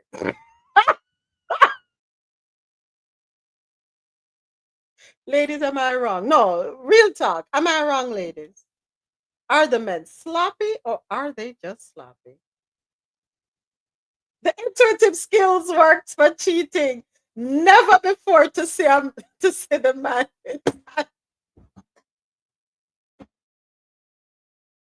Ladies, am I lying or not? Are the men sloppy? You men, y'all don't know how to be slick. Clueless of the ways a woman can find out things. Clueless. Absolutely clueless. Mm-hmm. You know how you know your man is cheating? You think he cheating? Yeah, well, he cheating. That's not, no, seriously, man, we don't have to go searching for anything. On a serious note, we don't have to search for it. We don't have to search your phone. We don't have to smell your clothes. We don't have to time you. We don't have to do none of that. None of that. We know. Welcome to this. Go ahead, Popskull. Welcome to the stage. We are live on YouTube as well as live here, and we are recording. So go right ahead. Thank you for coming up. Okay, good afternoon. I don't believe this is actually a thing. You know, and if that is the case, then why does it work the way how it does? Because clearly, she could see that the man is cheating. Never before that the man is unhappy. That his needs aren't being met. She knows. She knows. Oh. I think she knows. But remember, and I think I had said this earlier. I don't know if you were in the space when I said it. But a lot of times people get into relationships for the wrong reasons. Not because them love the person. They're there for their own selfish reasons. A lot of people do that. They're there as a means to an end. And it's not just women who do it. Men do it too. We talk about HOBO sexuals. And I have to be careful on TikTok, right? Those are people who only hook up with you because they need somewhere to live. And they pretend to love you. So it goes both ways. But yeah, some of them know what them at the Popskull. Them know. So in this case, right, we could actually blame women for being single mothers, right? Ooh, whoa. That's a whole nother Pandora's box. But I see what you're saying. Yeah, sure you want to go down there, road, boy? I see what he's saying. No, of course, we're talking about the intuitive skills, right? Mm-hmm. Yeah. Mr. President, what you said, not a road we want to go down. Not this Monday. We can do it next Monday. I think I like this. I think I'll wait for next Monday to answer. Monday we're going to answer that one. Come back again next week. Make sure you come back next week, Popskull. Normally, you catch us on an off day, because normally, you know, it's news we're doing now. Around the world. We take the stories from all around the world. Good, Sharon's here, because I'm at work. No, she did not. No, she did not Where leave. did she go? Where she go? Oh my God. Dr. Keisha, don't you miss Days After Dark? Hold on there. No, man. Okay, she coming back. That road that we don't want to go down today. I don't know if she heard. I don't know if she heard it. You heard Dr. What? Sharon? Okay, No, Popskull. I didn't know. Popskull. Where are you? Say it again, Popskull. Talk again. So I was saying, of course, if that is the case, and the women are basically, they can use intuition because they clearly have it, then shouldn't we blame them for, of course, being single moms? Excuse me? I told you. That's our next week topic. Let's hear what you have to say, Dr. Sharon. Let's hear what you have to say. But why? But you know something? Go ahead. The thing is, people sometimes send their representative, and that might be what they present to you initially, right? And then even though we have intuition, sometimes after you get to know the actual person, they're trash. Right? They're trash and should have been taken out with the trash. Right? So you can't blame women for. He's saying if we claim to be intuitive, he said if we're intuitive, then why aren't we intuitive enough to know that? I think that's something else. That is something else. I mean, you know, but yeah, we deal with people all the time. Or we shouldn't have to. And because people also send their representative and so you can be blindsided. Hold on a second. Wolf in sheep clothing. Wolf in sheep clothing. Yes, we definitely can be blindsided because what you see initially sometimes is not what you get. All right. What's your rebuttal, Popskull? If that is the case, then of course I think that the skills are broken, you know. Boy, well on the popsicle. Hold it there, hold But, it there, wait a hold it minute. So then, okay, even if our skills are broken, but why would you misrepresent yourself? Are you such a fraud that you gotta misrepresent yourself? Why don't you just be the same? Introduce the trashy person right up front. Bring back that one, the popsicle. You Bring know, back that one. I would say this is human's nature. Of course, if you're not perfect, then also I am not perfect. So therefore, of course, you know, with imperfection comes a lot of flaws. So of course, if you think someone is coming just the way they are, this is where the skills should be used. And if that cannot be used, then something is wrong with those skills. You did not just draw that card, popsicle, the imperfection of human beings. Go ahead, Dr. Sharon. Yeah, but okay, imperfection. But then we have to deal with these imperfect men who portray themselves initially as being so daggone perfect when they're literally just trash. Yeah, Ray, the thing turn up, yeah, no.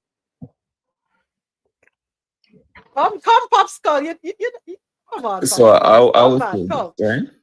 You can't blame someone for basically presenting an image of what you might like. You're supposed to be able to. This is why you should have the accountability. Hold on, Dr. Sharon. Hold on. Finish up, popsicle. Finish. You should have the accountability to say, you know what? My skills were off. I didn't read into this properly. I end up in a situation because of my feelings. Okay, so then he should have had the integrity to be truthful from the get-go. How about that? Why? Hold on, the stick up in. Isn't that contradicting, Dr. Sharon? I mean, not I'm taking side here, but how do you expect I'm a piece of trash to have? stepping away. Carry on. I'm stepping away 1 second. I need to go get How do we Hold expect a piece of trash to have integrity? And then the question is, okay.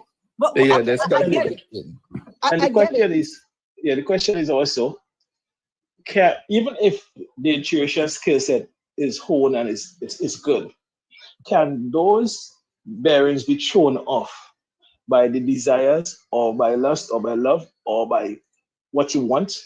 So sometimes you project what you want and it show off your intuition skills. These are just all questions that is going around, that is floating around in my head, you know?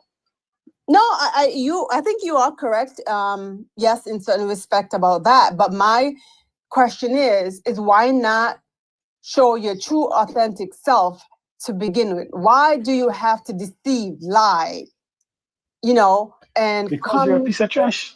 Yeah. A piece of trash people do those things. Yeah, you can't blame a wolf for being a wolf. No, but the wolf didn't show the wolf. The wolf came as a sheep. So just show your trashy ass from the beginning, and I'm good with that.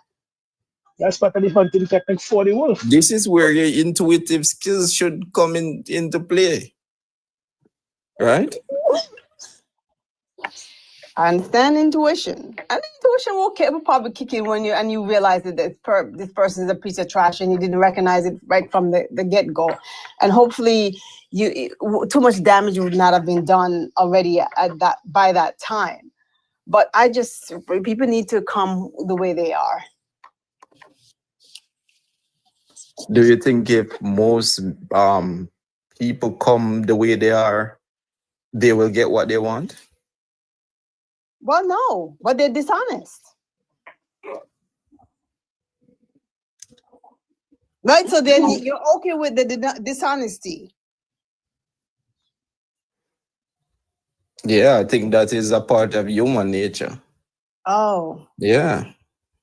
So you're okay with the dishonesty? No, I'm not. But it's a part of reality.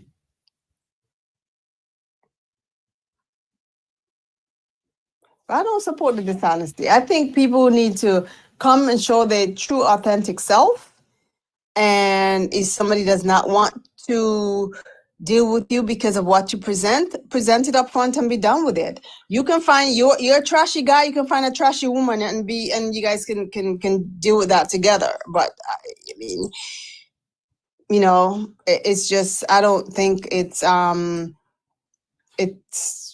don't even want to use the word fair, but I guess that's the only word that's coming to mind right now, that people come and show what they're not.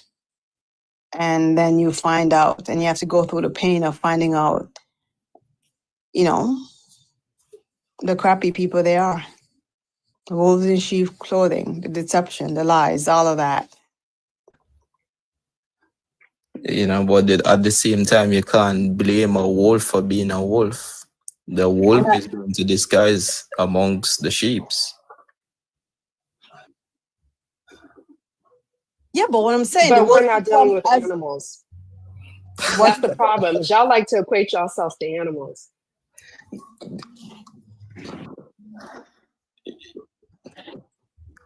There's only two things that separate us from being different from the rest of animals, right?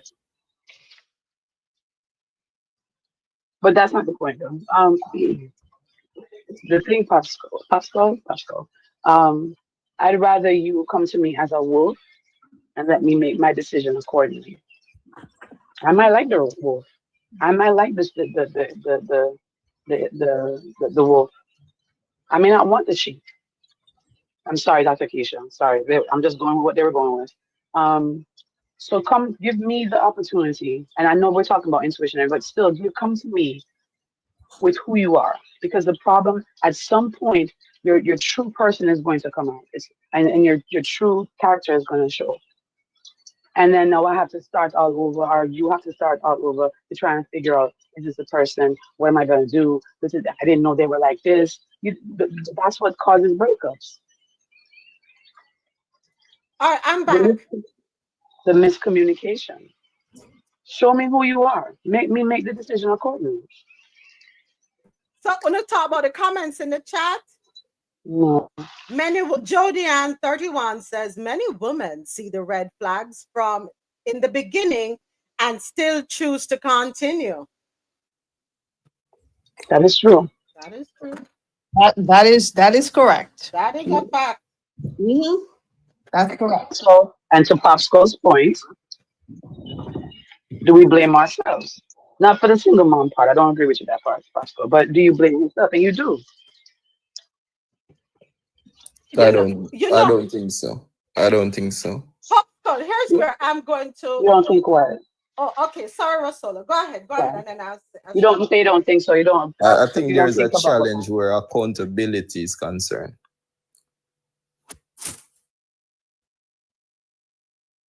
There's only a challenge where accountability is concerned with a person who doesn't want to be accountable. Okay. Here's where I'm going to sift through. I just got my box from Lormel Skin Food. Yeah, okay. Shut up. Okay. I'm going to come over and get some things. So, I don't know if I'm understanding what you're saying, right, Popsicle, but this is my takeaway from what you're saying.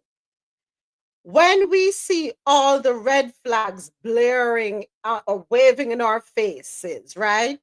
And we ignore them, when we choose not to listen to what the man is saying, or when we choose to ignore the behavior, and we end up rolling in the haystack, and a child comes out of the situation, there's a pregnancy, and the man says to you outright, but I'm not ready for this. No, you have to become the single mother. Am I on the right path? Ultimately, it's because of the choices she made, why she's being the single mother, because she chose not to listen, not to pay attention, to play dumb, deaf, blind. Am I on the right track? Is that what you're saying? You are. So sometimes we end up in situations we self-inflict because of the choices we make when the man show we everything about who he is, we know so the man have 10 women. We know so the man only come over when it's suitable for him, when it's conducive to him. We ignore all of that and then we want to seek pity and attention when we know exactly what we're getting up front. I wanted to think that's the road you were going down, but I wasn't sure. Yeah, that is the road. So some of us self-inflict. Just Yes. like, okay, And of course, without taking the accountability and say, you know what? I messed up. I messed up. I should have seen. You said no. He played me. Yeah. He came to me and presented himself in a manner which I liked. So we. He still played her. He still played her now. What did? Well, hold on, I mean, come on. Did he though? Did he though?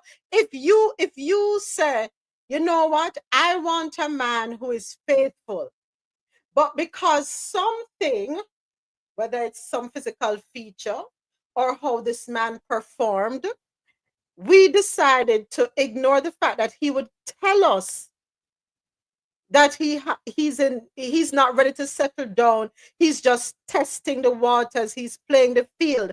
But somewhere in the back of our heads, we feel that we're the ones to secure him and anchor him down and change his behavior.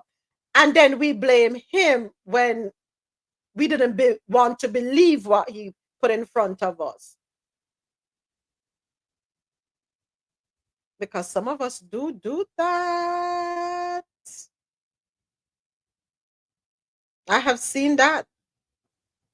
The man is showing you everything who he is, what he wants, and then we turn around and we play the blame game. Now, I do have a problem. I'm going to stand and side with Dr. Sharon, where you have the men who come well suited, and I'm not talking necessarily outfits, but well suited in that they listen to what you, the woman, what you're saying, what you're expressing, what you're desirous of having, knowing all along that they're up to no damn good, knowing that all they want to do is take advantage of you, but they listened to you keenly, listened to you intensely, went into character, did everything to swoop you off your feet, played a good game, and yes, we were going along with it because you're checking all the boxes, and we're like, oh my gosh.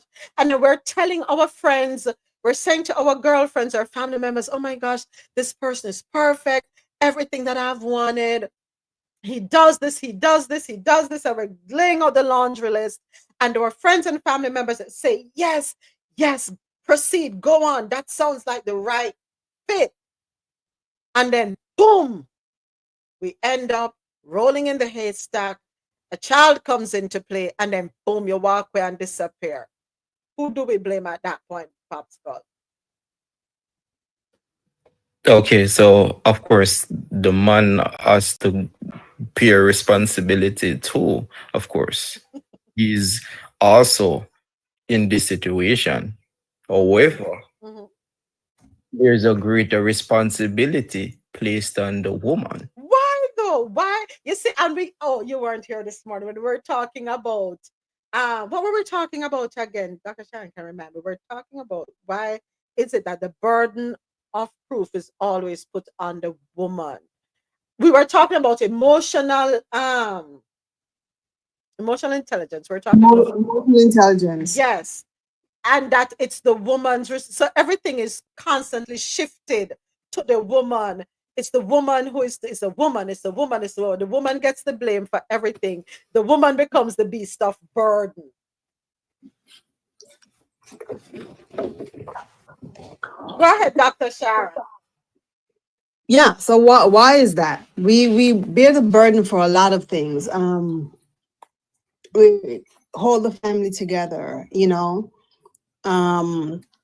we're expected to be strong and have to be strong. And it's just it's tiresome. I need somebody to carry me. It is tiresome for women. I see it a lot. And You know, yeah, I see a lot of women, so I see that a lot. you know, as you're saying that, Dr. Sharon, let's just go back for a second and think about this. When a young lady shows up at a woman's gate, her son's she's sleeping with this young man.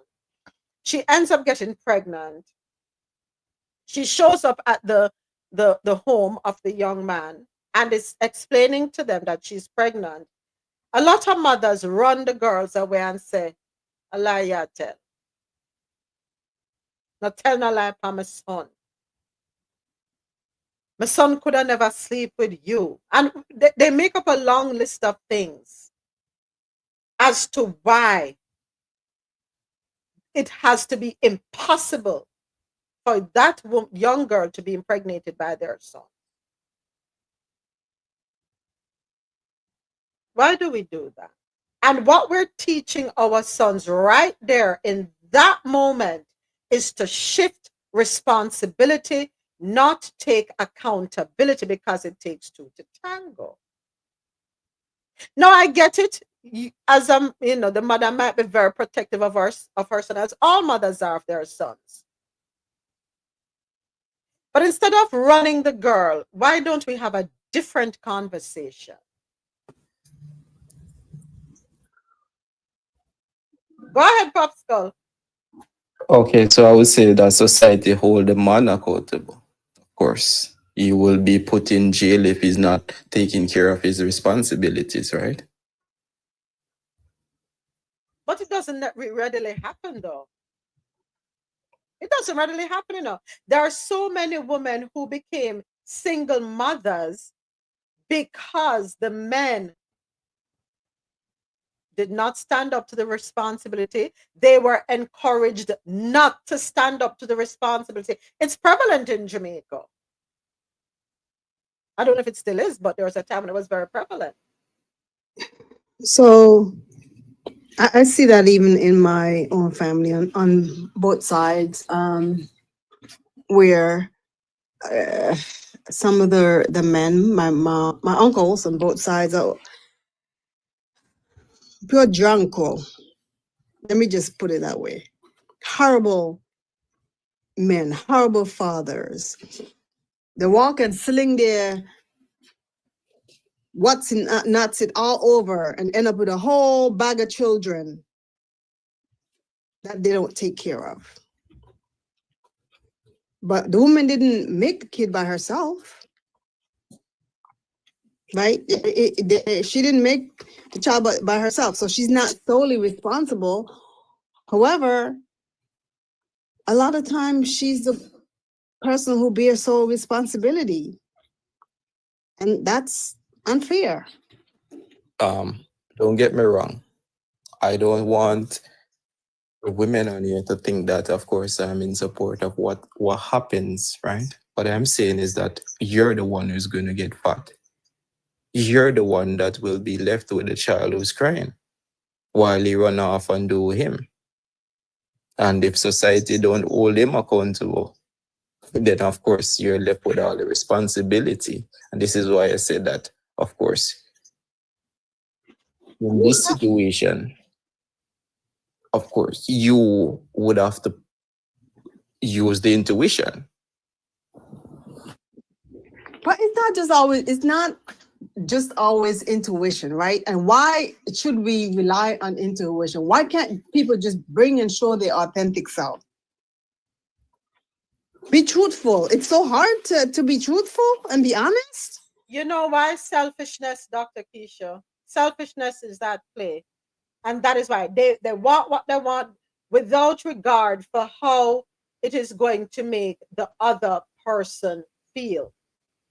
That's what it is. Plain selfishness.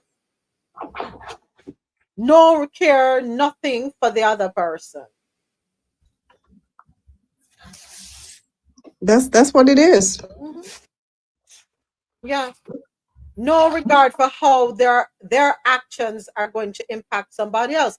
And you know, look at what's happening today globally. when we talk about this in the news all the time. Power, greed, fueled by selfishness. Everybody wants to fulfill their selfish desires, whatever they are, and they don't care who gets hurt along the way. They don't care who the pain is inflicted upon. They don't care about the damage that is going to be caused, whether it's financial, emotional, physical, or spiritual. Nobody cares. And I think for us to have a changed world, everybody has to change individually. Everybody has to make a concerted effort to treat people they want to be treated. And a lot of people don't stop for a second and step back and say, oh my God, would I appreciate if someone did this to me? Would I appreciate if someone did this to my sister, my brother, my relative, someone I care for deeply? We have to really take accountability, all of us, for what we do to others and for what we allow to have others do to us, right? Because people will do to you what you allow them to do, you know. We have to all, true, but we don't live in an idealistic world. Welcome to Utopia. Prince Ladio, I am utopianistic. They will tell you I have these utopianistic ideas in my mind of this perfect world, and one day we're all going to live in peace and kumbaya. But I know, I totally get it. But we really have to do a better job of respecting ourselves first and foremost, and respecting other people. We really have to do a better job. It can happen. It can happen, but somehow I saw a video where this person is complaining and carrying on about something that was done to them. But just a couple months ago, they did the very thing to somebody else, and now they want the world to have pity on them. No, it doesn't work like that. It's a two-way street. And it starts with simple as respect. Simple as that. Respect. But all right, let's keep it moving because I have to wrap up by 3:30. All right, let's keep it moving. Next one.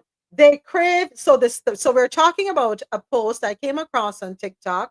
Welcome to everyone just coming into Coffee and Toe. Thank you so much for the follows. Thank you for tapping up the screen. Thank you for the gifts. Thank you to everyone here with me on YouTube. We are also live on YouTube as we are weekdays. Typically, Coffee and Toe gets started 9 a.m. On QMZ Radio, Jano Radio, and Mad Music House, 9:15 on TikTok, and then 9:30 on YouTube. So thank you to everyone. Coffee and Toe, World News on the Go, where we dissect the news from all around the world. Thank you for the follow, Lady X38. All right, but today we took a break from the news because the news has been just ridiculous since January until now. Thank you for the follow, Supreme. We're taking a break from the news, a well-needed break, and this conversation started off in a whole different place, but we're here now. So came across a post on TikTok where a woman who is now in her 30s said, she observed some things with men. These are her observations. I'm just going to bring everybody up to speed with what we have already discussed so far. Her first observation: most men are extremely insecure about themselves. They're just better at hiding it than we are. At some point, he's probably compared himself to another man. Number two, a man's age doesn't say anything about him. Not because he's older, it means he'll be more mature or emotionally intelligent. Sadly, sometimes age just gives them gray hair, a worse physique, and no wisdom. Number three, men are just as materialistic as women. They'll never admit it, but they notice where you live, what you wear, what car you drive. Number four, women are way stronger mentally and emotionally, from enduring pain, navigating life crisis, and dealing with everyday stress. We handle and navigate it all better than they do. Number five, they need us more than we need them, but they've made us believe the opposite. Women thrive more being single, while men tend to fall apart when they're single for too long. Number 6, men love it when you tell them what they want to hear. They might say they want honesty, but that's a lie. If you actually speak the truth, oftentimes you'll hurt their egos. And number 7, men lack intuition. Whether it's reading the room or sensing what's going on, they just don't have it like us. Most won't admit it, but deep down they know it is true. They depend on the woman in their lives for that. So, number 8. Here's number 8. Here is number 8. They crave reassurance just as much as we do. Sometimes they crave it even more than we do, especially during tough times. For example, work-related issues, etc. Your presence can feel like a security blanket for them. Do we agree? She says that men crave reassurance just as much as women do, and that sometimes men crave it even more than women do, especially during tough times. Is it true? How do y'all feel about that one? Agree? Disagree? Aren't men human beings too? They are. So this goes back, Alexa, to what we were saying earlier, that women are telling men to hold it like a G. Them no want to hear why them are go through, which is totally unfair. No, go ahead, Alexia. No, me just say, like, who are we? Yes, I understand. We more expressive with how we do our thing, but who are we to tell a men or designate them to how what they can express and when they feel expressive or what they should need, especially on an emotional level? You get what I'm saying? I think we should be bathing men in as much love and care and security as much as possible. You get what I'm saying? Pour in a them, man. Cause me not lie. Me know you have some only dirty bungalow road, and we get that. But you can imagine if we did give them little, somebody did really invest in a little dirty bungalow, then it would have turned out to be good bungle. Good clean bungle. Me just a say, you know. Me just a say. Because I see some people sometimes, I just look care they want, you know. And because somebody if believe in them, you know. Me have an uncle one time, you know, he work like a dog. 30 odd years in life, you can see where money are going on. And me say, girl, him carrying one lady from around at one part when none of we see her, we say, Jesus Christ, about this in our family. But you know me always the underdog. Me give her a chance. No, you have to call her, me see somebody in front of her. The lady put me uncle straight and fix him right. I mean, I tell her them transition did rough. It rough. It come like a David and Goliath in their first 10 years. But you see, right now, everybody wanna be them. The other not too long when Dr. Sharon said she don't have no time for no project. Me understand how you're feeling, Doc. I will probably not have the time because we have one a project with self, you know. But you know, sometime them little project there.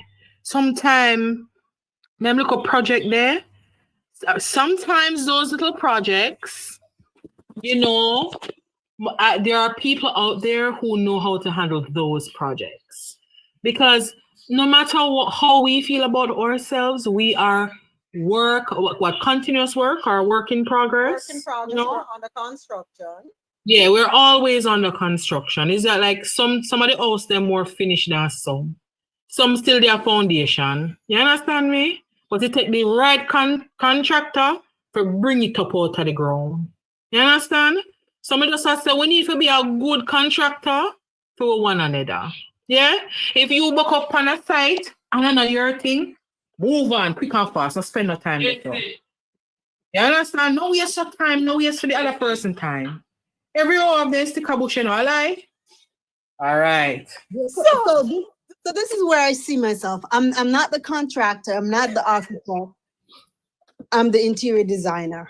That's the finishing touches. Interior designer. But let me tell you. With you, Doc. Okay, good. I can take on the interior designer, but to construct from the ground up, So what you do when the pipes go leaking? Okay, hold on.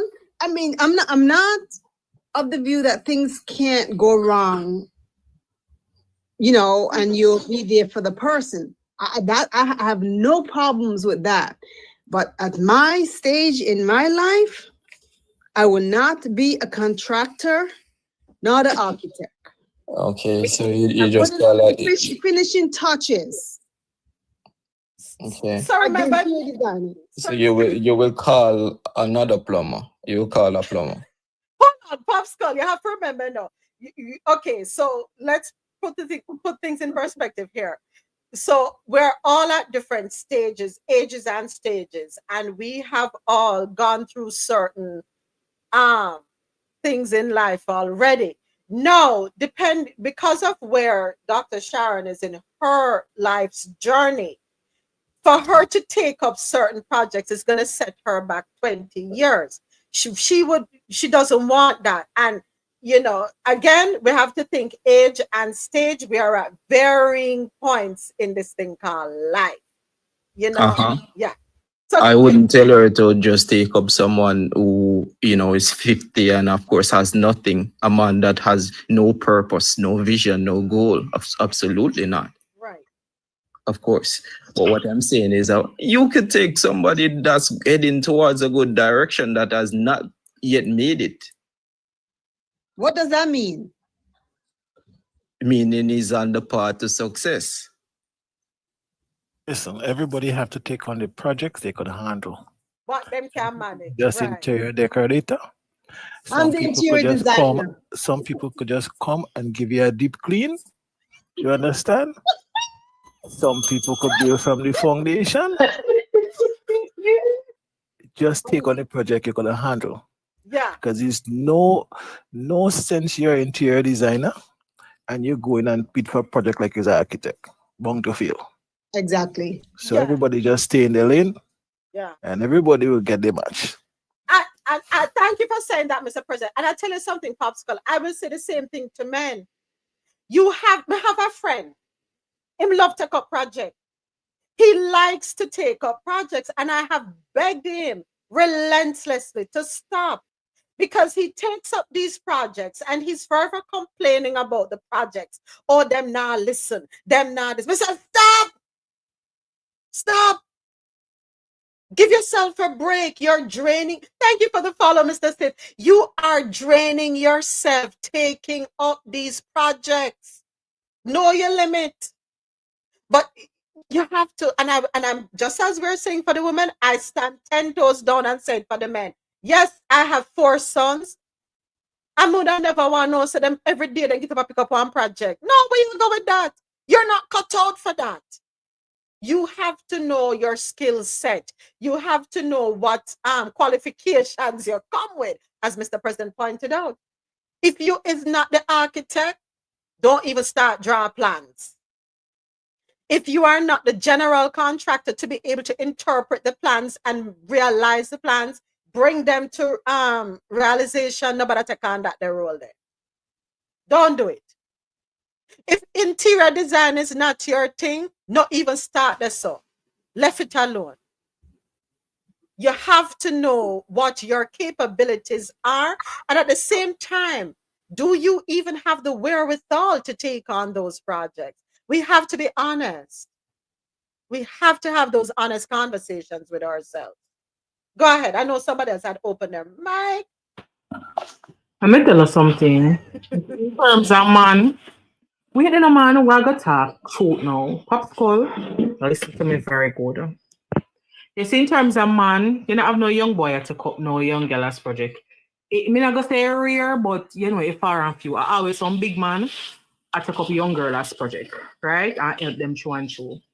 But what I understand, so them young girl there, they outgrow the big man them. Cause enough time when they take them up as project, I send them to school and all of these things, you know. And the girl them gain some little knowledge and outgrow them and all of these things, but not know how to be professional and respectful about the thing. Because there's nothing wrong with outgrowing the person who help you. And you for knowing yourself if you're going to stick it out or you're going to move on, you have to know how to deal with that professionally. Popsicle, let me tell you something. a woman if you go take up a project, right? As a woman, we have to know what did I say? What the thing there where the where you're going to meet the client first and then you decide. Consultation. Yeah, we have to do some serious consultation because you see, you have to understand, so when one woman at 15, she already 20 in her head. When she reached 20, she already 30 in her head. Our brain age faster than our body, right? A lot of us, we are ahead of our male counterpart mentally, enough time, right? And when I lie, there was a time in my life when me did take up some project when I went to walk past his sight. But because me did feel that me could have fixed a boy. I swear, me did see potential. Me should have went just keep it pushing. Right? People like Dr. Sharon now probably did take up one project in the past where nearly cost her a whole heap of things. So she just know better than figure turn project manager. She's an interior decorator. When you're done have the building up, she will come in and fine-tune it out. Right. So for you now, me get what you're saying about I don't know how we can do that. We don't have the wherewithal like person. We have a somehow we have kids. And then this project. My daughter is my long life project, you know. It's yesterday I had to tell somebody that I'm still in survival mode. And my daughter left my foot 2 years now. And me and my new project now. And I don't know where to start. Here's my response to that, right? What happens when you're not getting the finished houses? Do you stay and go broke? Or do you create the avenue?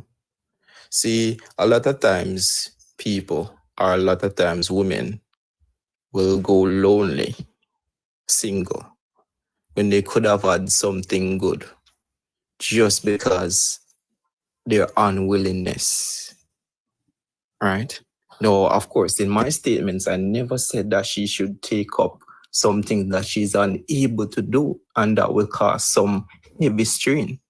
What I'm saying is that, of course, if somebody is on the pathway and you can clearly see that, then why not? All right.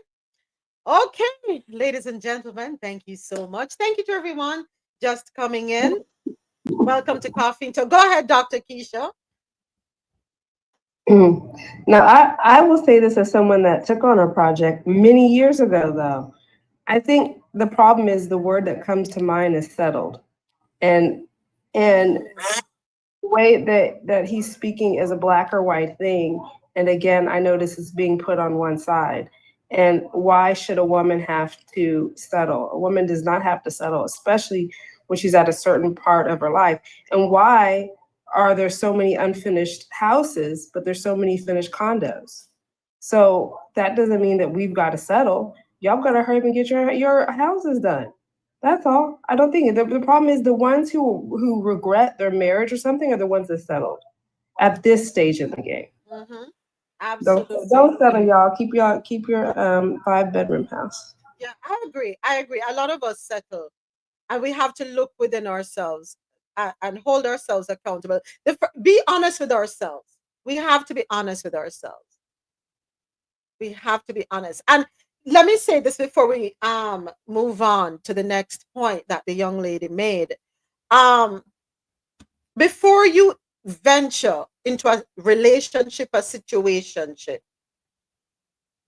take some time by yourself. And this is for both men and women. Do you know what it is that you want? Who it is that you want? And why it is that you want that person and those things. And as you're going through, have an assessment. Do an assessment.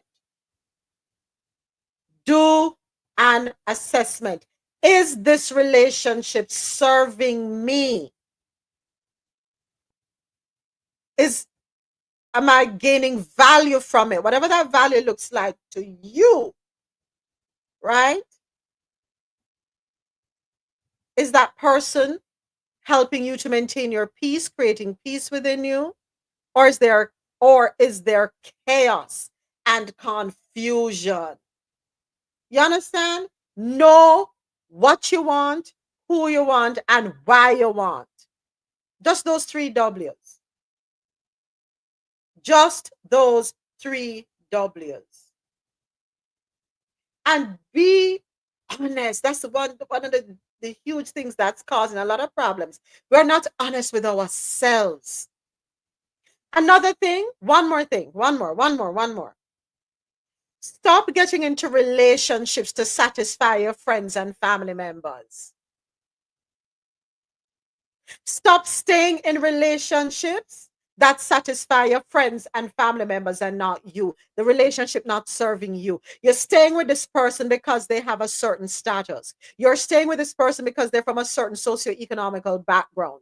You're staying with this person because of their educational background, their educational achievements. You're staying with this person because of every other reason, but because you truly are desirous of being with this person. You're frustrating yourself and you're robbing the other person. And I'm speaking to both men and women.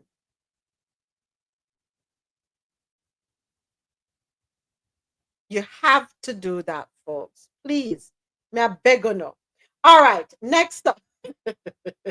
Hold on, the people. I have to take a quick break. Larmel Skin Food in the building. I just want to say, Larmel Skin Food, I get my box. My box just come. Hold on there. Yeah, got my things. I don't know if I can see with the lighting, but I got my things. Oh God, I'm jealous. I can't wait. I can't wait for my box I to got my come. things. And as always, you will get a motivational card from her. I know that it is important to celebrate each win, no matter how big or small. I am celebrating me. You always gonna get that. Hold on there. The tissue paper with the Larmel Skin Food all over it. Hold on there, people. I'm all up into the things. The things then wrap up. Ooh, new look. Oh, there's all on the Larmel. Where you there? Where you there? Take the paper out of my way. Hold on there. This is the Jamaican castor oil. Yeah, this is a Jamaican castor. This one is the 4-ounce buckle. This is a 4-ounce. Look big no blouse and skirt. Hold it there. I have to go repackage the things because all these things going down to Jamaica. Hold on there. The hair growth oil. Talk about things there. I'm sorry, YouTube, that I can't see it properly. But yeah, the hair growth oil with the roots and things in that. This is rosemary. Why not again? Rosemary, Jamaican castor oil, jojoba oil, coconut oil, aloe vera, chiba, neem, fenugreek, tea tree oil, peppermint oil, argan oil. Hold on, the Mr. Oils in the box. Lord, rotted. Watch ya on the can't talk. Oh, this is a travel size. This one is the ginger massage soap, if I'm not mistaken. Right? Travel size, and it comes in a little bag. And these are the bags you can always repurpose them. Yeah. All right. Hold on there. What else? Murder. Aloe vera soap. Good if you're in the sun a lot. Yes. Hold on there. Lord, so I can't repackage that you know. Backside. What again? Turn up the things then. Okay, this is this has to be the oatmeal soap. You see, me not for read labeling because I've been ordering these. No, Popskull.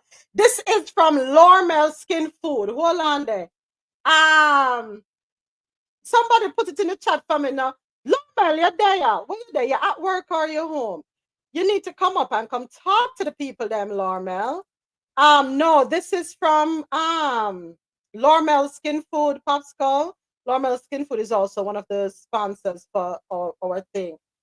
This is the honey turmeric soap. All right, come up, Lormel. Where you there? Hold on there. Where you there?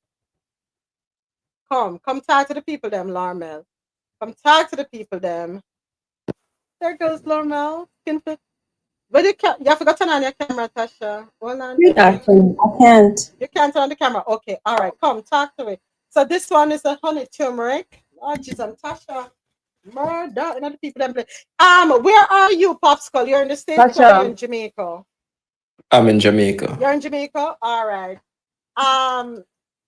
If you Tasha, you can give me an ETA on my package. It tell you when. Me jealous. Me very jealous. that is not why she's on the stage. She's on the stage Oh, to talk sorry. about Larmel skin Oh, food. sorry. Later today. Thank you very much. That's all I need to know. This is the turmeric soap. Now, what I'll tell you is that these soaps are 100% organic. I've been using them for about how long now? 2 years, or if no longer. I don't remember. 2 years or longer. Longer than that, woman, man. Longer than 2 longer years. than that, longer than 2 years. I've been using them for a while. The coconut oatmeal soap. And if you see how thick the soaps are, people, the soap them can't done this. I'm gonna know. Jesus, I can't realize how so much things I did order. But they're going to Jamaica. Owned by Jamaican Popsicle. Lormel is Jamaican, as I'm sure you heard by the accent. She's Jamaican. This one is the body oil. Yeah, right, true. And I think, yeah, that is it. These go in Jamaica because people who have come and stayed with me, them like the something them, and them ask for the something them, so I have to deliver the something them. Go ahead, Lormel. I know you have 3 minutes. Let me not take up your time. Go ahead, talk to us. Lormel Skin Food, the owner, creator, the everything behind the brand, Tasha. Go right ahead. Good afternoon, Moments. Thank you so much for your support. You're always so supportive. You're always encouraging. I appreciate you so much, and I have no idea what you guys want to know. Yes, so all my products are handmade. They're non-toxic. There's no chemicals, no parabens, none of that. Just order up your soap. I have body oils. I can do custom orders as well. If you have eczema, whatever skin ailment you may have, check out the website, place your orders. Folks, Lormel Skin Food. Just follow Tasha. Just go ahead and follow Lormel Skin Food. And your link is in your bio, right, Tasha? Before I forget, your link should be in your bio. Yeah. Go ahead. Who was that? Go ahead, Rosolo. Sorry. I was just responding to a comment. Stacy, she's in the US, so yes, she delivers to the US. So just go to the website and put in your order, and you'll receive it if you're here. Okay. Yes, all over the US. Alvi, you put up your question mark. What's your question, Alvi? What's your question? Let's hear you. Hold on, I'm going to invite you up. Let's hear your question. If you're able to come up, or put the question in the chat. He wants to know if you have a soap to make her younger. I tell her most certainly. All the soaps make you look younger, but they could do a custom-made one just for her. Yes, Tasha did talk about eczema. I struggle with eczema, so her products work beautifully for me. Of course, there is no cure for eczema. It only goes into remission, so to speak. It suppresses for a while, but weather and different external factors and diet too can trigger an outbreak when we talk about eczema.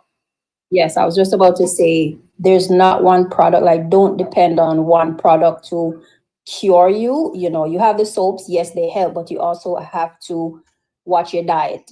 Dairy and eczema don't go together, so eliminate dairy, do your own due diligence, and find out what works. All right, Alvi? So the soap won't make you younger. You have to drink water, you have to exercise, diet, lifestyle, all of that.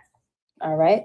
Yes, and Dr. Sharon did talk about lifestyle because was it last week? Yeah, last week we had a conversation about menopause, and because that's the stage I'm at in my life, and the sweating, and she did talk about the importance of exercise. Exercise helps us as we are getting older, right? We talk about muscle retention because we do lose muscle mass, and I think at 3% of our muscle mass we lose each year. Thank you for the follow, Alvi, each year. So we have to be mindful of that. But Tasha's products, she has products for men, beard oil. I don't know if I can say this one on the platform, but oil for down there.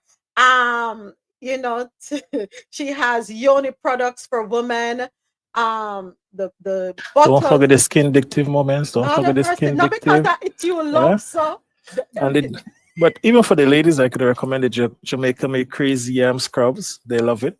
Body You know. scrubs, yeah. Yes. Cersei soaps, Yeah, that's Rosolo right there. yeah, just check it out, folks. Head on over to Laurmel Skin Food, Laurmel.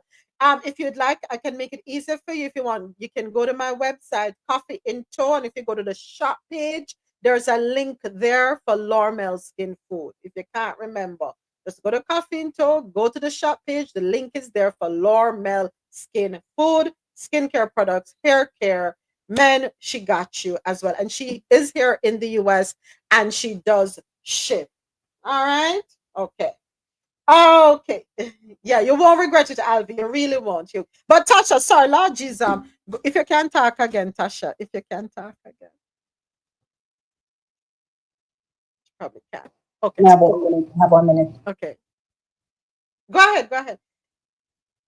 Oh, yeah. So I just want to reassure all the listeners that I know what I'm doing, other than what I've learned from my mom and my grandmother. Actually did a course, not a 2-week, not a 6-month course on herbalism. So I've done a lot of research, and just go and order, try out the products, and they speak for themselves. Yeah.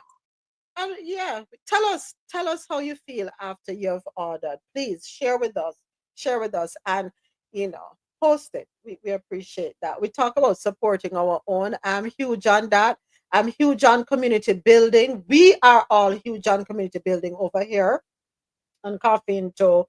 We support. I know there are some of you here from who follow AD1 Tax Prep. I know there are some of you here who follow Dr. Keisha. Some of you are here because you follow Dr. Sharon. And you'll learn. We are about community building up each other. Something we preach, but we not only preach it, we practice it. We definitely practice it. I want to see everybody win. Who said that's not realistic earlier? Who did put in the chat say my vision them not realistic? But that's me. I'm very utopianistic, and I feel that we all can win. We all can be winners, and it just means that we just have to support each other, whatever it is, right? Okay, so all right, may I have 6 minutes to count to the people then, please? Yes, I am Wakanda. That's my mindset. We can all win. Okay, so we just wrapped up the thought that she had. Is the thought of a woman in her 30s about men.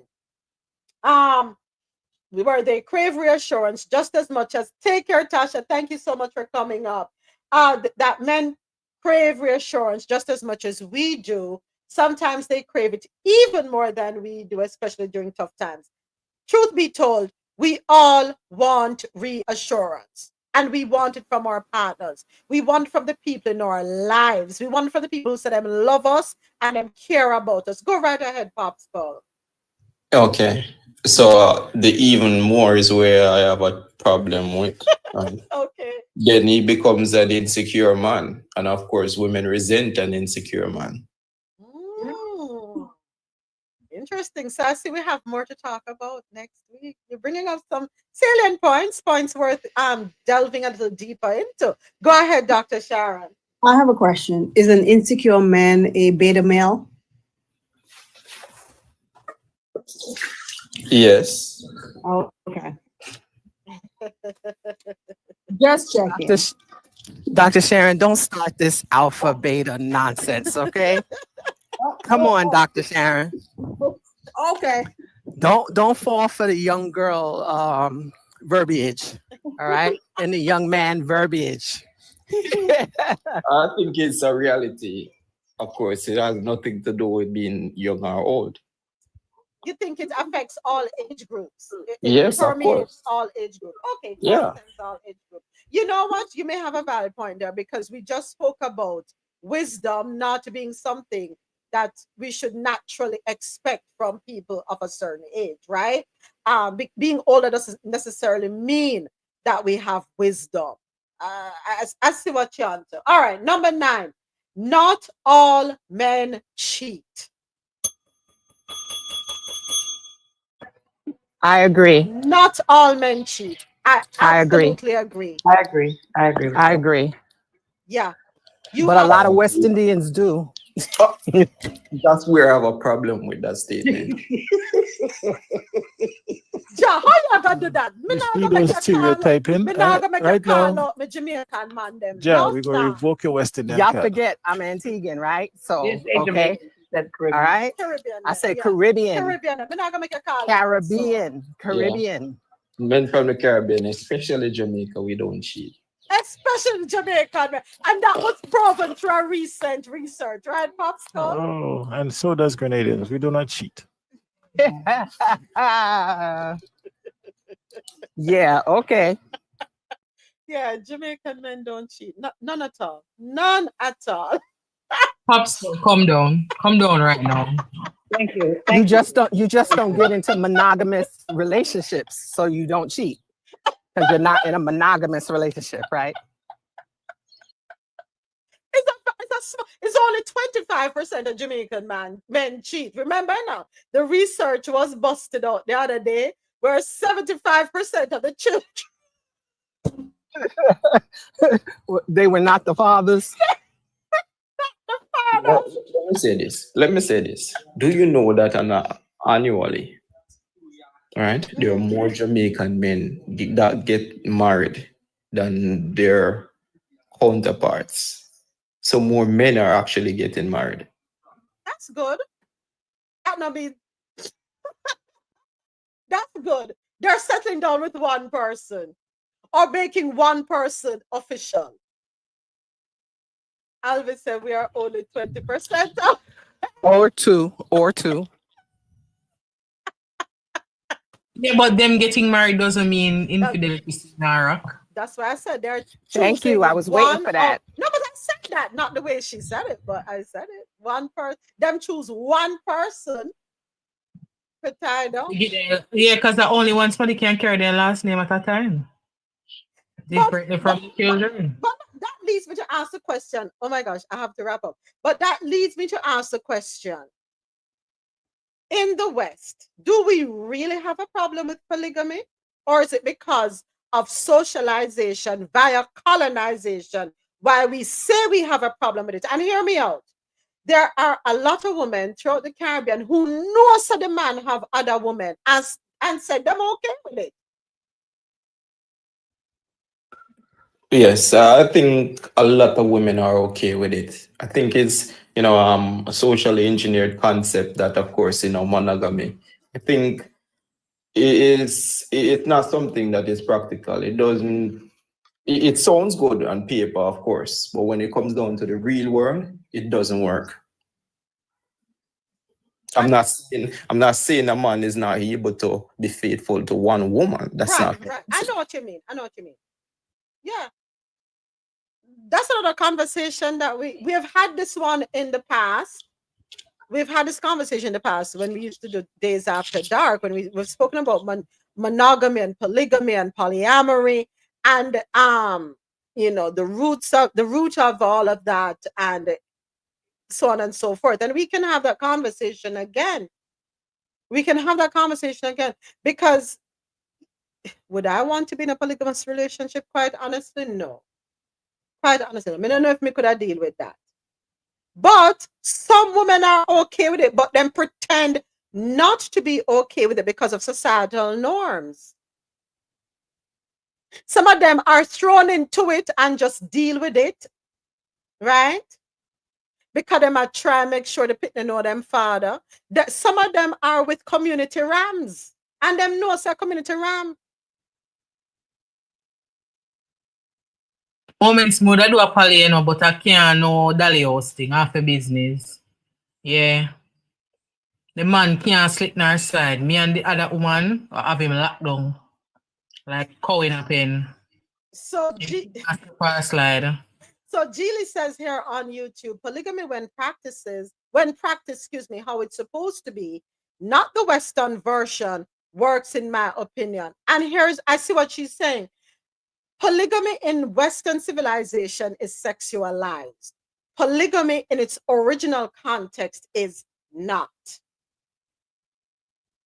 There's a huge difference. And the conversation I want us to have it when Adesoji is able to be with us. And the reason being, he is Nigerian. He is from the Yoruba tribe. It is a part of their culture, and he will be able to speak to us. I want him involved in the conversation. And I know we brushed on it before on Caffeine Talk. Polygamy in Western civilization is sexualized versus polygamy in the Eastern world and across the continent of Africa, throughout parts of India, the Middle East. It's in a different context. But everything here in the West is sexualized. Everything. Yeah, it's perverted. I mean, of course, you think about people just having casual sex, right? I'm not sure if I can say that word. Casual interaction, I could call it that. Right. And of course, when you think about polygamy, is of course a man having multiple women in a bedroom doing all kinds of the other. things. Yeah. But that shouldn't be the case. Yeah. Yeah.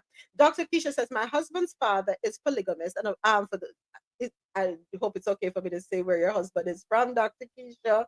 My husband's father is polygamist. However, he and his siblings do not favor it. And that is true. You have children who are born in those situations who don't care for it for one reason or another.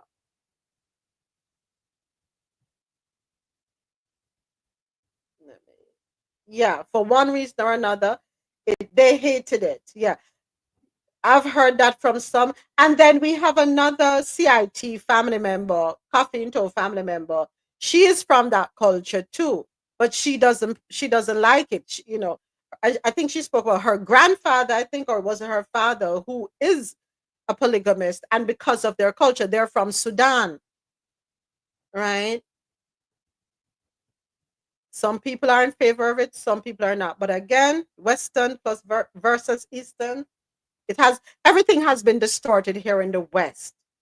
Everything, All right. So the next one, the number 10, her view about men, not because he's a rich man, that doesn't mean he'll spend his money on you.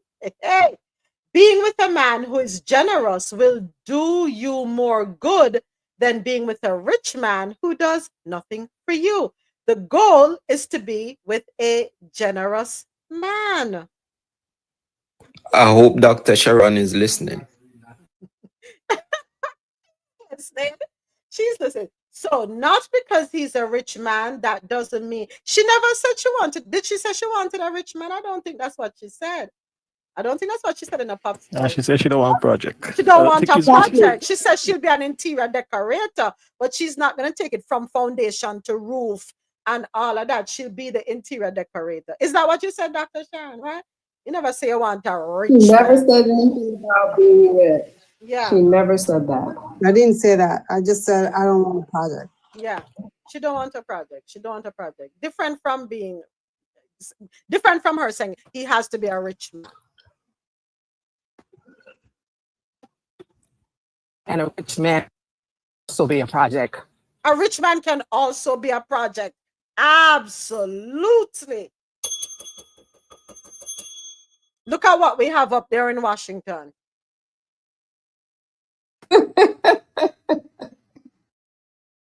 We have a bunch of projects up there in Washington. A bunch of them. They have to go back to the cutting board with those. Those aren't even projects anymore. Those are scraps. They're from that heap, right? Yep. All right. So what else she said here? Being with a man who is generous will do you more good than being with a rich man. And ladies, here's what I would like you to do. Stop thinking generous only being about dollars and cents and gifts.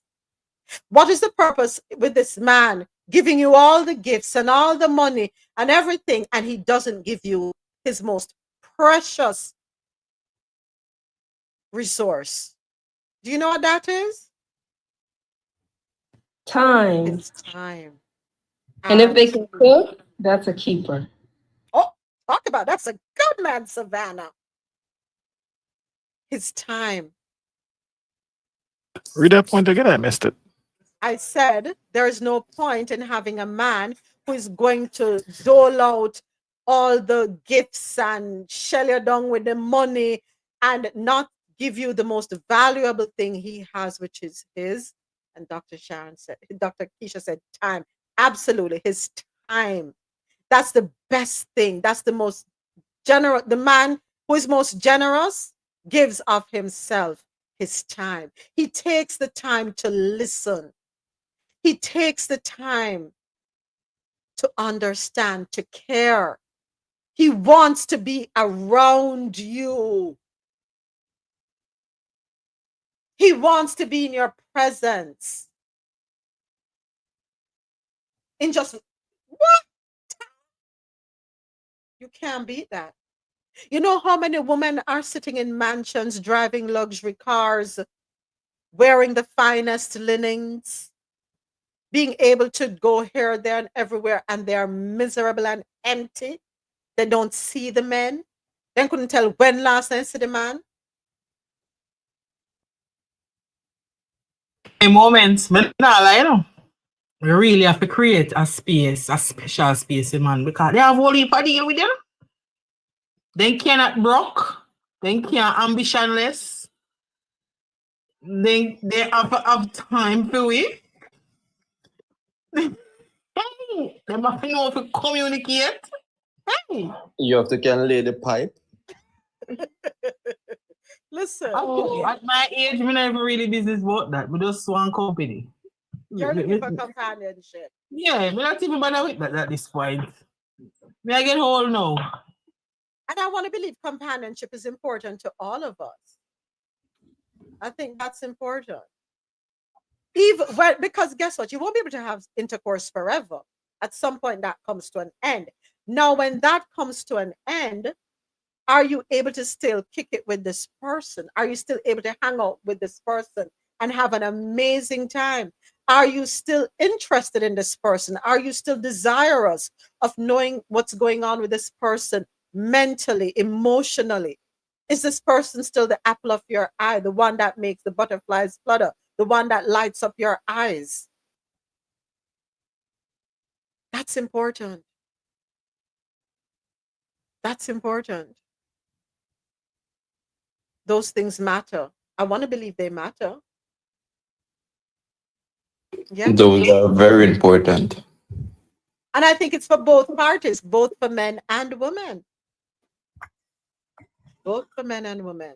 Here's the thing, folks, and I'll say this to wrap up. It is important that you're with your best friend. Your best friend. You have to be friends. You have to be with it. It's important to be with somebody that you can be your true, authentic self with. That's important. We're lacking so much authenticity. Who is real? Who is real anymore? Everybody is so fake. You need to find somebody that you can be comfortable in your own skin with, that you can laugh at yourself with, that you can have a damn good time with, somebody you can just let your hair down with or not, somebody you can be silly with, somebody you can grow with, somebody you can plan with, someone you can set goals with and attain those goals with. So important. Forget about what you see on social media. Be with someone who is suitable for you. Nobody is perfect. Absolutely. No one is perfect. But there is somebody who is perfect for you. Right? We're not in the season of pulling wool over people's eyes. No, let us just be authentic. Let's be real. Let's be honest. Let's be honest with ourselves. Let us be honest with each other. There's so much more to be gained. So much more. Want good for yourself. Listen, a lot of us are struggling with self-love, self-acceptance, and self-awareness. We have to tap into us. Yes, Julie, I have to come on TikTok. You gotta come on over on TikTok. You have to love yourself. And you know something? Forgive yourself. Forgive yourself. Practice forgiving yourself. Forgive yourself for the choices you've made, the decisions you've made, the stumbling blocks you tripped over. Forgive yourself. Don't beat up on yourself, please. We all stumble. We just have to get back up, brush ourselves off, and get on the right track. Surround yourselves with people who are beneficial. I do that. I want to believe I do that.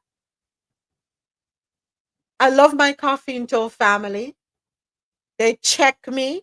That's another thing, folks. You have to have people in your lives who will check you. It means that they support you, they love you, they care about you. And I'm not talking about being disrespectful now. No, that's not what I'm talking about. But they will keep you level-headed.